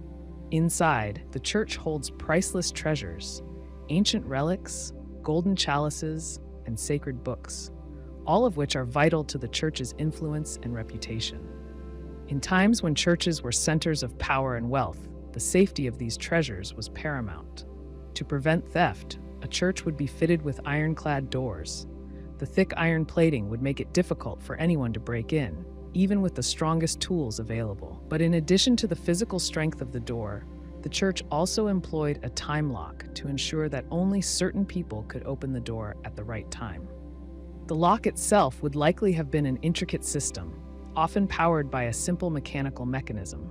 The idea was that the lock could not be opened until a certain amount of time had passed, often tied to a specific event or ritual, such as a scheduled prayer or the arrival of a trusted keeper. The design of the lock might involve gears or other moving parts that would not allow the door to open until the time mechanism was triggered, ensuring that no one could access the treasure without following the correct procedure. This form of security was an early attempt at time-based control, long before more advanced technology made its way into the world. The iron doors themselves were often massive and heavily reinforced, designed to keep out both the elements and any would-be thieves or invaders. The thick iron plating was sometimes decorated with intricate designs or religious symbols, adding an element of artistry to the doors while also making them harder to breach. These doors were often placed at the entrance to church sanctuaries or vaults, where the most sacred or valuable items were kept. Given the importance of these treasures, a door made of iron was a clear deterrent to anyone who might want to steal them. To add an extra layer of security, the time lock was sometimes installed as part of a more complex system. For example, a church might have a vault or inner chamber where the most valuable items were kept. This chamber would have its own iron door with a time lock, and only the priests or the designated keepers would know the combination or the method to unlock it. The time lock would ensure that the door could only be opened at a specific time, whether it was a scheduled moment in a ritual or when a particular event occurred. This way, even if someone knew how to break the physical lock, they would still have to wait for the correct time, making unauthorized access much harder. In some cases, these locks were not just mechanical, but also had some form of symbolic importance. The idea of controlling time was deeply connected to the religious and spiritual beliefs of the time. By using a time lock, the church was symbolically controlling access to the divine or sacred.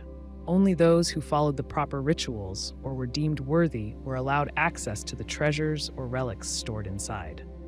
The time lock, in this sense, wasn't just a security feature. It was also a reflection of the church's role as a protector of sacred things, ensuring that the sacred and the profane remained separate. A time lock would also have served to prevent any abuse or mismanagement by the keepers of the church. Given the wealth and power that some churches held, there was always the risk of corruption.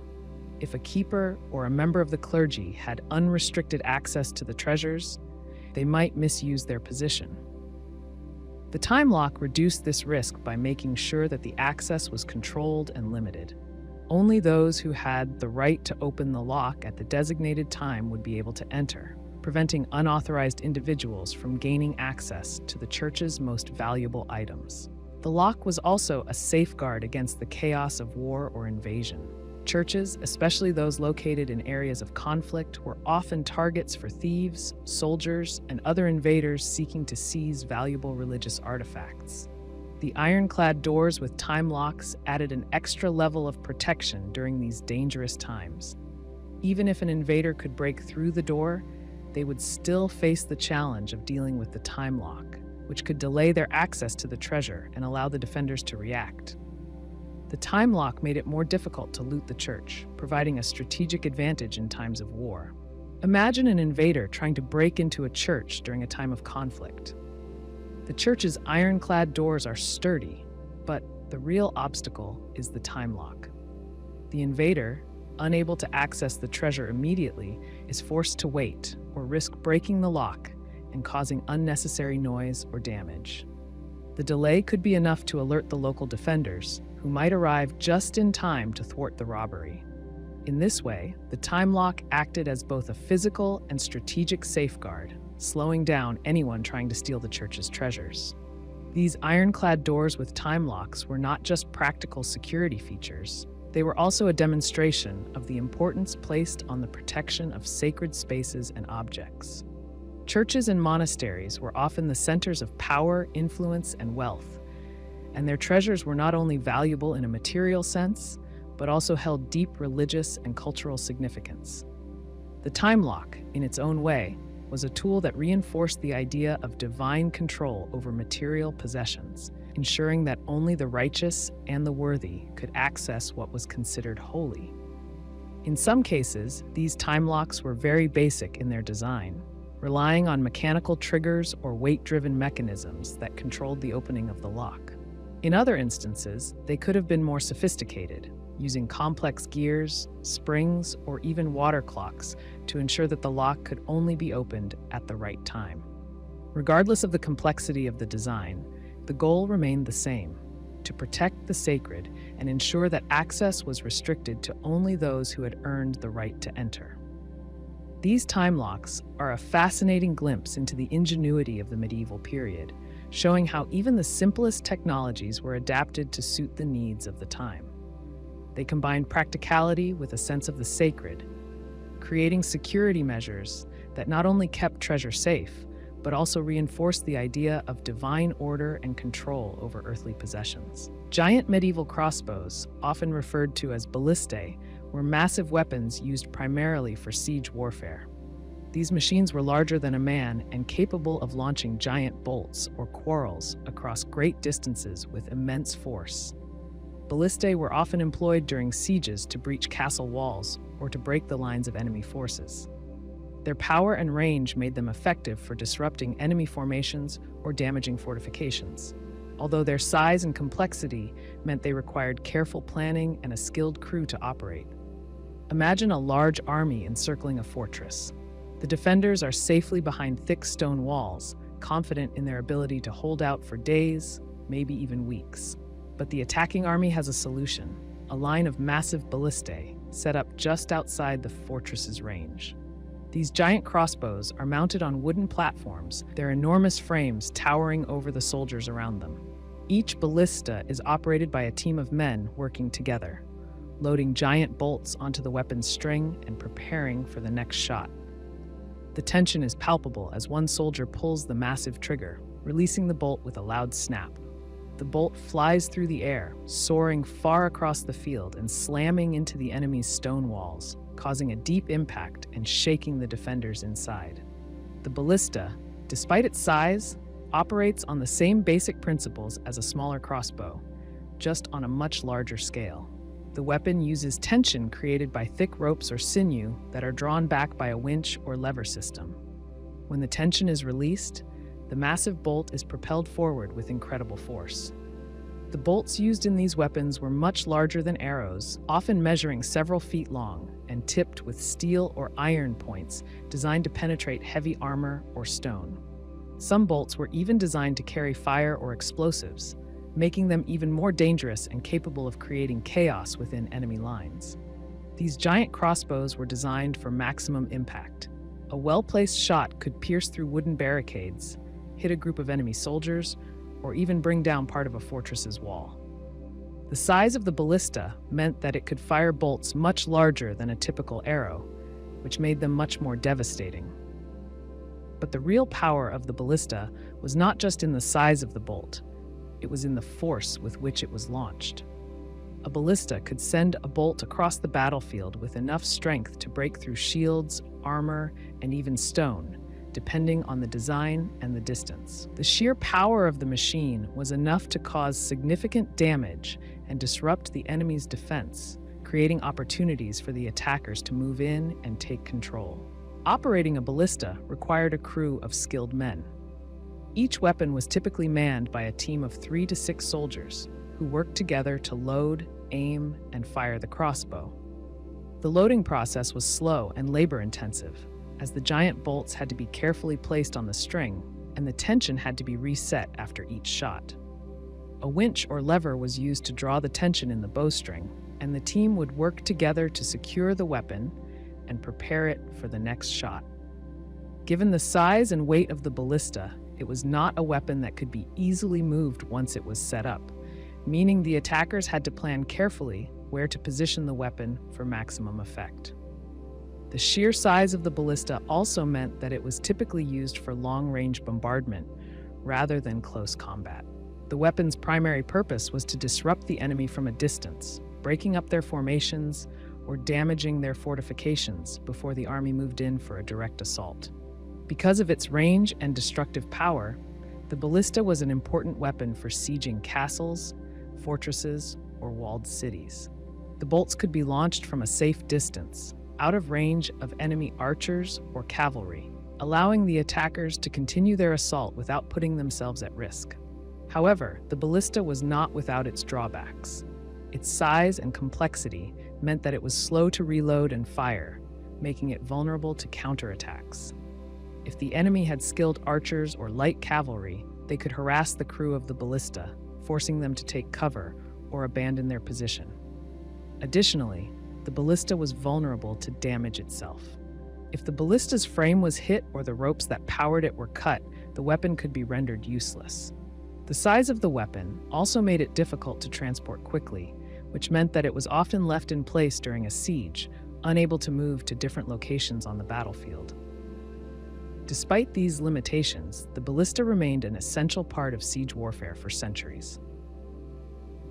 Its ability to fire large bolts with incredible force made it one of the most powerful weapons available at the time. In a siege, where the goal was often to breach a fortified position, the ballista's power was unmatched. A single well-placed bolt could make the difference between a successful attack and a failed one, as it could destroy key parts of the fortifications or disrupt the enemy's defenses. Even outside of siege warfare, the ballista was used in battles to break up enemy formations, particularly in situations where the enemy had large concentrations of troops or cavalry. In some cases, ballistae were used to fire multiple bolts at once, creating a barrage of projectiles that could overwhelm the enemy.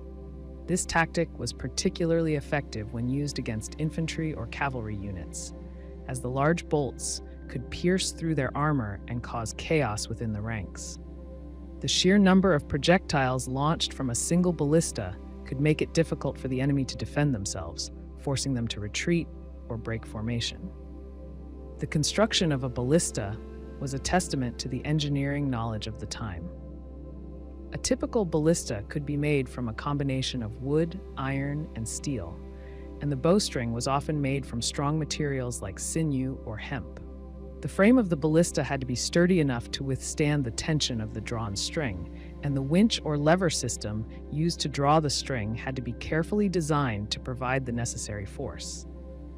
The size and weight of the weapon made it difficult to move, but this also meant that once it was in position, it could be used with devastating effect. In addition to their role in sieging fortifications, ballistae were sometimes used in naval warfare. Mounted on ships, these massive crossbows could be used to fire bolts at enemy vessels, damaging their hulls or rigging. A ballista mounted on a ship could provide long-range firepower, giving the crew a distinct advantage over enemy ships. The ballista's range and power made it ideal for naval combat, as it allowed the attacking ship to strike from a distance without getting too close to the enemy vessel. Despite the rise of gunpowder weapons and firearms in the later centuries, the ballista remained an iconic weapon of medieval warfare. Its design and power influenced the development of larger artillery pieces, such as cannons and trebuchets. While the ballista may have eventually been overshadowed by these more advanced weapons, it was still a symbol of the ingenuity and strength of medieval military engineering. The giant crossbow represented the pinnacle of siege technology during its time, capable of firing giant bolts across battlefields and bringing down even the most formidable fortifications. Voice amplifiers in pulpits were clever tools used to project a priest's voice clearly to large congregations. These amplifiers, often hidden in plain sight, were typically cone-shaped devices integrated into the structure of the pulpit. They helped ensure that the priest's voice could reach every corner of a church, even in large, open spaces where acoustics might otherwise make hearing difficult. While these amplifiers were simple in design, they were essential for allowing the priest to address the congregation effectively, especially during services or sermons. Imagine a priest standing in the pulpit of a grand cathedral, his voice rising to deliver a sermon. The church is packed with people, and it's likely that some of the congregation is seated far from the pulpit. Without the right tools, the priest's words might be lost to those sitting at the back or in the far corners of the building. But hidden within the pulpit is a cone-shaped amplifier. As the priest speaks, his voice is funneled through the cone, which directs and amplifies the sound. The result is that his words carry clearly throughout the entire space, ensuring that every person in the congregation can hear him, no matter where they sit. The design of these amplifiers was based on basic principles of acoustics. The cone shape worked by channeling sound waves, directing them outward, and focusing the sound in a way that made it louder and clearer. The key to their effectiveness was the careful placement of the amplifier, often built into the structure of the pulpit itself. These devices were not meant to make the voice sound artificially loud. Instead, they helped ensure that it traveled well in the large, often echoey spaces of medieval and Renaissance churches. Without such devices, a priest would have had to rely entirely on his natural vocal strength, which might not have been enough to reach a large crowd. In some cases, the amplifiers were simply designed to improve the sound of the priest's voice in an echoing church. In others, more elaborate versions of the amplifier were created to provide additional sound focus. These more intricate designs might involve multiple cones or chambers working together to project sound in different directions. For example, a large cathedral might have a pulpit with an amplifier that directs the voice towards the central nave, ensuring that those seated in the pews or along the sides can hear the priest clearly. This careful design allowed churches to function effectively as places where large groups of people could gather to listen to a sermon or participate in worship. Consider a situation where a priest is delivering a sermon on a Sunday morning, and the church is filled to its capacity with worshipers. The congregation extends all the way to the back of the building, with rows of pews stretching far from the pulpit. Without an amplifier, the priest would have to rely on his ability to project his voice. However, in a vast space like a cathedral, even the loudest voice might not carry clearly to the back. The sound could become muddled, especially in a room filled with stone walls and high ceilings that tend to absorb and distort sound. The amplifier built into the pulpit resolves this problem. As the priest speaks, his words are focused and projected outward with much greater clarity, allowing the entire congregation to hear his message with ease. In addition to improving the clarity of speech, the voice amplifiers also help maintain the structure and appearance of the pulpit. The amplifiers were often hidden within the pulpit itself, making them almost invisible to the congregation. The priest could focus on his sermon without any visible distraction, and the people listening could remain focused on the service.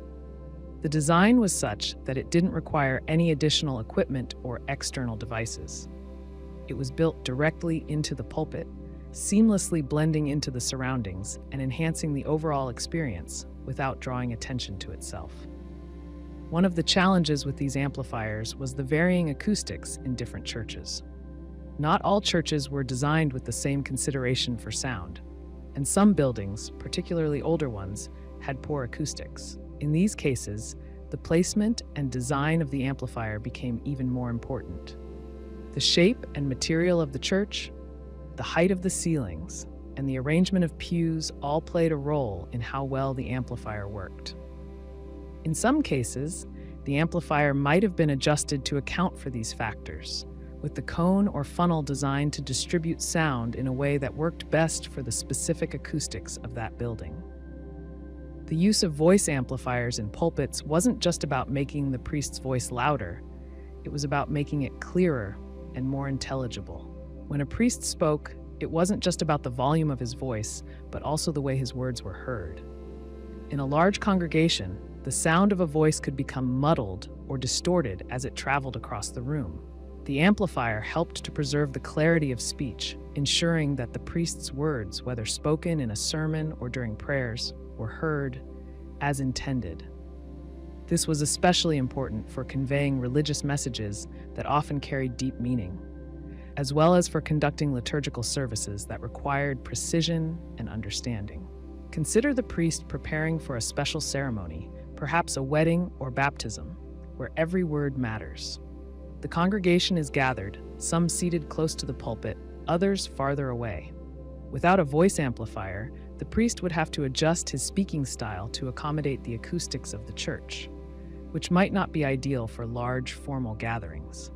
With the amplifier in place, however, the priest could speak naturally, knowing that his voice would carry and be heard clearly by all those present, no matter where they were seated.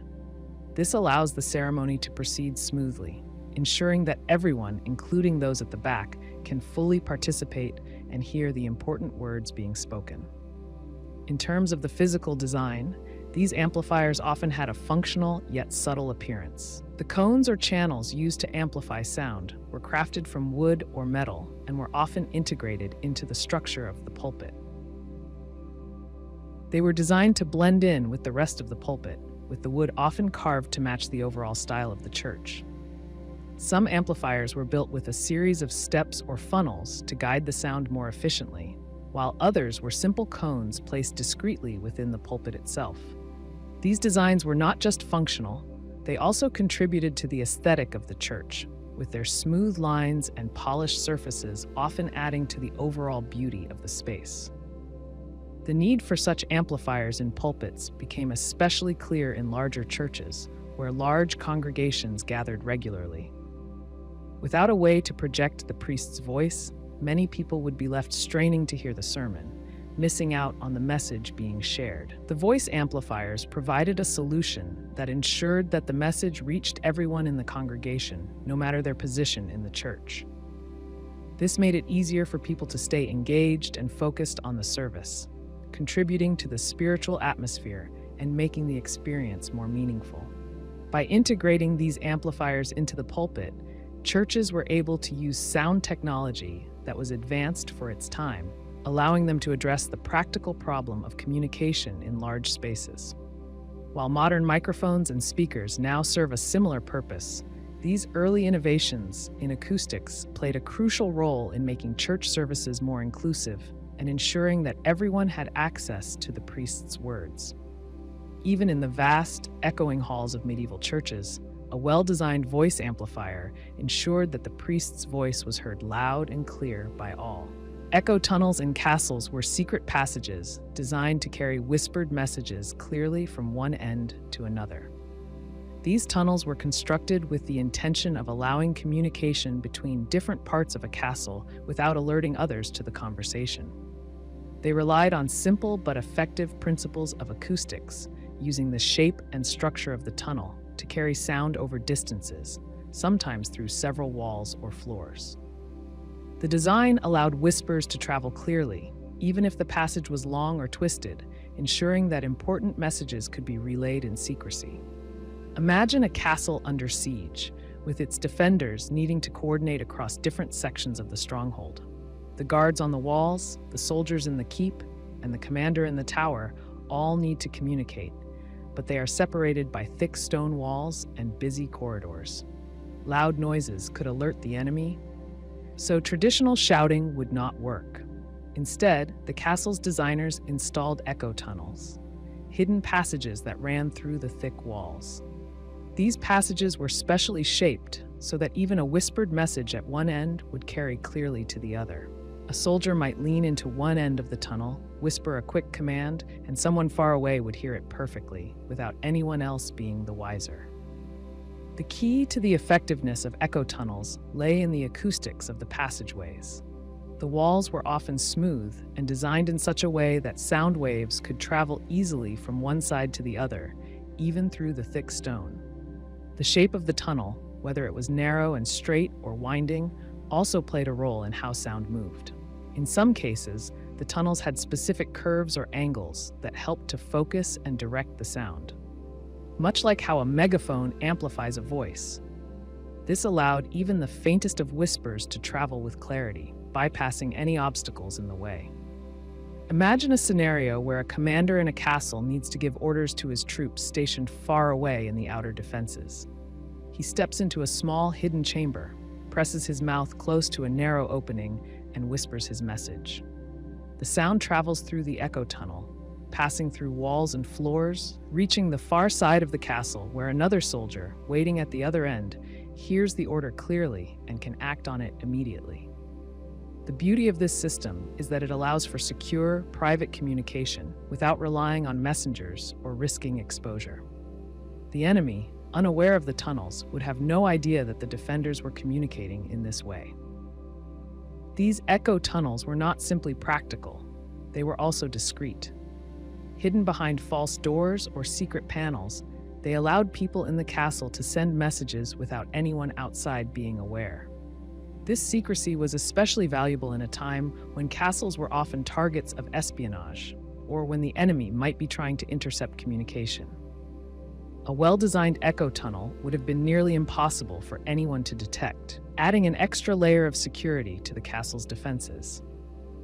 The length and complexity of the tunnels varied depending on the castle's design and the needs of its inhabitants. In some castles, the tunnels were short and direct, running between rooms or along single walls.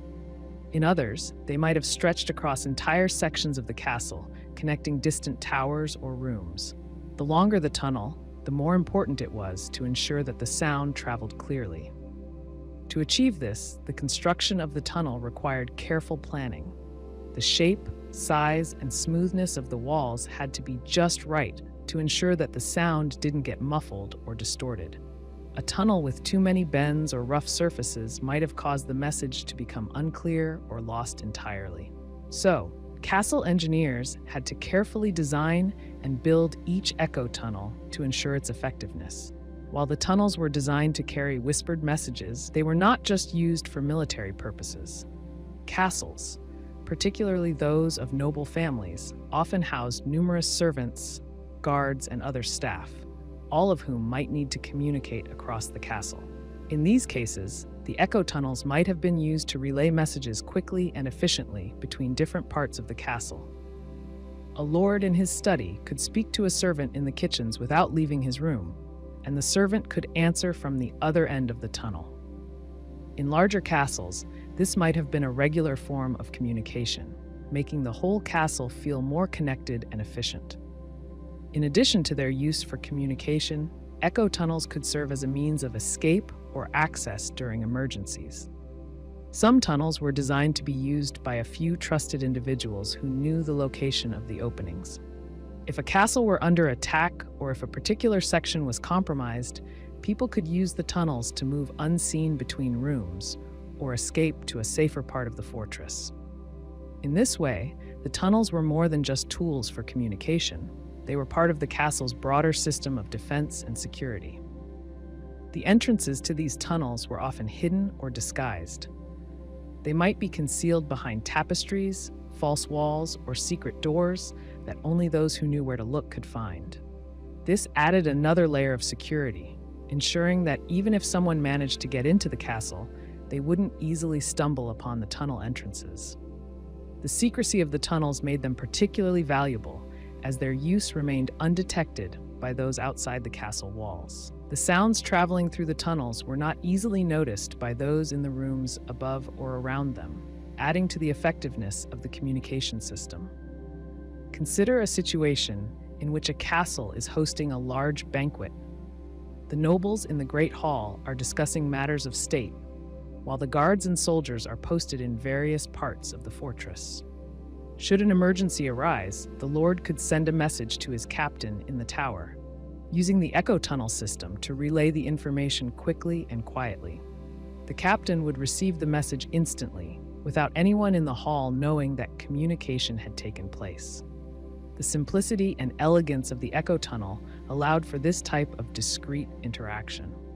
Another benefit of the echo tunnel system was that it allowed for communication to continue even in times of noise and distraction. In a bustling castle, where work, conversation, and activities were constantly happening, it would have been difficult to communicate over long distances in the usual ways. The echo tunnel solved this problem by allowing people to send messages, regardless of the noise outside. Even if the castle was filled with the sounds of battle, celebration, or construction, the whispers traveling through the tunnel would remain clear, unaffected by the chaos of the surroundings. Although these tunnels were highly effective, they did have limitations. Their range was restricted by the castle's structure, and the message would only be as clear as the tunnel's construction. If the tunnel was poorly designed or had too many turns, the sound could become faint or distorted. Additionally, only those who knew about the tunnels could use them, meaning that the network of tunnels was exclusive to a select few. If someone discovered the tunnel system, they could potentially intercept the messages, though this was rare given the hidden nature of the passages. The construction of these echo tunnels was an example of the ingenuity employed in the design of medieval castles. They were a perfect blend of form and function, built to be hidden, secure, and effective. For the people who used them, these tunnels offered a quiet, efficient way to communicate across vast distances in a way that was both secure and effective. Whether for military purposes or everyday communication, echo tunnels were an essential part of the inner workings of a castle, helping to maintain order and secrecy even in the most chaotic of times. Coded religious diagrams, sometimes referred to as sacred geometry machines, were devices used to interpret divine signs by combining geometry and astrology. These diagrams were built with precise, deliberate patterns, each designed to decode messages believed to come from the heavens. The idea was simple. By studying the shapes and alignments, one could gain insight into the spiritual world, read the will of God, or understand the movements of the stars and planets. These sacred geometric machines were often used by religious scholars or spiritual leaders to interpret divine signs or alignments in the natural world. Imagine a scholar in a medieval monastery, surrounded by scrolls and books, working with a large, intricate diagram laid out in front of him. The diagram is a perfect example of sacred geometry, a series of overlapping circles, squares, and triangles, all meticulously drawn to scale. The scholar knows that each of these shapes holds meaning. The arrangement of the diagram corresponds to astrological events, like the position of the planets or the phases of the moon. By examining the geometry, the scholar can read a message believed to be sent from the heavens. This diagram is more than just a tool for study. It is seen as a bridge between the physical world and the divine realm. These diagrams were not simple decorations or artistic expressions. They were tools for understanding the divine order of the universe. The use of geometry and astrology was deeply intertwined with the belief that the natural world was governed by a divine plan, and that understanding the structure of the world around us could lead to greater insight into God's will.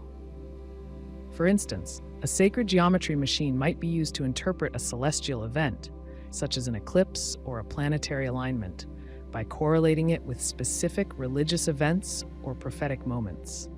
The idea was that these events were not random, but were instead part of a larger divine pattern, one that could be read and understood by those who knew how to interpret the diagrams. The process of using these coded diagrams was often complex and required great knowledge of both geometry and astrology. A practitioner would first study the positions of the stars and planets, noting any significant movements or alignments. These celestial events were thought to influence the earthly realm, so understanding them was key to reading the divine signs. Once the positions of the celestial bodies were determined, the practitioner would use the geometric patterns on the diagram to map out these events, often using tools like compasses, rulers, and protractors to ensure the measurements were precise. This allowed the practitioner to connect the dots between the stars above and the patterns below, revealing divine messages hidden within the geometry. In a practical scenario, a religious leader might use such a diagram during a time of crisis or uncertainty. The king or local ruler may have requested divine guidance after a natural disaster, a military defeat, or a period of unrest. The religious leader, sitting before the diagram, would first analyze the positions of the planets and stars. By overlaying this information onto the sacred geometry, they could determine whether the current events were part of a divine plan or if they signified a coming change. These readings could offer comfort, hope, or warnings, depending on what the diagram revealed. The diagrams were often designed with intricate symbolism, reflecting the belief that numbers, shapes, and cosmic patterns were closely connected to divine truths. For example, the number 7, which is seen as a sacred number in many religious traditions, might appear in the form of a 7-pointed star or a series of interlocking triangles. The purpose of these symbols was to create a visual representation of the divine order, helping practitioners access higher knowledge through visual and mathematical means. One of the most important elements of these sacred geometry machines was their ability to provide insight into future events. Religious leaders believed that by understanding the alignment of the stars and planets, they could predict important occurrences, like the timing of religious festivals, the birth of significant individuals, or even the end of the world. This predictive capability was seen as a form of divine insight, allowing those who could read the diagrams to guide their communities through uncertain times. The precision of the geometry was thought to unlock hidden knowledge about the structure of the universe, helping to answer questions about fate, destiny, and divine will. Consider a scenario in which a priest or monk uses a coded religious diagram to prepare for a major feast or holy day. The date of the event is determined not only by the church calendar, but also by the alignment of celestial bodies. The practitioner would study the diagram to confirm the timing of the event, ensuring that it aligns with the divine order as interpreted through the stars. This practice might be common in a religious community that values the harmony between the physical and spiritual realms. The event would not only be a religious celebration, but also a reflection of a deeper cosmic truth, as revealed by the sacred geometry machine. These religious diagrams often featured combinations of geometric shapes that had specific meanings. Circles, for example, were seen as symbols of perfection and eternity, representing the divine nature of God. Triangles, especially equilateral ones, were believed to represent harmony and balance, reflecting the unity of the Holy Trinity in Christian beliefs. Squares might be used to represent the earth or the material world, while other more complex shapes and patterns would convey more specific divine messages, depending on the particular system of geometry being used. In some cases, these sacred geometry machines were more than just diagrams. They were physical devices. Some of the more sophisticated machines would have been built to rotate or move, allowing different geometric patterns to align with one another. These devices might include rotating wheels or gears, each designed to move in accordance with celestial events. When the practitioner adjusted the machine, the various components would align, creating new geometric patterns that could be read as signs. The movement of these components was believed to reflect the natural rhythms of the universe, mirroring the cycles of the planets and stars.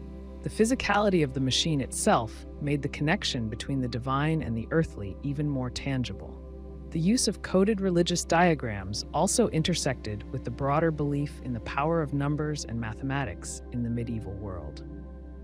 Numbers were seen as a language through which God communicated with humanity, and certain numbers were thought to hold special significance. The number 3, for instance, was a symbol of the Holy Trinity, while the number 12 might represent completeness or perfection. These numbers appeared frequently in religious geometry, embedded within the patterns of the diagrams, and were used to unlock divine meaning. As the medieval period progressed, the study of sacred geometry and astrology became more formalized, with universities and religious institutions developing dedicated systems for interpreting the divine through these methods. Religious scholars would study the positions of the planets, the movements of the stars, and the mathematical relationships between different geometric forms. These scholars were often highly respected within their communities, as they were seen as the keepers of divine knowledge, interpreting the will of God through the language of geometry. While the use of sacred geometry machines was largely confined to religious and scholarly circles, their impact on broader culture cannot be understated. These diagrams and machines influenced the way people understood the world around them.